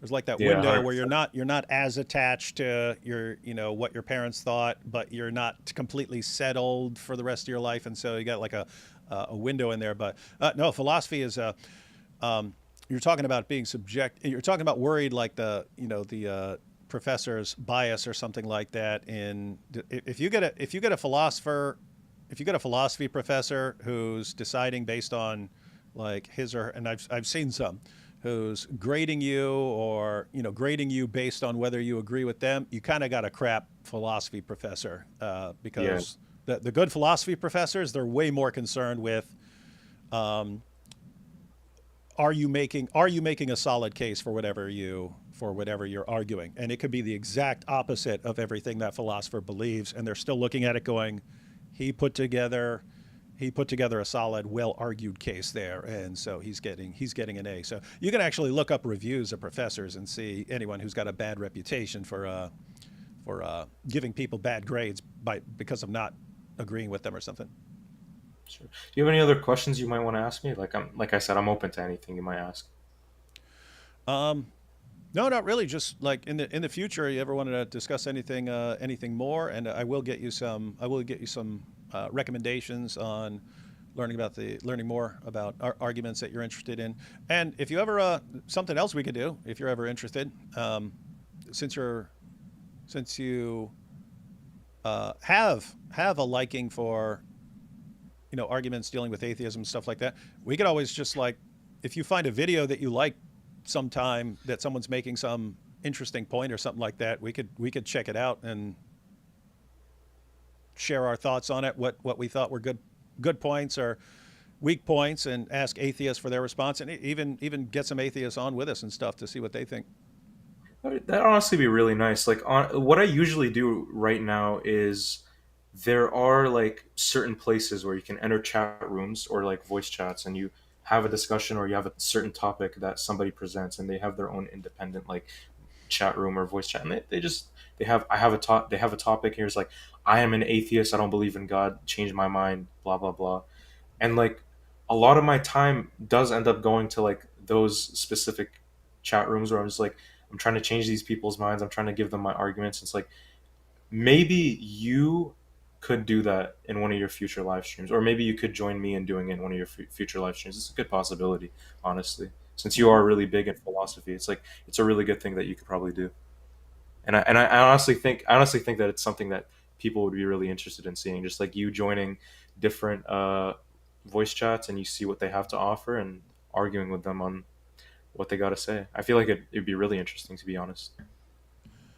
Might need to have some. We might need to get some atheists in here. We've been focusing a lot. Yeah, I mean, it used to be like that, more on this channel, but yeah, been mainly dealing with Islam for a while. So Yeah, you no, I understand. atheists, Like, enough. Your free pass is over, atheists.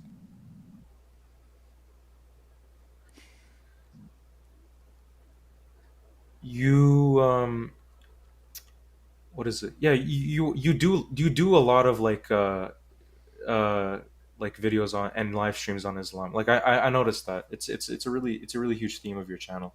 It's like, I don't like have a problem with it, because it's like anybody can go and talk about what they want to. It's not something that's wrong. Like, I remember one of your points was, well, the Quran says this about Jews and Christians. Why can't I offer my own perspective on what I think is my, like, it's like a solid way of thinking, to be completely honest. Like, I understand.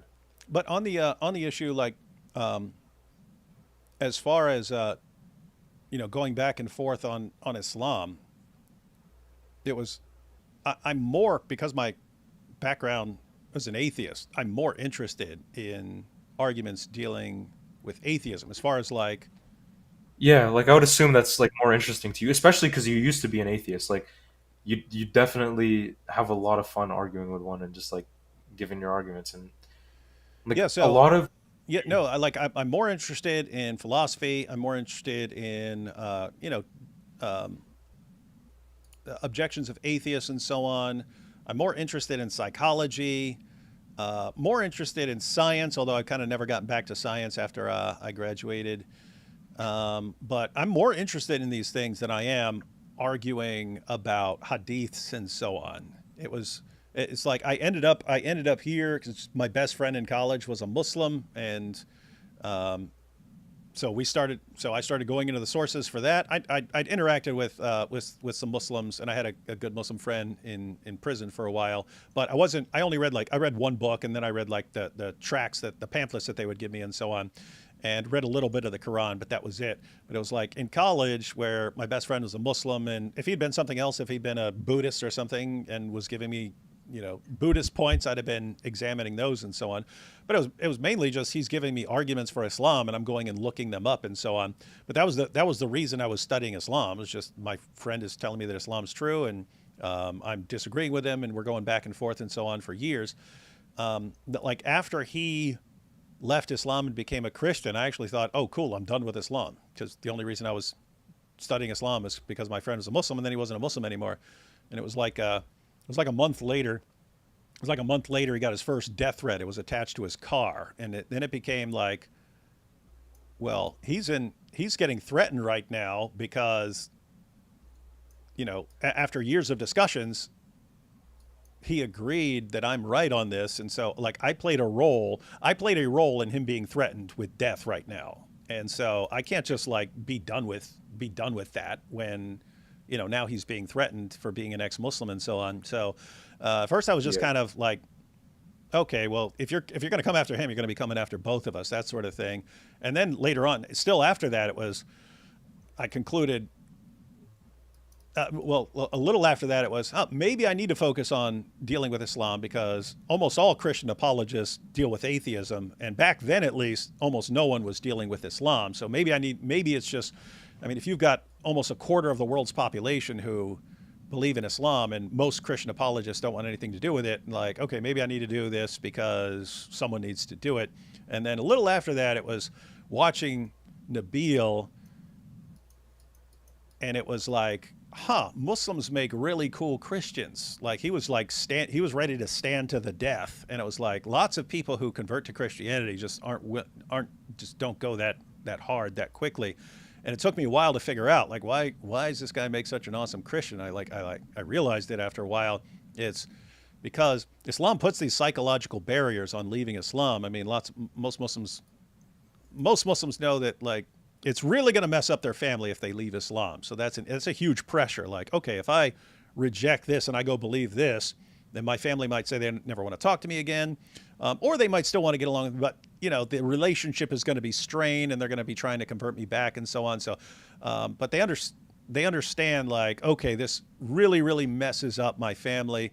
And Nabil was saying, like, after he became a Christian, he said it was the first time he saw his dad cry. And Nabil loved it. He loved his dad, but he said his dad said to him when he became a Christian, he said, "I feel like my spine has been ripped out." It's like Nabil did not want to hurt his dad. Like, he didn't want to hurt his dad like that, but he did. And so it's like, but that's in people's mind. If you love your family, you don't want to like hurt your family like that. So there's that. There's the possibility of the death penalty doesn't get carried out, in the West generally. In the West, but there is, you always have to wonder, like, Muhammad did say, if anyone leaves this Islamic religion, kill him. What if anyone decides to do this to me ever? And then on top of all that, you have that the worst possible sin in Islam is shirk. So saying Jesus is Lord is the worst possible sin. And so you've been told all your life that this will get you sent to hell. And so looking at all that, like all this psychological pressure, but the flip side is that when a Muslim says, I've been told all my life that this will get me sent to hell, and it may cost me my entire family, and it may get my head chopped off, but you know what? I want to know Jesus anyway. That's just someone who will lay down his life. That's just someone who will lay down his life for Jesus and stuff. And so anyway, it took me a while to realize it, but I was like, that's why this guy just went so hard. It cost him a ton to become a Christian. It wasn't like me. I was in a jail cell. And it was just, everything got way better after I became a Christian. Like, everything got way, way better for me. It didn't cost me anything except like giving up my ego and so on. Everything was gain, but like Nabil, it's like there was a big price. He had to pay a big price in order to convert. And so there's just something about, you have to take it more seriously. If you're like willing to give up your life or lay down your life, you have to be taking this really seriously. And Yeah. it's cool because that's, I thought about that later, but it was like that's how the early Christians were. Like Christian, you can convert to Christianity now, and people say, "Way, yeah, awesome! This guy converted to Christianity, and it's cool and stuff." But it's not like, oh, now, at least in lots of places in the West, not like you're going to be persecuted horribly or something like that, or possibly killed, or your family's going to abandon you or something like that. There are places in the world that are like that. But, I just thought it's more similar to like the first century. If you're a first century Jew who decides to follow Jesus as the Messiah, you might be giving up your family, and you could get, you get killed by the Romans or killed by someone else or something like that. This could cost you a lot, even your life. But what that means is you're not converting unless you think you really have a good reason to believe that it's true. It's like, I'm not converting and going to be persecuted, maybe give up my family and maybe get my head chopped off.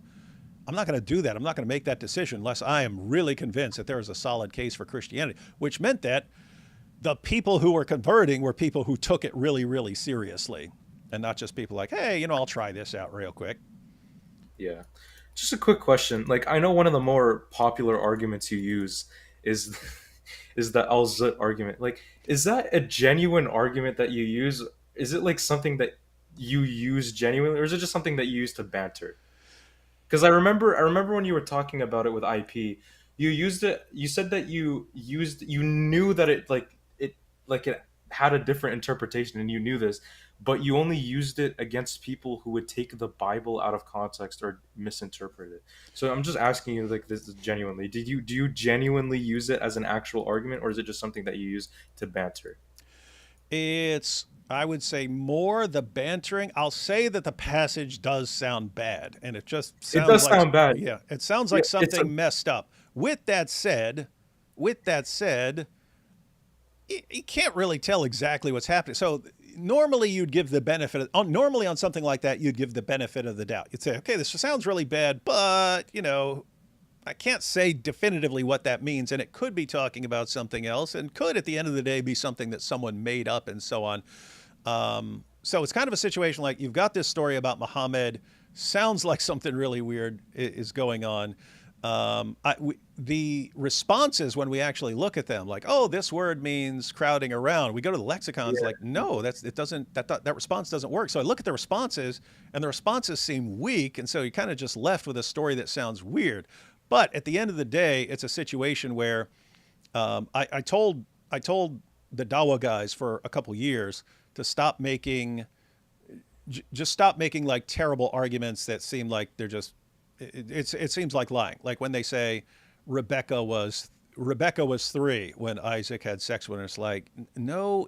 And then when they all make up something about a passage at the end of Genesis 22, and they just flat out make up and says, see, that means Rebecca was born at the same time as it, and it doesn't say anything about that. And it's like, you can't seriously read the passage like that. But it was things like that, and then saying, oh, according to the Catholic Encyclopedia, Mary was 12. And it's like, that's not what the Catholic Encyclopedia said. And it's like, there are certain issues where it really looks like they're just lying, and it doesn't mean they're all like deliberately lying. Like, one person can make up a lie, and everyone else can just kind of run with the lie, and they may think it's true, even though it's a lie. But when you repeatedly call them on it, it's like, look at what the passage actually says. It does not say that. And they don't care. It was kind of a situation where I just told them, I said, look, if you guys keep just lying about these passages, I'm not going to encourage people to lie in response. I'm not going to tell people to lie. But I will say, you've got all these messed up passages in your sources, and our inclination is to give the benefit of the doubt. Like, okay, it sounds like this, but it could mean that, so I'm not going to condemn that for that because it could mean this other thing. And I said, I'm not going to encourage people to lie, but I will say we're not giving you the benefit of the doubt on these issues. And if we read a passage and it sounds messed up, I'm going to say that it's the messed up thing. And when you argue against it, I'm not going to give you the benefit of the doubt on anything. Yeah, I see. Because the word used is yarkabun, which means like to embark, or I think in some contexts it does mean like crowd or follow, but like it's it's like, I'll give you an example. There's a word used by Shakespeare. and it's like the word is gayness, but when we hear gayness, we're thinking, oh, is it talking about a gay person? Is it talking about this or that? But no, in that context, the word would have meant something else, like the happiness of an individual, right? Hmm. So like when we're talking about they rode or they crowded, etc., like the word yarkabun has absolutely like no sexual connotation with it, and now it has sexual connotation. No, it did back then as well. We went through Did the it? sources. Yeah. So Did basically, if it's used with an animal, it means ride, like I rode a horse or I rode a donkey. If you're talking about two people, then it had a sexual meaning. It had a sexual meaning. So we actually went through sources. You can find that live stream where we discussed it. But yeah, Jai and DOC were pulling up passages where it would talk about like a man riding a woman and stuff like that, and it was just referred it referred to sex. And the other thing is, if it's referring to like some spirit beings, it can mean possession, like you are possessed by something. That's why when they say it was the jinn, well, if it's the jinn if it's the jinn riding him, and if it's spirit beings, then it can be possession, possessed him. That's not necessarily better? helping, Yeah. and so on. Yeah, I could probably do more research into that and look into it more. It's a good thing to look into. But yeah, as far as I'm concerned, like the main rebuttal I've seen against it is it just means crowded or. But I'll personally just do more research on my own towards it. I feel like that's a better thing for me to do. But yeah, I'm trying to think of any questions I might have for you.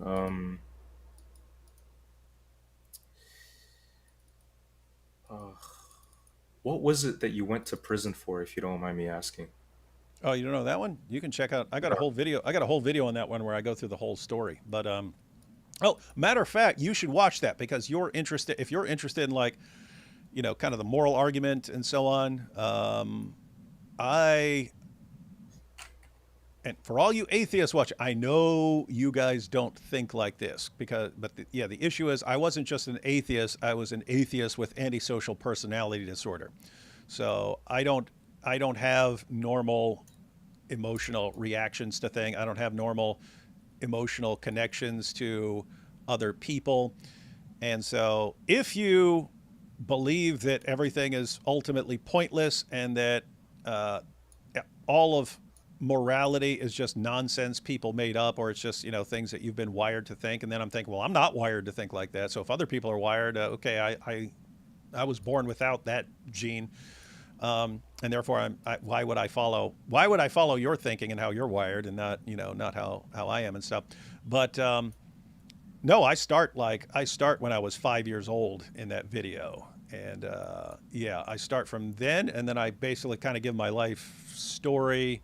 But no, I tried to kill my dad with a hammer when I was 18, and that at first they put me in a mental hospital, and then they diagnosed me with antisocial personality disorder. So that's what psychopaths have. So psychopath is a kind of popular term for people with antisocial personality disorder. But you don't No, keep people. I believe it's I believe sociopaths are diagnosed with Both of those, antisocial. yeah, both of those. Some people use them interchangeably, like Jordan Peterson used them interchangeably. So lots of people use them interchangeably. For those who make a distinction, it's basically how it manifests. And the saying for people who distinguish the two terms is hot-headed sociopath, cold-blooded psychopath. So the psychopath is more like cold-blooded and calculating and manipulative, whereas the sociopath is more of a hothead. He flips out over things. But what they have in common is they lack empathy. They don't respect norms of society and so on. But they act differently. And so for people who draw a distinction, I'm way more in the psychopath category. But again, you got people who say they're both popular terms for the same disorder.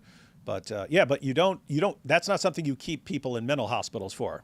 Once they find out you have antisocial personality disorder, if you've committed a crime, then you just go to prison. They don't declare you like psychologically incompetent for that. They lock you up. So yeah, went to prison for that. But yeah, yeah, Interesting. I have an entire video. You can again, since you're interested in stuff on atheism, the video is titled "How God Destroyed My Atheism," and I go through how I came to all these views, what I did as a result of those views, and how all of it just broke down and left me this drooling, pathetic thing in a cell. My personal favorite argument to use against atheism is the contingency argument. What do you say is your favorite, like philosophical or logical argument to use against atheism? It's going to depend on the atheist and on the situation, but Let's just say there. if I'm Yeah. just saying Let's. if I'm talking about just like a regular atheist, I'll probably go with like a design argument or a cosmological argument or something like that. Probably my favorite in the terms of like The how, most effective. yeah, I can't even say, because when you're thinking of effective, like the reason like a design argument is effective is because really easy for people to understand. Like really easy for people to understand. Wait a minute, look, you can recognize that this microphone was made by someone. Why? It's got all these parts. They don't just go into this order by nature. So someone put this together. Okay, guess what? You are way any cell in your body is like vastly more sophisticated than this. Any living cell, even the most basic cell that we can, not just the most basic cell that actually exists, like the most basic cell that like could even function. So that they actually like Yeah. they actually I'll have give like you an the example. I'll give what's you an that? example. So there's a protein and it's called collagen, and collagen is made up of 1,055 different amino acids, and the way that those amino acids are structured are in a way that is like, let me find it. It's like I don't want to butcher this quote real bad because it's like it's a really good substantial thing. Yeah, so atheist scientist Bill Bryson concluded that there's no rational explanation for the existence of the protein collagen, which requires 1055 amino acids in a specific sequence. So what are the odds it forms? Take 10 to the 230th power grains of sands. That is the amount of grains of sand on 1 billion Earths. Then paint one single grain of sand red and put it all in a pile a light year high. Then you pick the single red grain of sand on the first try randomly. That is the chance of Mhm. getting a that's the chance of getting collagen just randomly. Yeah, yeah. So the design argument is really good because it's so easy to understand. It doesn't rely on like a lot of philosophical concepts that people might have to like wrestle with. But yeah, I remember way back from the days of biology, and then I got interested in like intelligent design, like design and biology and so on. But yeah, I remember the math was laid out. I said you got the simplest known life. You got the simplest known living cell. And then they do knockout experiments. So even though this is the simplest known cell, like they actually knock out little parts to see if it can still function as life. And so you get to like the simplest living thing that we could kind of imagine is a living cell and so on. And then they said, okay, how many medium length proteins are necessary for this simplest life that we can conceive of? And it was still hundreds of proteins. And then if you're doing the math, now the tendency of atheists is to think, oh, but it's a big universe and weird stuff happens and weird stuff's coming together all the time and particles are interacting and so on. And they don't understand how complicated this stuff is. So you can actually make these upper limits in the realm of possibility. So you can calculate the odds of forming one medium length protein by chance, and you get a number, right? You get a number, the probability of this thing happening by chance. And the average atheist reaction is just, oh, but it's a big universe and it's been around Big for universe, billions. anything could Yeah, happen. yeah, Yeah. it's billions of years and all these stars and stuff. So what, obviously it's going to happen somewhere. And no, you can actually do the math. You can say, okay, they multiplied it. You can take the number of seconds from the Big Bang until now, and you say, okay, that's the maximum amount of time you have. Then you can say there are around 10 to the 80th particles in the entire universe. So 10 to the 80th particles in the entire universe. So that's the maximum number of particles that you have to interact. And then you can say, all right, we're making the speed of light as an upper limit, meaning we'll say that all of these particles are interacting at the speed of light. Now we have the upper limit of what you have. So you've got you could just say, okay, let's assume every particle in the universe is interacting at the speed of light for the entire duration of the universe. That's the most particle interactions you could possibly have. And if you do all that math and then look at the probability of getting one medium length protein, you're not even close to getting one by chance. And yet you need hundreds, and they all need to be in the same spot to all come together in one cell. And it's like, seriously? That's what you guys are going with? Chance? Chance is your explanation? So anyway, you can get really, really deep into like arguments like that. I have to say, like, if I had to, an argument that I think is massively underrated and way more powerful than people realize, but it takes a little bit to get your mind around, but you might be interested in it. It's in a philosophical direction, but it existed before Alvin Plantinga, but Plantinga popularized it. And he calls it the evolutionary argument against naturalism. The evolutionary argument against naturalism. And the argument is along the lines of if assume the evolutionary story of how we got here and how we got our cognitive faculties is true. So our cognitive faculties, that's reason, memory, all the stuff that's going on in our brains, all the things in our brains that we use to form beliefs and so on. Says if the atheistic evolutionary picture is correct, we got our cognitive faculties not to get us to the truth. Evolution doesn't. Natural selection doesn't. It's not conscious. Yeah, it It's doesn't. not conscious, yeah. Yeah, it doesn't decide based on. It's not designed to get you to the truth about things. Natural selection favors traits that help organisms survive and reproduce. That's what it does. In other words, if something helps an organism survive and reproduce better than the other organisms around it, then that organism has a selection advantage, and so on. And so you've got that point. And so wait, what were our cognitive faculties sort of designed, if you want to use that word, designed for? They were designed to help us survive and reproduce. Okay, why would you think that traits that help you survive and reproduce are going to get you to the truth in philosophy and science and all these other issues? In other words, you're basically a more advanced primate, but you have the same abilities as any other primate. They're just more advanced. You have the same abilities as that a rat has. In other words, a rat can learn things. A rat can think to some level. A rat can see another rat stuck to a trap or a glue trap or something like that and realize, okay, don't go near the glue trap. It can learn things like that. So it can pick up it has faculties that help it survive and reproduce. But anyway, here's the idea. If you have this ability or cognitive faculties, they are meant to help you survive and reproduce. That doesn't give you what you need to trust those cognitive faculties to get you to the truth about important things. It might get you to the truth about, basic things for survival, but that's the point. It was made to help you survive and reproduce. Your cognitive faculties are meant to help you figure out how to make a weapon against an enemy, how to find a mate, how to find food, things like that. That's what they're made for. Why would you trust something like that? That again, those are the same abilities that a rat has. Why would you trust those abilities on something like naturalism? So naturalism is a claim that the natural world is all that exists. It's called the evolutionary argument against naturalism, because if you take the story, if you, a naturalist, the natural world is all that exists, there's no God or anything else, it's just the natural world.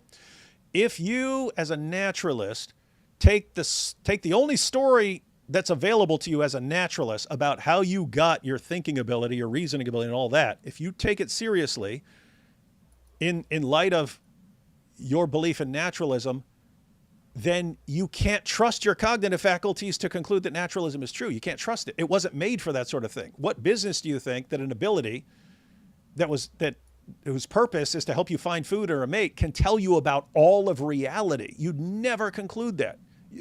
at the most you just be agnostic. My mental abilities were not made to get me to the truth about all of reality or science or philosophy or any of this stuff. It was made to find food and a mate. So I'm kind of limited to just focusing on the immediate world around me, and that's the only sense in which my cognitive faculties are going to be reliable. So if you're a naturalist, and you have a firm belief that ultimately undermine the reliability of your own cognitive faculties, and therefore you cannot take your own belief in naturalism seriously. So anyway, It's yeah. really interesting. Wow.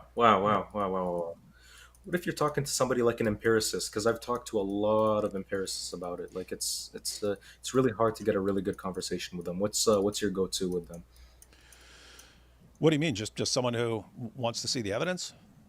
Yeah, exactly. Start giving them evidence. Yeah. Again, empiricism fails as well because, like I mentioned, there like again, you cannot empirically prove that empirical evidence is sufficient to prove something. Again, that's another thing, right? So it's like empiricism fails on that basis as well. So it's like it's just it's not something that just makes any sense realistically because it's like if you ask an empiricist, how can you prove or can you give me empirical evidence is sufficient enough to prove something? It's like they can't because it's there is no empirical evidence. It's just something that you can observe, right? So it's just one of those things that I Yeah, say. that's a problem with a lot of the positions that say this is the only way to know things, and then they fail their own requirement. Hmm. Oof. You have any other questions for me? No, I'm pretty fried now. Yeah, I think I'm empty. Yeah, I'm about to go to sleep. I'm gonna read the rest of the super chats and then go to sleep. But maybe this is just before I go because I'm about to go and eat dinner. But maybe I can send you an email or maybe I can DM you on Twitter. I don't know if you have your DMs open. I'm not really sure, but maybe it's a possibility that you and I could get on a live stream and we could debate atheists just one on one and see where we can go with that Well, with if it's that. both of us, then it wouldn't be one on one. Oh yeah, well, one at a time, I guess I could say. Oh yeah, or we can have a couple of atheists and then us or something like that. Yeah, we'll figure it out. Yeah, that would be sick. Yeah, I'll go ahead and follow you on X, and that way I know you can DM me if I follow you on X. So All right, sick.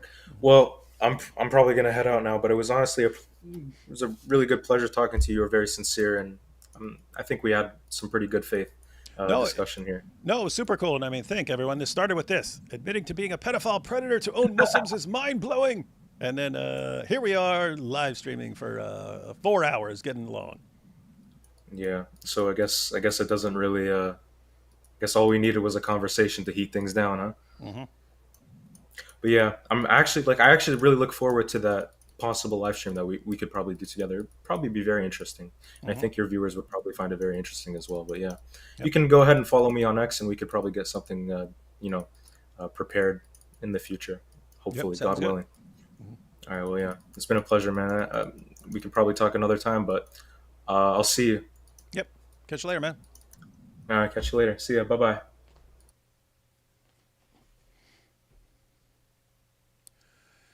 That's cool. He's friendly, Hundred right? percent, Huh?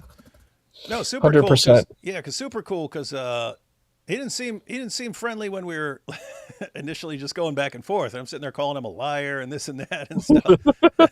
and then we talk and yeah, hey, let's get together again and have a discussion with some atheists and so on. Yeah, pretty cool. Pretty But cool. there was something that I thought was interesting about Rose is that it's the same thing about like the problems of the Bible, and I'm like, I think it's strange because like a lot of what I've seen a lot of Muslims do is they target Christians and try to bring up these Hebrew scriptures, and I'm like, modern rabbinic Jews from the Pharisaic perspective and Christians don't carry these perspectives. So I'm like, why are you using this as like weaponry where you're like, Christians believe in the second covenant, right? And Jews believe in the rabbinic lineage and injunction of dealing with this. So I'm like, from either perspective, it doesn't work. It's a kind of a moot position, but people keep using it, and I don't quite understand it. Anyway, the point here, Issa, is you don't have to be so hostile and aggressive towards everyone. You can have a friendly conversation. 100%, you're right. 1,000%. It was just that was something that arose to me that I've noticed that point comes up, and I'm like, it's curious. But you're right. I agree. All right, let's go through these super chat. And I am really totally fried because it's been a long week and still looking forward to getting some sleep tonight. He keeps saying chapter 65:4 is us saying command when we're saying it allows. Oh, yeah, I didn't. Yeah, he was saying doesn't command you to do stuff, but yeah, it does. Most of us are interpreting that as saying it allows. I don't see how else to read it.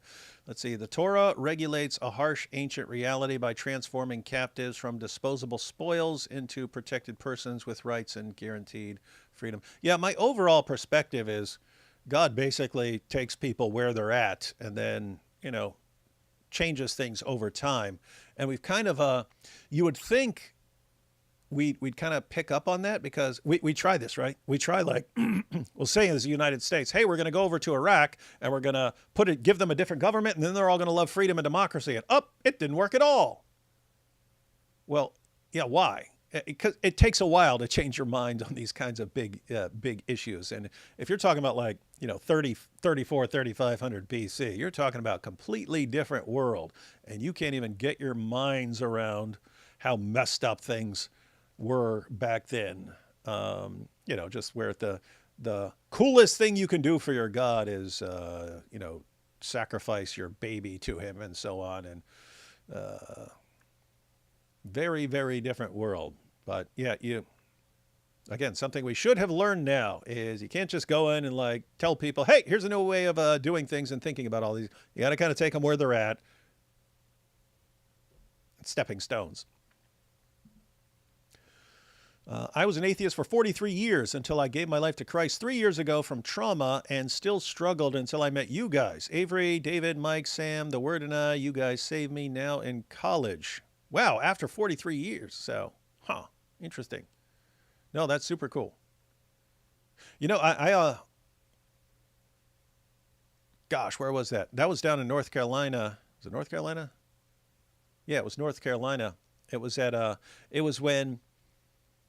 when AP debated Andrew Wilson. And I was talking to a guy there who'd been an atheist a long time. And he said, I was an atheist until I had a heart attack and had a near-death experience. And then he was describing what happened to him in his near-death experience. And I was like, whoa. And he said, nope, I was Christian after that. But pretty crazy stuff. That's the thing that I've noticed about faith. It's not really about logic and rationality. It's about something different. There's a different kind of impact of why people take on faith. And I think these are usually the types of stories I hear too.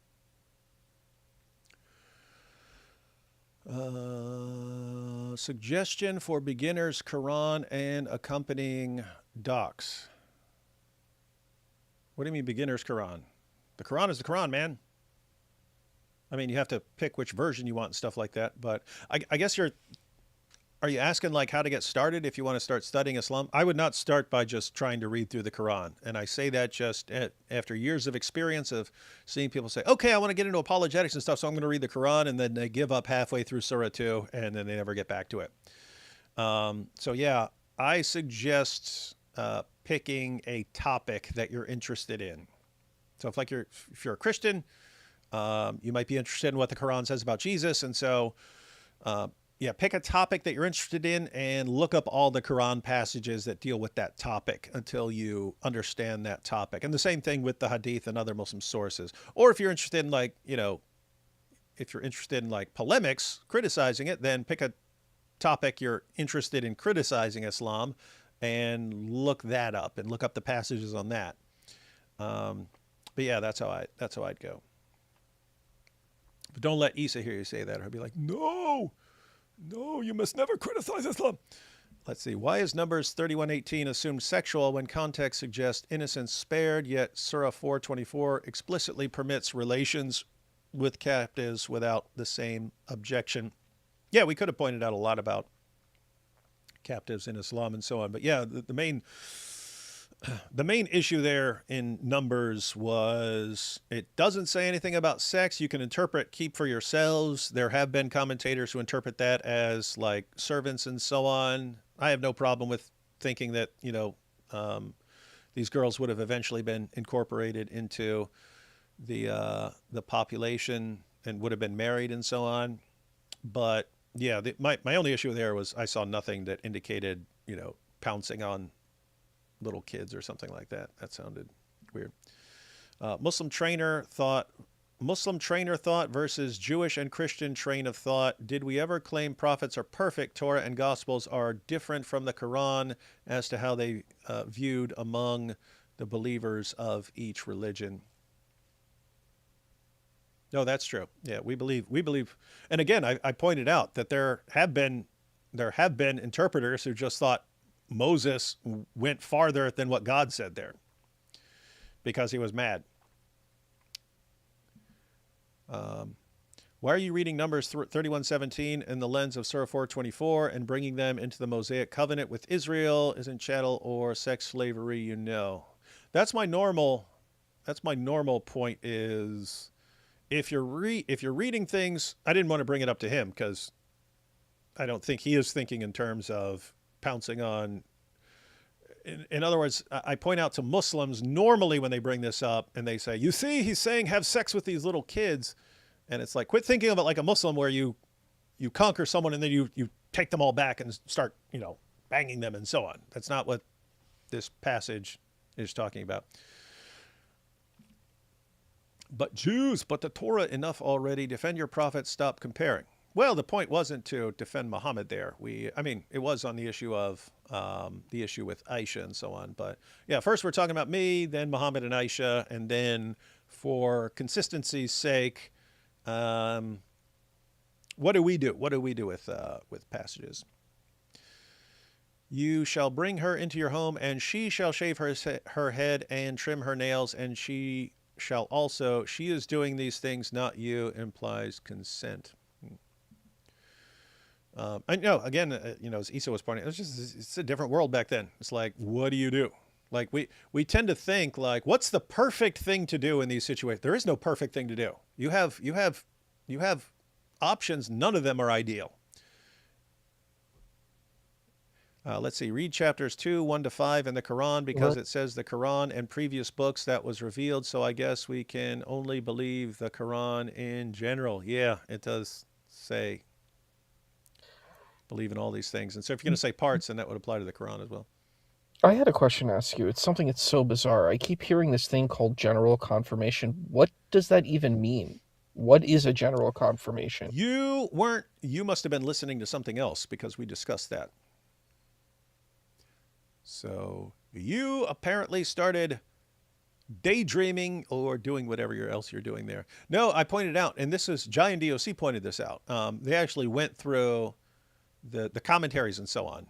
Like, it's basically I think it's in Ibn Kathir, it says something about this is a general confirmation. And so you had apologists like, I think Dees responds and Orthodox Lips and so on. And they're like, oh, you see, it's just kind of condemning it in general. Doesn't mean it's just confirming it in general. Doesn't mean it's confirming everything.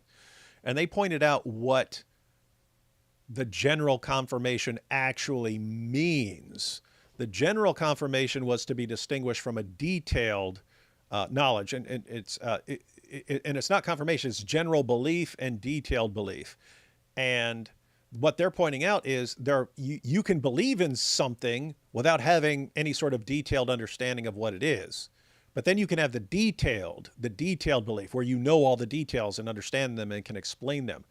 And so the way it's used is like, if you're a Muslim, but you don't know the Quran, then you're asked, what do you believe in the Quran? Yeah, I believe in it in general. I don't know the details, but I believe in it in general. It doesn't mean you're just believing in certain parts of it or something like that. It's you believe in all of it, but you don't know the details.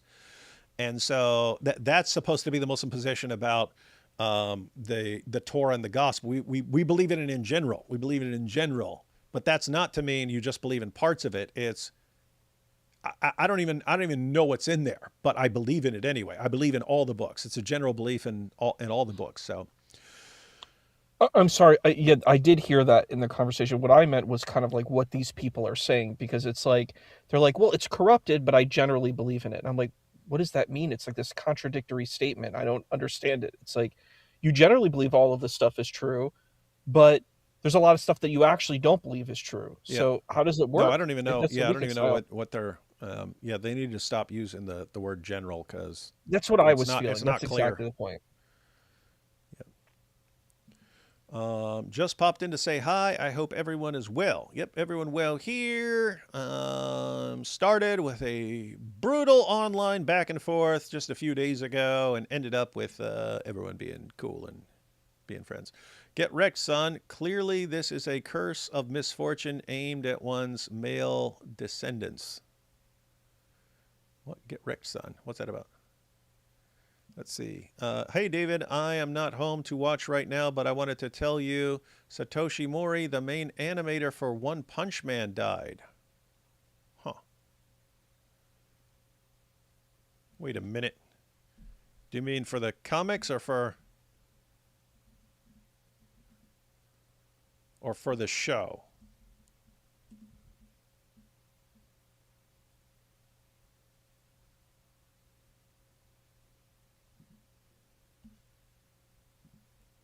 It says anime director Mori Satoshi has sadly passed away after a long illness. He was the founder of Studio Gift Animation and made meaningful contributions to the anime industry as both director and producer. Huh. First season of One Punch Man was one of the greatest seasons of any show ever in history. And then season 2 was not as good, and I heard season 3 sucked, so I didn't even watch it. I'd have to hear otherwise to even watch it. Did I ever tell you about that, Issa? Um, yeah, I love season one. I actually No, I rewatched mean, again. I mean, why I Yeah. ended up Oh, watching it because that's the only anime I've ever. I saw like 2 with episodes your of Dragon kids, Ball. right? What's that? With your kids. Yeah, Your yeah, yeah. kids were watching it, Yeah, I right? saw like 2 episodes of Dragon Ball Z at some point because of it's over 9,000 when that thing spread around. And I ended up watching a couple episodes, but I couldn't get into it. And but yeah, it was my oldest 2 sons. I was like. I would regularly watch shows. We had the same interest in shows, so we'd watch shows together. My other son, he was interested. He was watching shows that I was not interested in at all. So when he came up to me one day and said, "Hey, let's watch this show called One Punch Man," I was like, "I'm not interested in anime at all, but I never watch anything with him, so I'll sit down and watch it with him." And yeah, he said, "It's about a guy who's so powerful he can destroy everything in one punch." I'm like, this is going to be the most boring show I've ever seen in my life. It was like 2 minutes into it. I was like, oh, this is brilliant, man. Yep. It is. Watched. It's brilliant. Yep. It was awesome stuff.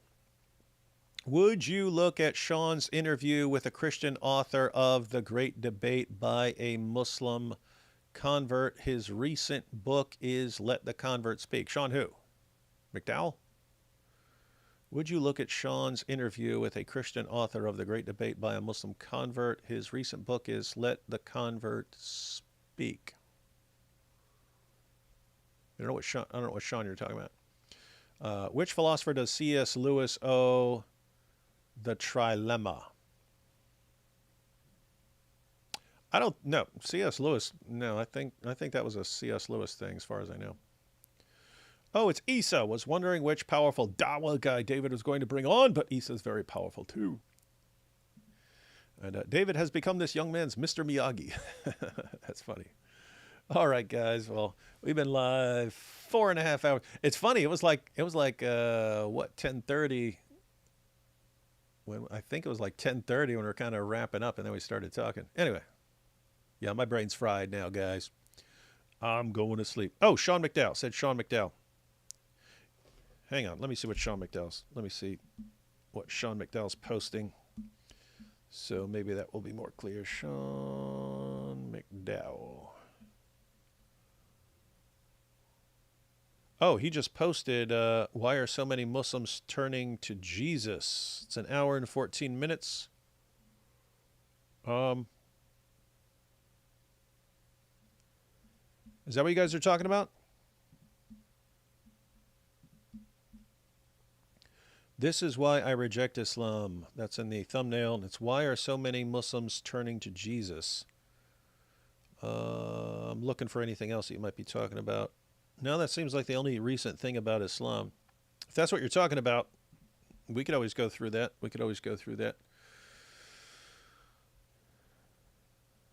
And then we have rest in peace, Khomeini. My condolences to AP. Yeah, AP's going to be really broken up over things. All right, guys.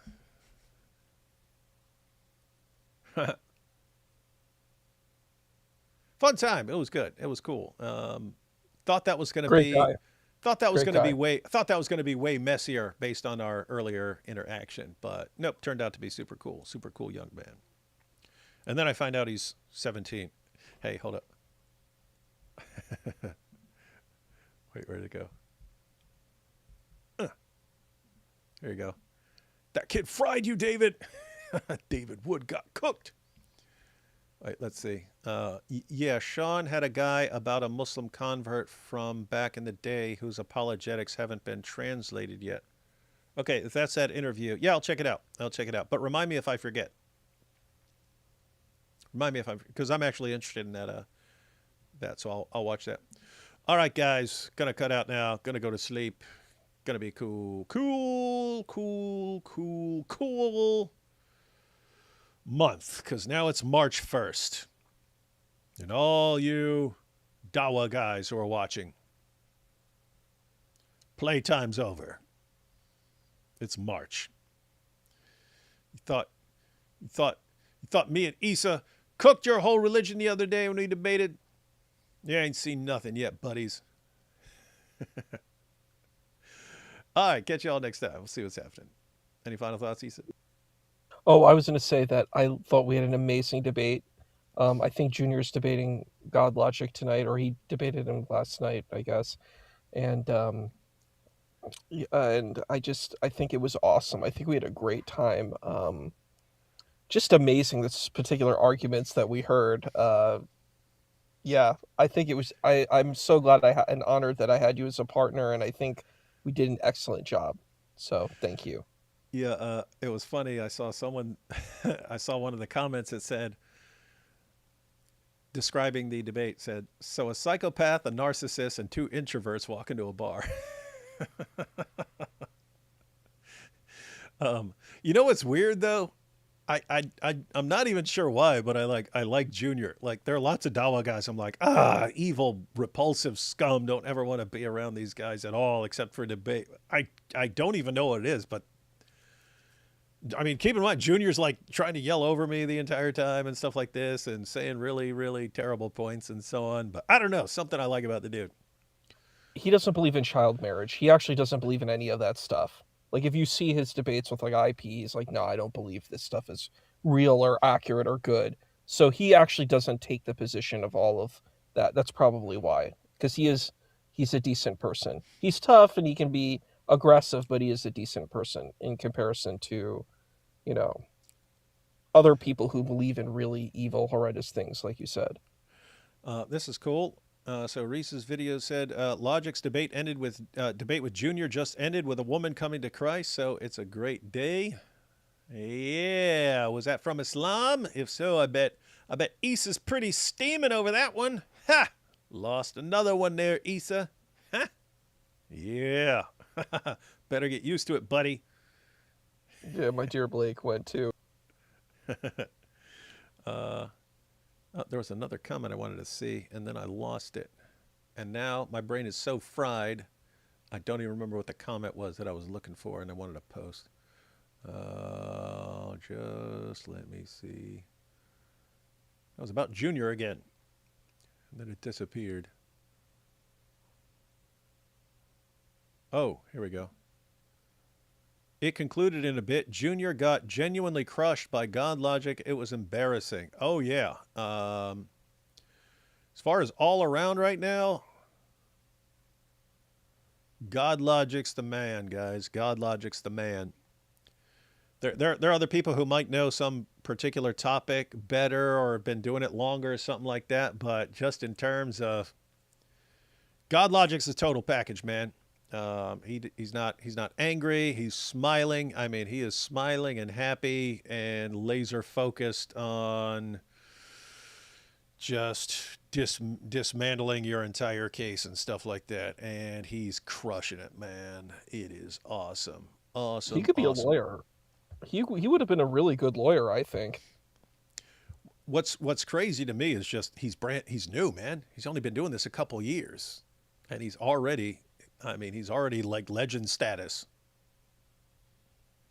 And it's just you've got all these people who are watching his live streams and learning.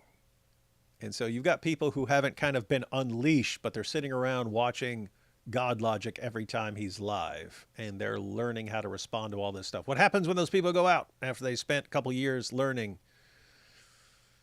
That's what's cool. It's he does the live call-ins, so it's actual Muslims calling in constantly and bringing up their objections and so on. So the people are hearing everything they're ever going to hear a Muslim raise, and they're hearing Avery respond, and they're learning all the responses. And man, awesome stuff. And you have, is Issa short for something? Like, Issa me, Mario. That's cute. Hey, don't let Junior hear. Hey, don't let Junior hear you say that. Remember when you said JC and he flipped out?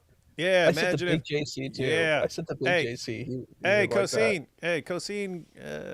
Cosine, don't let Junior hear you say that, man. He'd be like, what? How dare you do that with Issa?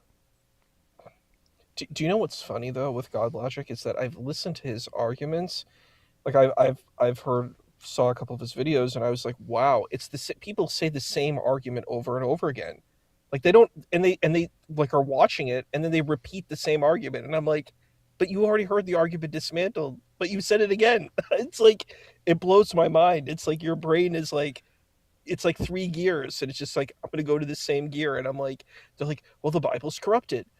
And then you're like, well, they confirm it. And it's like, it's so weird. I don't get it. And Uninspiring Philosophy said, David, why do you have Junior blocked on X? I don't anymore. I unblocked him. He asked me to unblock him, and I unblocked him. And then you have Avery is just so joyful. I know. Matter of fact, I've mentioned this before, but yeah, we were doing some recording, and it was in between sessions, and Avery just went live on TikTok. He went live on TikTok, and he's talking to a Muslim, and then I went over there and stuck my head in there, and the Muslim started going, I don't want to talk to you. I don't want to talk to you. I don't like you. I don't like you. I don't like you. Put Avery back on. Put Avery back on. And I said, dude, just because the fact that he is smiling and happy the entire time and you like him, that makes him more dangerous than I am. Don't you? How do you not realize this, right? Like, you know exactly what you're getting with me, right? Right? Avery is sitting there like he is your best friend in the world and happy and nicest guy, and he is just crushing your whole ideology. But he's so happy, and like, you think everything's fine. Oh, it feels so good. Oh yeah, having this awesome conversation. Wait a minute, he just destroyed my entire religion. What just happened? What? So yeah, super cool. Super cool. All right, guys. Taking off, going to sleep. Possibly catch y'all tomorrow. We'll see what happens.